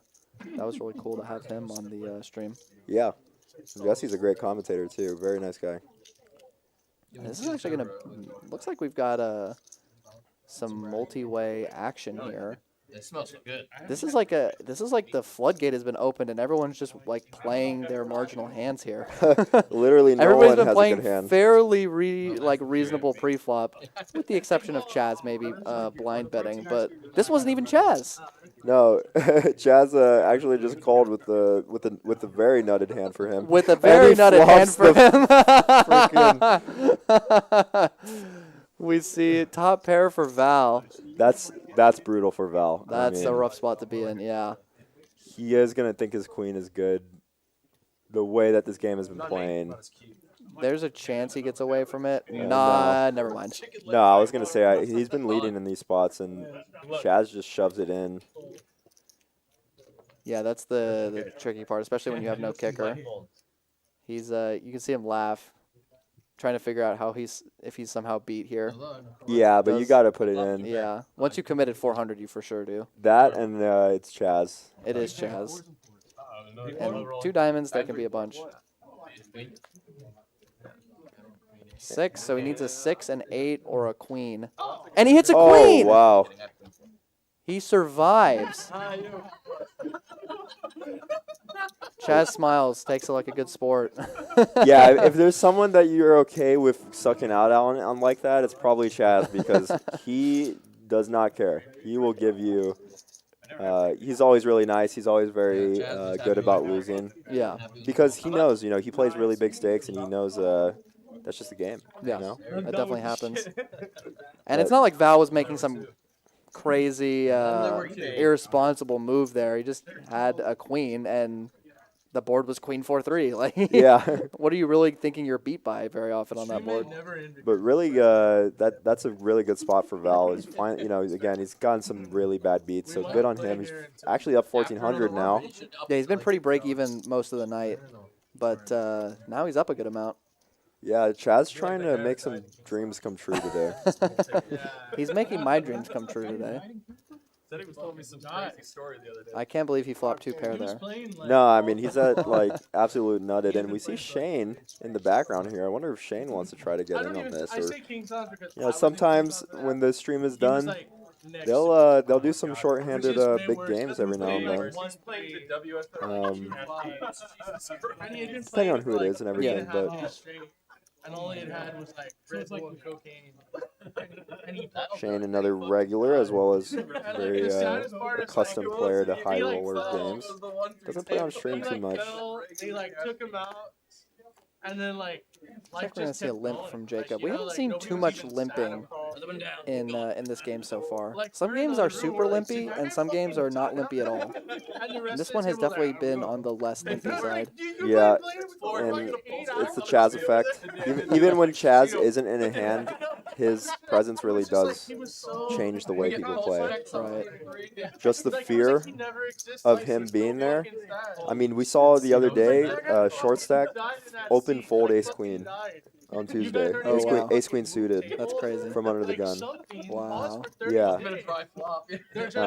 And that's like, because he knew that CHAZ would just call. And CHAZ is going to flop the best of it again. No, I think we've got Alex with the... Oh, sorry, yeah. Alex is going to flop the best of it again. We've got a gut shot for Seti. Nothing for Jacob, and middle pair, some backdoor draws for CHAZ here. And he raises, and I mean, you're obviously glad that you have a 10 here, but you're not happy to get it in here, to be honest. And Alex does call. And the reason I say you're not happy to get it in here is because CHAZ can have anything, but also you really don't want to get it with stacks with one pair, and that turn card is actually not the best for Alex. This gets really strange because I think that, oh, CHAZ does check actually. And interesting. Oh, wow. Alex is going to ship.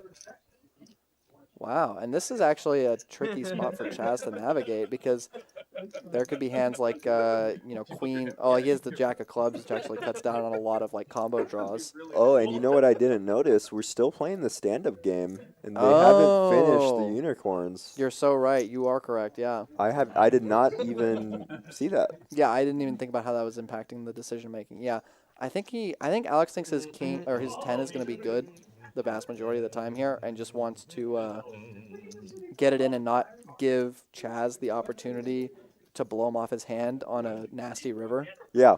Like if the river comes a club and CHAZ lead jams. Oh, and he calls. Wow, makes the call. I mean, he's still got some outs. 5 outs. None of his outs are folded, which is rare to see. Yeah, and we've seen CHAZ make dreams and break dreams.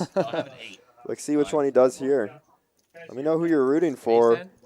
Going up to the river here. Yeah, it's your kicker. Yeah, jack or an 8. You're good. And brick on the river is going to seal the deal for Alex. Having another good night. Yeah, nice hand, Alex. Good jam, good awareness that he can actually get called by worse in that spot. I mean, when you have Queen 10, that's pretty much the dream board. Obviously not the best turn in the world, but it's not going to hit CHAZ too hard unless he's got like a king-high club draw or something. No, for sure, and that's a great spot for Alex. Now the big winner of the night. Barely. They're all so close. Yeah, we got Alex, Eric, and Mark all doing very well. Jacob and Val also with respectable pickups. Preston doing a little better than break even.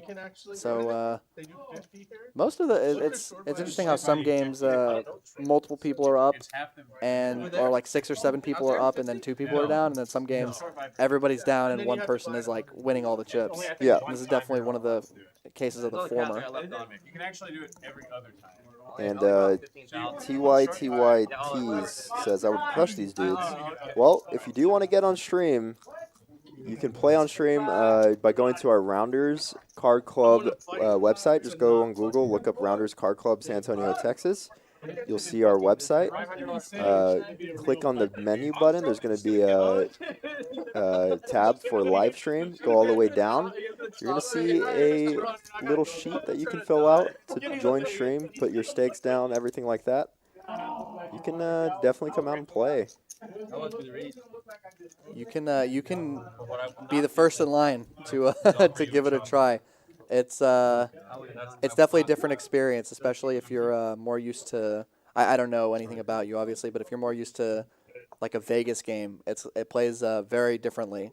It's very different dynamic, but it's a lot of fun at the very least.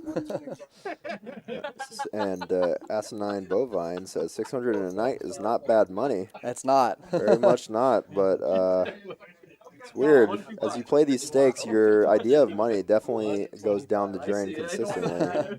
It does.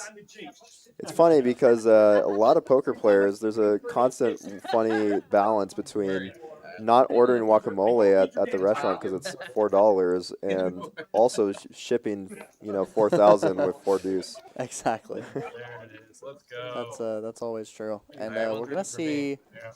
a Three-way, I'll do. raise from Preston to 125. I think that's just a straddle. I think that's essentially a blind raise from Preston, I would imagine. And call by SETI and CHAZ. And SETI gonna flop top pair. Yeah, top pair, best kicker. Top pair, a kicker. And looks like Preston's gonna go ahead and start betting this as a bluff.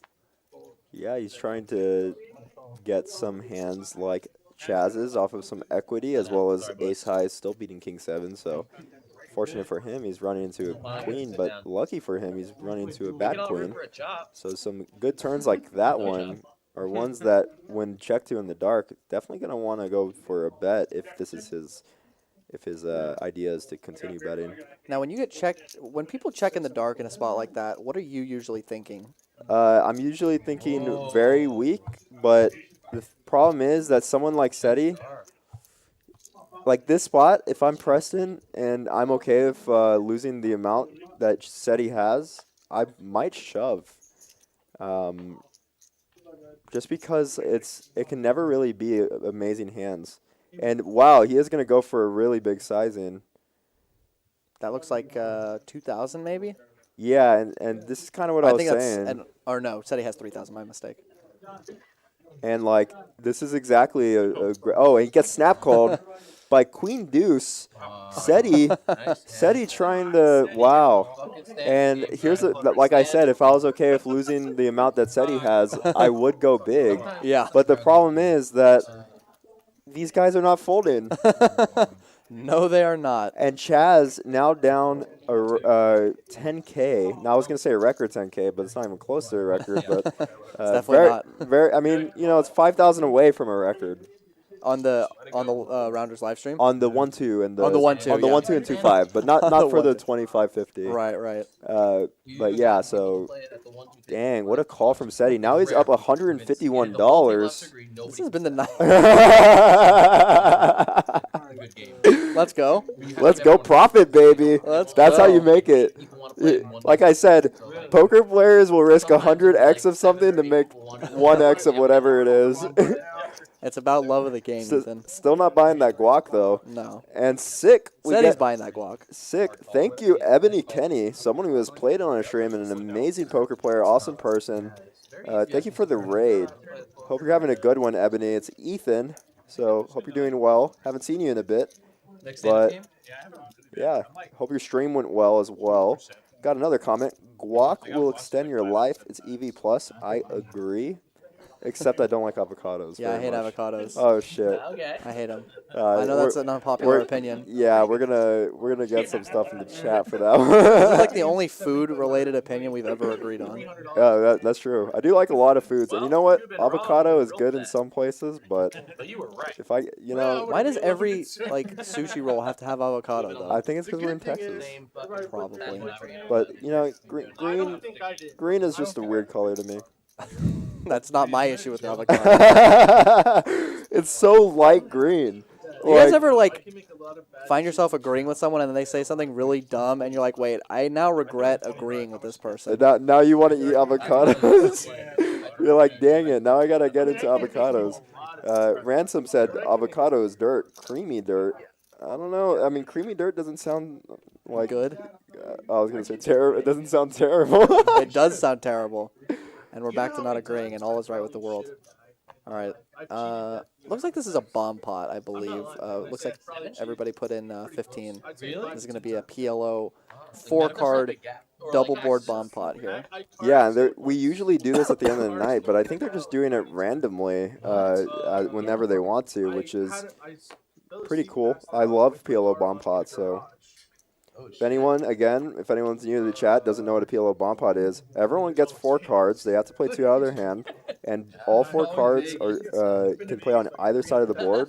But you can only use 2 from your hand for either side. But if you have like King Queen, for example, on this board, then you would have top pair on one side and top pair on the other.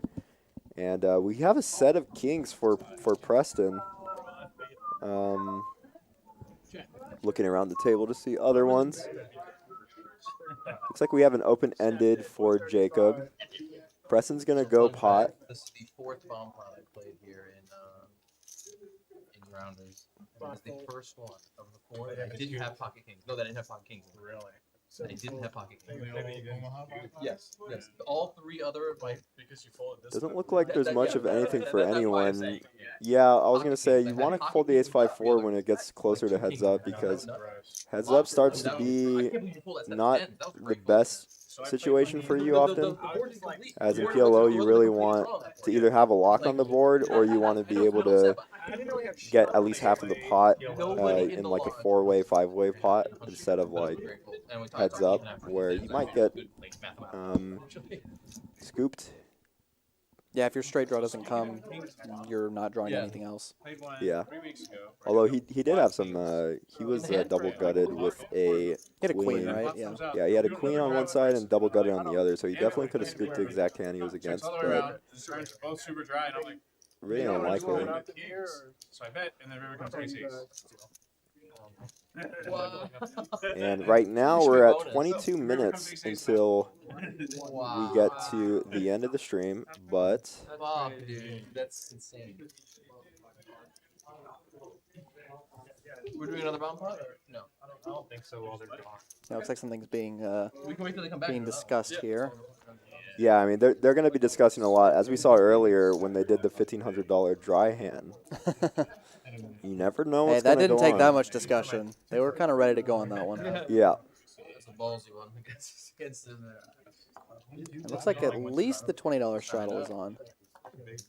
Yeah, and if you're new to the chat, again, we're having a giveaway at 1,000 subscribers on YouTube. So if you're going through our Twitch and you're new, you can go to our YouTube at Rounders Tonight is the YouTube and give us a like and subscribe. In 38 more subscribers, we're going to be having that giveaway.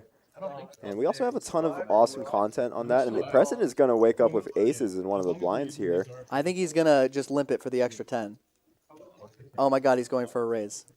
That is surprising. And the sizing is weird. I like it and I don't at the same time.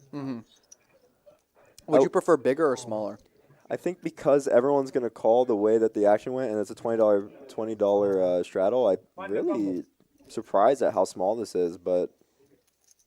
Yeah, it might be because he doesn't feel like he needs as much protection with aces. Like, you can see even, what is that, 4 ways, he's still got 60%. Whereas with a hand like kings, his percent would be a lot lower. Definitely. If anybody had an ace, but like this board, but I was gonna, what I was going to say was that there's no flop that he's going to love. Right, right. And the problem is that this is one of the worst flops. And Alex, with open-ended and a pair, as well as backdoor flush, is just, in this spot, when Alex calls with 2 left behind, you're not feeling super good here. No, you're definitely not. I mean, and Alex is going to flat a lot of strong hands. I think he would probably just call with even sets. And Alex is just going to make basically the nuts here. And I think Preston's going to check this, yeah. Yeah. No, I'd be hard-pressed to see him bet here. And the question is, do you think Alex is going to bet this in position? I see a check, I see a bet. He does go for a small bet. I do like both plays. Yeah, Preston having the ace of spades, I think, is a bad card for him because you're going to want Alex to have spades in this spot, you know? Alex has been shown to bluff, but this spot is not an easy spot to bluff. Preston does call. Yeah, you're basically only beating spade draws, I think, and maybe hard draws that floated the flop. Yeah, and an ace would be... Oh, that's a terrible card for Preston. That is a really bad card for Preston. The way that the action ran out, he's still going to have spades that he's going to be bluffing here, and we've seen that Alex is able to bluff in this spot, and Preston is getting a decent price. Yeah, this is rough for Preston. Yeah, do you think he gets away from this? No, he does. No. He does just call. And, oof. Looks like Preston's going to be done for the night. Yeah, that's a rough one to end on, unfortunately. Yeah, I don't blame him. I've always enjoyed watching Preston play since I've started watching the stream and doing the commentary. He's always an aggro player that's fun to watch. But yeah, I mean, sometimes you're just run into it in like that spot. Yeah, no, he plays really well. Oh, Shane. Looks like Shane might be coming in, and this would be really fun to see Shane come in. Shane does come in. I love watching Shane play. We get Preston in exchange for Shane here, who is also similar to Preston in some ways. Yeah. So that'll be fun. But yeah, GG's to Preston. Plays really well, but unfortunately got in a rough spot there. And you know, when you're in those spots where people are using bluffs against you and you're never sure who it is that's going to be bluffing you, I think Alex definitely deserved that, as he has taken those bluffs in some spots. And yeah, he's going to be up 6,100 for that, up to 8,000. So another great night for Alex here. You go ahead. He's doing well. We'll see what Shane ends up buying in for. Shane is not down 4,500 as soon as he got to the table, although maybe he will be. There was a couple of flush draws out there. I was just hoping one didn't come. Not because I was worried he had. I was worried that he would scare us. You know, like a flush would scare us. Sorry, I had to eat one of your fries. Oh, no, you're Just good. ordered some chicken fingers and fries. Yeah, The fries here? Okay, I know that they pay us to talk about the stuff here and to shill for it, but the fries here are actually amazing. they're probably so the best good. fries. They really are. Like, you wouldn't think the poker place would have some of the best fries that you've ever eaten in your life, but they do for some reason. The chicken fingers are really They are, good too. no, that's good too. It's all the food is good. Like the salmon I had earlier was very good. It's all very good. Very good, like Eric having jacks.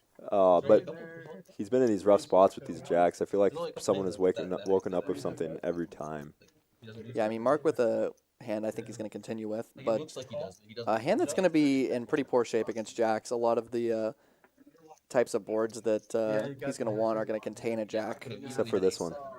Ugh. Oh, I was right. That's a board. I was right. Don't put the jack of clubs on the turn. We do see 2 6s folded, so only 4 outs for Mark, although you feel like you have way more when you see this flop. Yeah, it's interesting to see Eric actually go for a check here. Eric has been pot controlling a lot. And it looks like a small bet from Mark. Yeah, just 100. I had a hard time. I mean, you definitely can be beat, but your opponent can also be value betting a lot of worse hands, like King 10, Ace 10, Queen 10, even Jack 10. Yeah, and what's funny about this Oh, check... goes for a check raise. Yeah, what I was going to say is what's funny about this check raise is when you get called, there's like no turns that you're going to like with the jacks here. No. And as everyone knows, we all hate jacks. We'll see if Mark chooses to rep if a spade comes out. That's Wow. a really Wow. weird card. That's a great card for Eric, as it's less combinations of sets that he's going to be up against. Now there's only one combo of pocket fours that he can possibly be against, but it also gives Mark a flush draw. Yeah, I wonder what sizing Eric goes for. Stack to pot ratio, I almost like an overbet the most. It is worth noting that Mark can no longer hit a jack, or Eric will boat up now that the board is paired. So But he does did get lose more some outs. of his straight outs, but he did gain more hard outs. Yeah, and this sizing is definitely going to be a continuation for Mark, possibly even a raise. We stack him one more time. Looks like he's probably just going for a call, I believe. I like a just call. Yeah, you really, on the turn, you don't need to blow up the pot, because money's going to be going in on the river, kind of regardless whether if you hit your card. Ooh. Just gets an 8. Yeah. 8 of spades, though. He could use this as a bluff card. I Yeah. expect to see Eric check here. I think we are going to see a check and then a bluff, but I don't know if Eric, really depends on the sizing. Wow, Eric's going to lead. And the problem here is that if you lead, whoa, this sizing is Yeah, interesting. surprising. If you get shoved on here, Yeah, you can see Mark trying to figure it out. Probably doesn't think his 8 is good, but trying to figure out how strong Eric actually in the is. old 1-2 games, I remember one night where they called me. I was in Yeah, I Vegas, mean, and as we one could of the see, an all-in would probably players work, compared but it to right now. And I just back then I Really said, tough how much spot can to I go buy for it an Yeah. all-in He was overbet shove. 75% yeah, game. especially once you've kind of Right. And he's like, shown "You that can buy you it don't for really want to call, although I've definitely seen Okay. people make this Because face and somebody then had shove with the 15 nuts. That's the one. Have you watched Oh, yeah, you got your Slow ass out of Poker's bed. vlog at all? Like, I paid I think I Just- showed you like just one of his video, episodes, yeah. but he did a whole $24,000 section on acting with aces about how people will like look so sad and then instantly 4-bet to 350. Yeah. It's just aces every time. Yeah, Pretty funny. this specifically does seem less Yeah. like that. Yeah, Before for it even sure. like donking, it was just I think he's, yeah, at this point, I think he's probably thinking of either calling or folding. I don't think he's going to shove at this point, especially with the way his body language has been. Does let it go. Makes a good fold. Yeah, good fold. I think you definitely can't call down with an 8 there, even to just a relatively small bet on the river. I think you just have to either shove as a bluff or let it go. I don't think your hand is going to work that well as a bluff catch. Not to that sizing, yeah. It's a very value-heavy sizing, but And the thing is, Eric can also have a lot of flushes there. It's not like Yeah. he's never going to have a flush in that spot. yeah, a decent amount. Less so, but still, yeah. And It's not impossible. very nice hand to Eric, though. Does get Hustler. pretty good. I think it's an $1,100 pot, so Eric's going to be up to around $4,500 profit. And Biddy TV in the chat says slow poker is the GOAT. I do love Slow Poker. I love his videos. He says, I look sad in side jam with bluffs against good players. It's not terrible. I mean, Not a bad fake though. It's not. It's definitely not the worst. yeah, I mean, there's some Shane playing like a nit though, 0% VPIP. yeah, how does he have 0% VPIP and negative 5,000? That's a good question. What a no. Shane's a really good player. One of the high rollers. I'm not sure like what everything he's in, but you know, Right. he plays a lot of the I haven't gone back to LA. the bigger games here. Like if I do, like. And I'm gonna eat some of my fries before they go cold. All right, I'll take over. Looked like another blind raise from CHAZ to 100, and nobody's really woken up with much so far. I'll look eventually.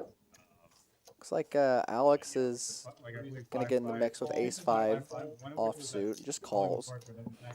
Yeah, the thing about just calling is that unless you think Val is gonna make a move in between the two of you, it's okay to just call because CHAZ doesn't have an action. Since he's blind raising, he's not straddling. So when it gets back to him, he can't squeeze you off until the flop. Not a great excuse me, not a great flop for either player. We'll see if CHAZ decides to bluff at it, as this board is not going to hit Alex as hard as it's going to hit him. Although, you know, every board is going to hit CHAZ when he's limping or when he's blind raising. Looks like CHAZ does decide to bet 100. I expect to see Alex continue for that size. He's got the backdoor club draw, yeah, and does turn a 5. Kind of a weird card. 4-liner to the straight now, makes a pair. 2 flush draws on the board. It's the type of card that CHAZ is definitely going to keep bluffing on. Does go 200. Like I'm in this 5-10 game for 3,700. This is a weird spot for Alex because Of 1,000. CHAZ is just going to have so much nonsense, but he's also going to have some better hands. This is just one of the nonsense hands. You have to rebuy for 100. That'd be. I think I would bet. Yeah, he's really taking his time to think this one over. If you get rebuy for anything, if you would only have to Wouldn't be call surprised to see a fold. The problem with calling is, yeah, it does just decide to let it go. Problem with calling is that you're then going to have to probably, against CHAZ, call a river bet.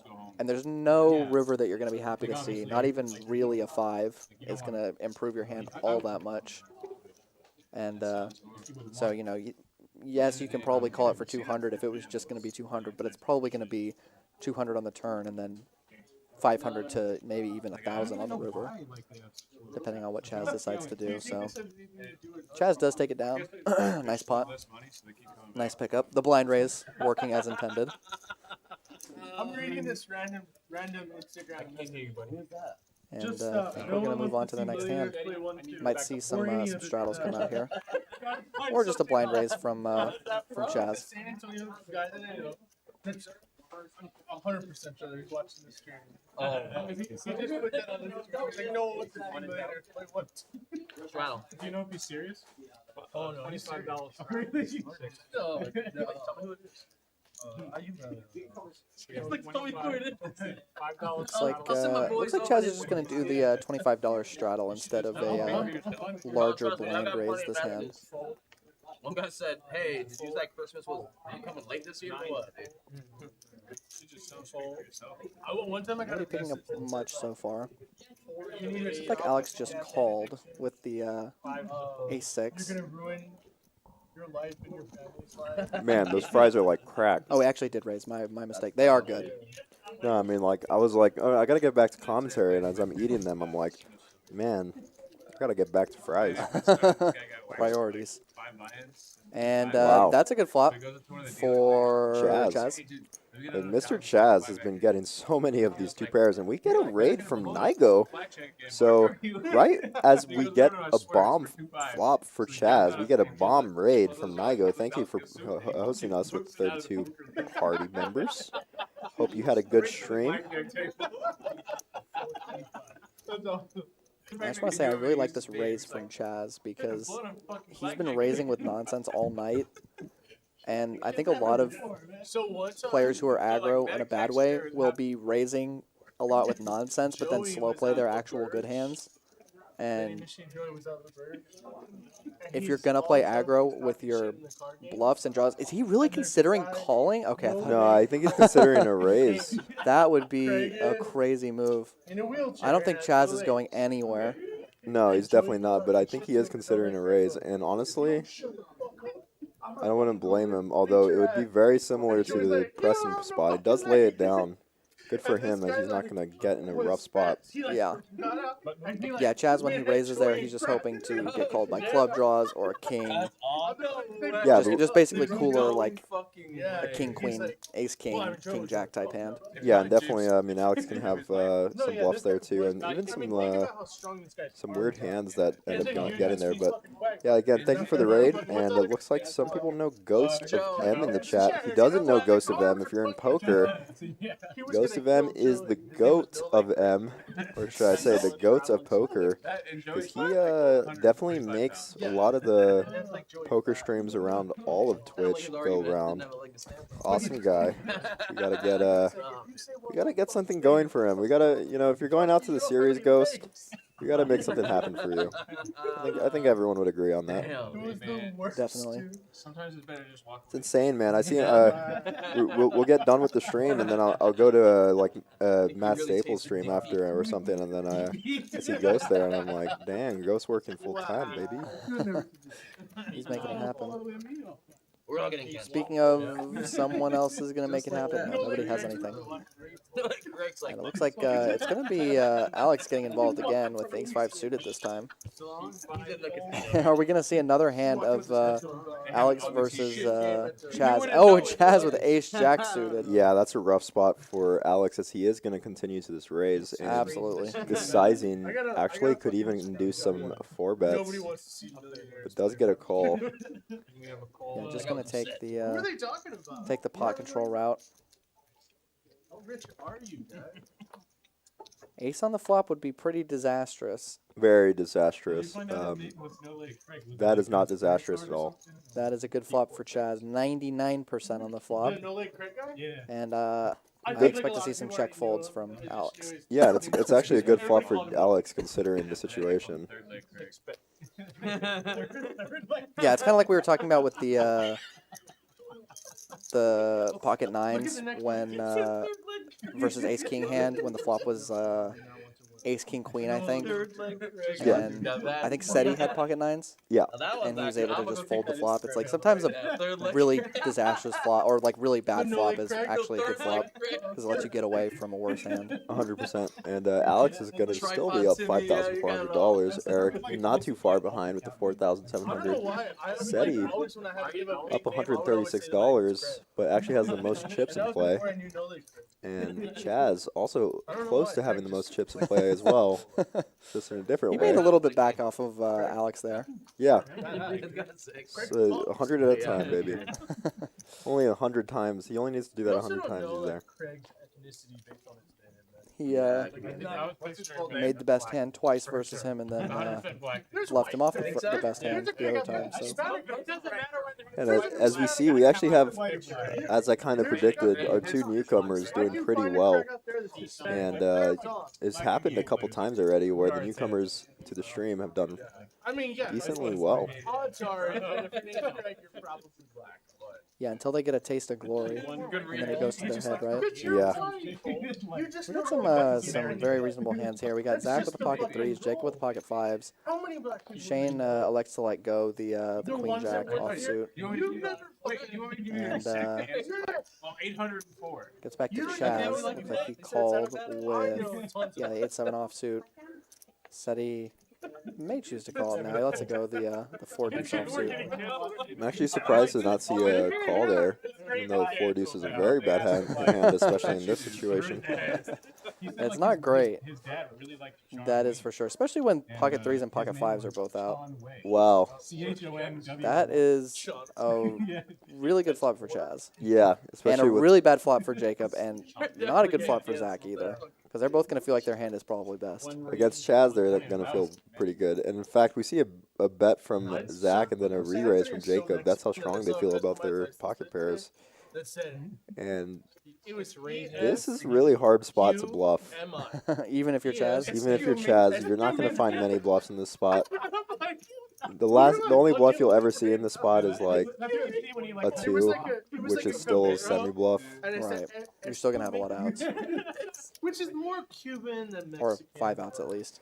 Wow. And That's Chaz turns quad 7s. 7-7-7. That is not a good turn card for Jacob. No, that Because is if you not. thought Chaz was full of shit on the flop, you really think Chaz is full of shit on the turn. No, and we could see, we can possibly see Chaz stacking Jacob here, as Jacob, with that 7 on the turn, might think that his 5s are good here, which often, honestly, the way that Chaz plays, I think he really would have raised pre-flop with a better pair. Yeah, it's really hard to get away from pocket fives on this turn card. A 4 or 3 would be absolutely brutal for Jacob. And that river is actually good for Jacob, as that some ace-deuce suited type hands that got in pre-flop are going to be in Chaz's range. But also Chaz Let's be honest, is it was going only 25. He might have all the offsuit combinations as well. Yeah. And also Chaz, Chaz is targeting an ace here, but I really don't. I mean, that's the thing is, like, how do you even know? Like, if you're getting targeted in this spot by Chaz and he's targeting an ace, what is he targeting you with, right? Right. If he's not afraid of that ace. yeah, like how many? Yeah, But you can see also it's Jacob's in the Chaz. blender. I know how many people I have. We can just end every statement, but it's also Chaz. You know that. Yeah, Jacob in a very difficult spot, definitely in the blender here. I mean, he's, you can see it on his face. He's not happy with this bet. No, and if I were Jacob, I'd look at the post flop. I mean, on the flop action with the cold 3 bet on the flop. Right. Very, very hard to cold 3 bet with the bluff there. Yeah, he really might have gotten away from it on a lot of turns. But the 7 of hearts is probably the worst turn in the deck for Jacob. Yeah, but in his head right now, he's just thinking, "What is Chaz really doing this again?" This is kind of what I was talking about earlier with when he glimpsed 7s. It's like Cool name too. Chaz, even when you have 7s, it's just so scary. You never know what he has. Right. Cool name. My dad's side from Baltimore. My mom's side from The South. Bumfuck, Texas. Okay, yeah, there you go. Which side was the Leroy side? See if he can sniff this one out. I feel like he's leaning towards a call, but So it's tough to say. So It would be a very good fold. Great grandfather named Leroy. Very tough to make, for sure. My dad and my uncle had a bet. My uncle went to UT. My dad went to Tech. Ooh, I thought he was about to At put the it in time, there. they're both good at football, so they bet. They said, He's really thinking about it. But like I said, what cold 3 bets are going to be in Chaz's range on the flop here? I think a lot of them, if he is making them, are going to contain aces, as well as just even 6s sometimes. So I was Okay. supposed to be or leaving. better. The other thing Right. is And this they river played sizing is. And my dad was like, run it back. I wouldn't be surprised So they if let a Nick lot of lost the time again, Chaz so is it's going to go a supposed to be little bigger Leroy, with his Leroy. bluffs. But I mean, you know, a player as good as Chaz probably knows And then that They're gonna make their you have second to child, be their daughter's consistent. name But Leroy. this 1,000 No, I really, was you know, into a first pot name of Leroy, middle name 1,600 Leroy. Oh really no. looks like And then my mom call beat me me. with your pocket pair, call me with your Yeah, ace, let's you see know. how we can Yeah. traumatize I mean, he's not going to that expect child, Jacob to you have know, many aces. He's before, probably you know, putting Jacob before it on comes out. pretty much the Anyway, my range mom that he thinks has it's of like all 3s babies. through 6s. I got stuck with this. Like, Yeah, I almost do feel feel like if an you're- all-in would look more like, if bluffy. you're under 18, Exactly. no, And I wonder in if this house. if you're like under I wonder if he 18, would have called an you all-in. child, Probably. you probably shouldn't be able to name I feel like if he's Close. deliberating this Because, like, much, I don't know that he would, people that are but that it's tough young to at age say. are probably making pretty bad decisions already. I went to Because this is a large bet, but it's not The that what? large Yeah, relative to the pot. So did I. Abs. like No, I spelled went A B C Yeah, he's D. getting almost Yeah. 3 to 1 Oh, I here. went to There was school no with a E. girl There who was no named E her this kid after No. me. No. Spelled A B C D. Yeah, he's All caps, really, by the way. really Stylized. trying to work this Not one even out. first in the alphabet. This is behind definitely the air. longest tank we've seen Yeah, but tonight. would you rather be named Yeah, you ABC? can't Well, blame him. well X, deserved. Ash, 8, 12. Very understandable. Probably absolutely. Let me Yeah, know what probably you would do in the Here, chat. this. Well, if I knew my I opponent was- had I used to quads, be a I would just fold. corporate trader. Wow. Very good fold. Lays it down. Very good fold, Jacob. Les Diam of Monstier. I'll I spell was it gonna out say for when you were you. saying what he was thinking about, I thought you were gonna say he was thinking about L- Vegas and the Mirage. thinking We are about- rounders. Hyphen. We are at Rounders here in San Antonio, Texas. Please come out, give us a like and subscribe on YouTube Yeah, to and watch I'm some like, sick hands like that, I'm some like, sick folds, some sick coolers. Got a bunch of stuff on there. I mean, Rounders well, tonight hyping up. on YouTube. Please give us a like and subscribe. We're very close to our 1,000 subscriber giveaway. Sick fold by Jacob there. Absolutely brutal spot. And again, lays D on the monster.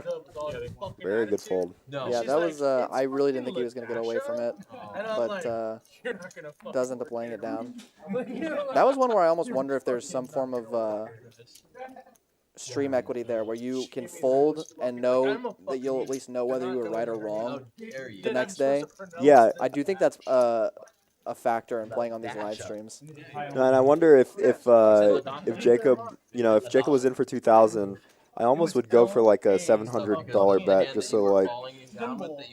I think a lot of people would when they look at the 1,000, it's like, do I really want to call this and be down 300 Right. like this late into the stream? Right. I have no idea.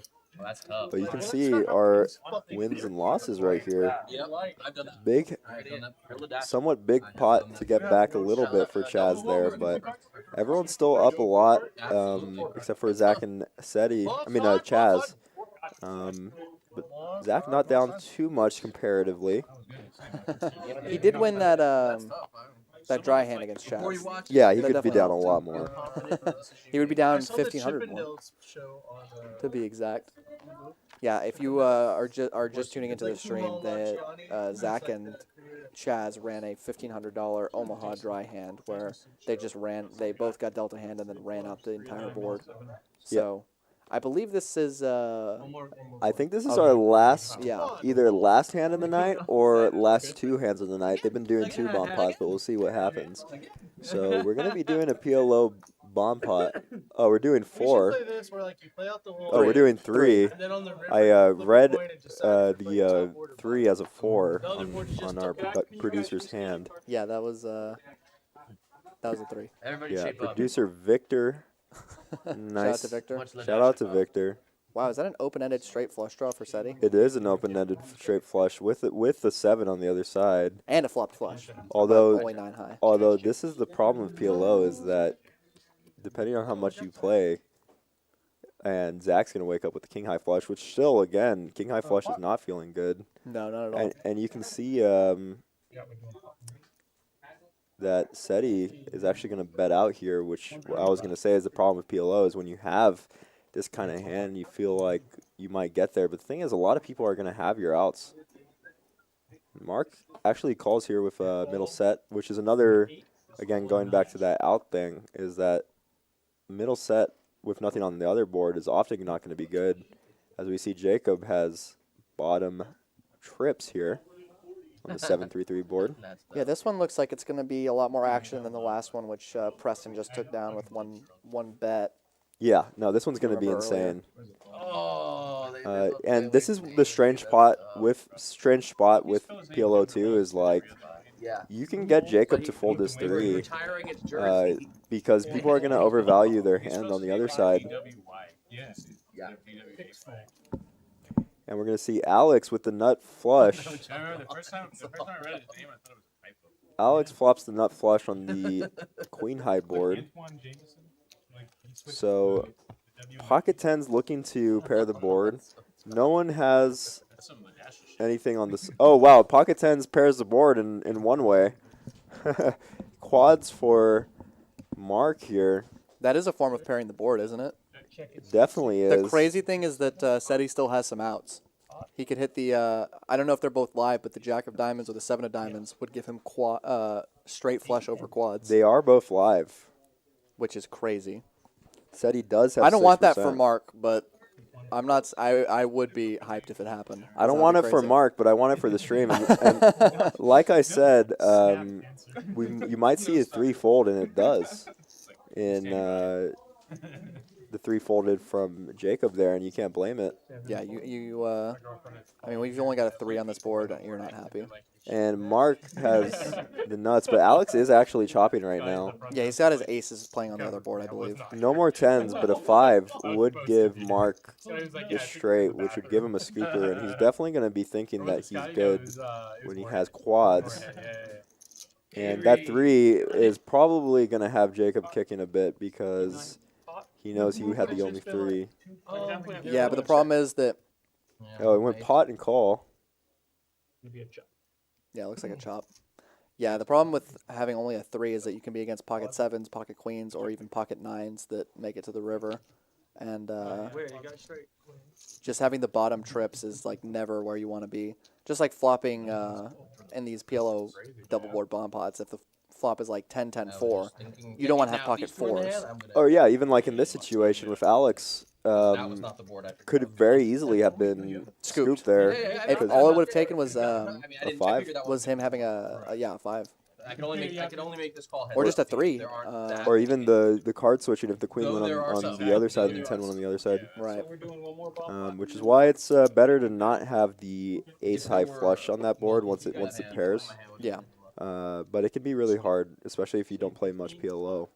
And I know Alex is new a bit. He's definitely doing really well in Hold'em, but don't know his comfort with PLO. A lot of people aren't comfortable though, so Alex only playing about a year now or so. Oh, really? Yeah. Well, he's made some really good plays today. Yeah. Looks like we're going to do another bomb pot, I believe. Yeah, we're doing 3 total. So that was the first one. Count it with me. 1, 2, 3. No, this is 2. Oh, this is 2. Sorry, I forgot how to count. Yeah. I'm a poker player. I don't know numbers. Yeah. And then the 3 over there reduce the number of queens. I don't count pot odds. I just bet whatever's in my hand. That's basically how I was playing today. It was working out though. Yeah, it's never too bad. If you don't know what you're betting, they don't know what you're betting. Am I right, y'all? All right, we're getting this next PLO bomb pot built in here. Oh, of course. Yeah, I mean, flop piece. And just for reference, we were just told there is $42,000 on the table right now. We were talking about at the very beginning of the stream how there's been $40,000 on the table before, and we said that very well might happen again today. And lo and behold, here it is. 1-2 game with $42,000 on the table. It's a lot of big blinds. It's a lot of big blinds. All clubs on the first board. Somebody flopped a flush. Yeah, someone's gone clubbing right now. And more clubs. Maybe not. All clubs on both boards. That's half the clubs accounted for right off the bat. All right, who has the straight flush? Okay, we have Zach with 2 clubs in his hand, but it's still no. Oh, he does. You're right. Spot. Six high clubs. Oh, and Mark flops nut flush on both boards. He flops nut. I don't know how he's gonna get paid here. He has to be against some sets, some setties. For sure. And really looks like nobody has anything. I mean, Zach does have a straight flush out, at least. I think. No, well, the 4 is on the other Oh, the side. 4's on the other side. Oh, you're right. Yeah. How does he have 13%? He has Jack 9. Oh, he does have Jack 9. You're right. You're right. That was good. There's too many cards to look at. That being said, there is a ton of I'm outs now. being Another hand with him, folded. he's fucking noticed everything. Everyone's Yeah, folding man. Like, pairs oh, that your have hit left the pinky board. twitched. Nice bluff. Jack 9 again, also for Shane, You know what I mean? Like, which decreases Zach's chances of yeah, he's chopping. not allowed. Yeah, but even Seti has a 9. Yeah, what the? Chaz has a Jack. I don't even think there are any more 9s or Jacks. I'm not sure where Zach's percentage comes from. Yeah, I don't know either. Wow, he does call. Count it out like And that's dangerous. Still. I'm interested Yeah. to see. You could be thinking Mark is using the naked ace of clubs as a bluff card, potentially. You know what outs he might have had with the 8%? It might have been backdoor flush draws, maybe? No, it couldn't even be that. Wait, what do you mean? I was saying like maybe like an 8 and then a 7. No, never mind. It wouldn't be a straight either. You only have the 4. Shows the nut clubs, At a point, is there even any bear? and that's about it. Not much else you can do. You're really happy when you flop that, but you're also not happy because you don't know what you're going to get paid by. Yeah, I mean, honestly, I do think he would get paid if anyone had a set. Yeah, it's kind of crazy that nobody flopped a single set No. on either board. The best was 2 pair Yeah. and the 6-3 of clubs. I think every club was accounted for pretty much there. I mean, I guess it makes sense. They're using pretty much all the cards Yeah. for a double board bomb pot. No, I've taken some pictures of some crazy PLO 6 double board bomb pot flops where I have like 6 hearts and it still comes 3-3 hearts. Well, that happened to me at the PLO free roll we played, where I folded a hand that had 4 diamonds in it, and the flop was all diamonds. Yeah. And then another guy had like a lower flop flush. It happens. Freaky stuff happens in PLO. We are doing one more. This is the last hand of the night. It is going to be another bomb pot. I hope you all have liked the commentary so far. I'm Ethan Bruin. I'm here with Michael Largent at Rounders Card Club in San Antonio, Texas. We do stream every Tuesday and Thursday, so please give us a like and subscribe so you can go watch our other streams as well as keep up with anything we might have in the future. We are going to have that giveaway. We're only 35 subscribers away from that. Do they? I don't think so, man. Come on, guy. You don't Monday know. Donatas? Looks like we're going to go to the first flop here. They're like Kia Forte. and ended up not having money to We play got by the a time he got pretty Remember that time? innocuous 8-6 deuce rainbow. No, he played. I lost Not going to be too crazy usually, unless we get set or reset. Well, those type of boards are actually a little more crazy than most because, Right, because people are drawing the stuff. Yeah. you definitely want more people to have draws. Tends to be the best And like, there's a action. bunch of people from Austin at my table, and they're like, "What just happened?" And I was like, "I won $5,000." They're like, "Why did that happen?" I was like, And looks like we're going to the second board now. Ace-7 deuce with 2 clubs. Interesting. Very draw heavy boards. We're going to see a lot of 4-5, which is going to have a gutter on both. Or no, double gutted on one. And Jack, Jack, Jack 5, not your favorite. And we do see Shane has 10-5-4-3. Checking. Yeah, Shane going to have some straight outs. Looks like nobody actually has too much on this board, it seems like. On Yeah. either board. And Val, surprisingly, betting out here with the King High Club draw. Not much else, but maybe he wants to take it down with all the checks. He's going to get a call by the 10-9-9-6, which has a flush draw and a gutter straight to the nuts. Shane having double gutted, as well as straight flush. No, just a flush draw. But he also has somewhat of a close to a wrap on the ace club board, and there's not many clubs left. So let's see how this goes. He said he's going to have 2 pair here.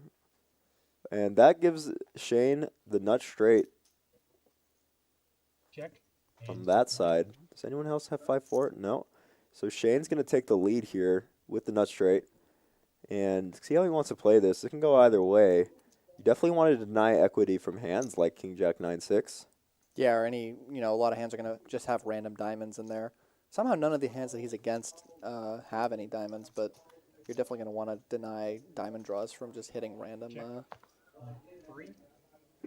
flushes. Wow, it does like to check. Maybe doesn't want to overbloat the pot when he knows he's when he knows he's only playing for half of it, and he's still 5 ways. Yeah, it's interesting to see how Val takes this, as he did pot the flop and now turns a king. Although king not very good in this spot. Does go with the check, and we're going to see a check around.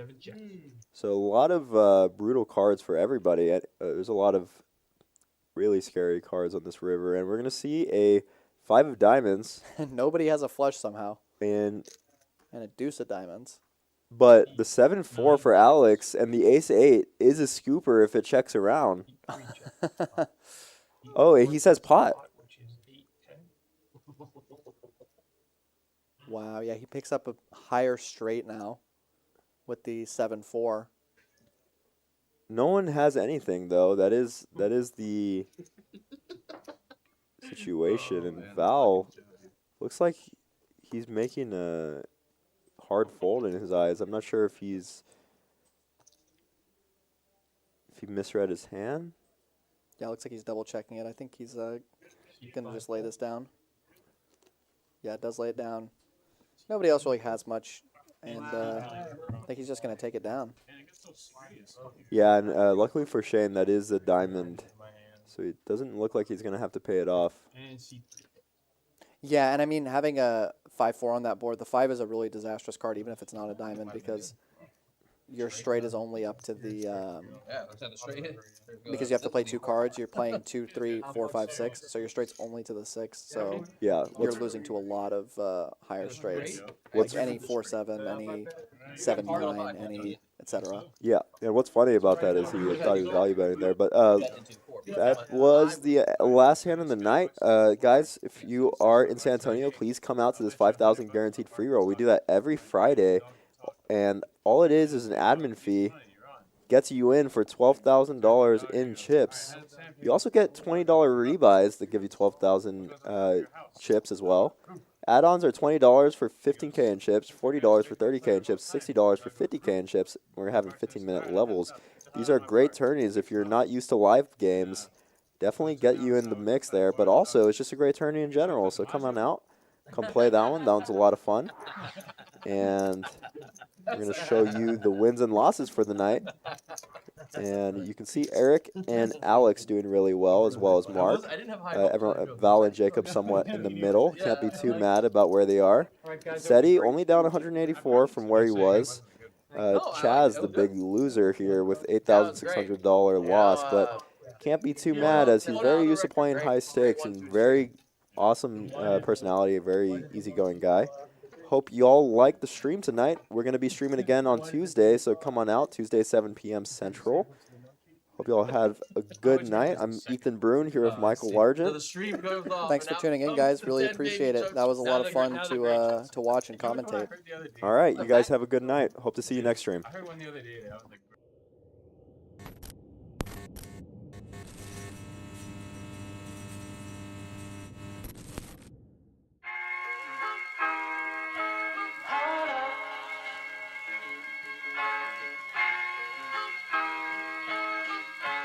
I'm so in love with you. You got me down again.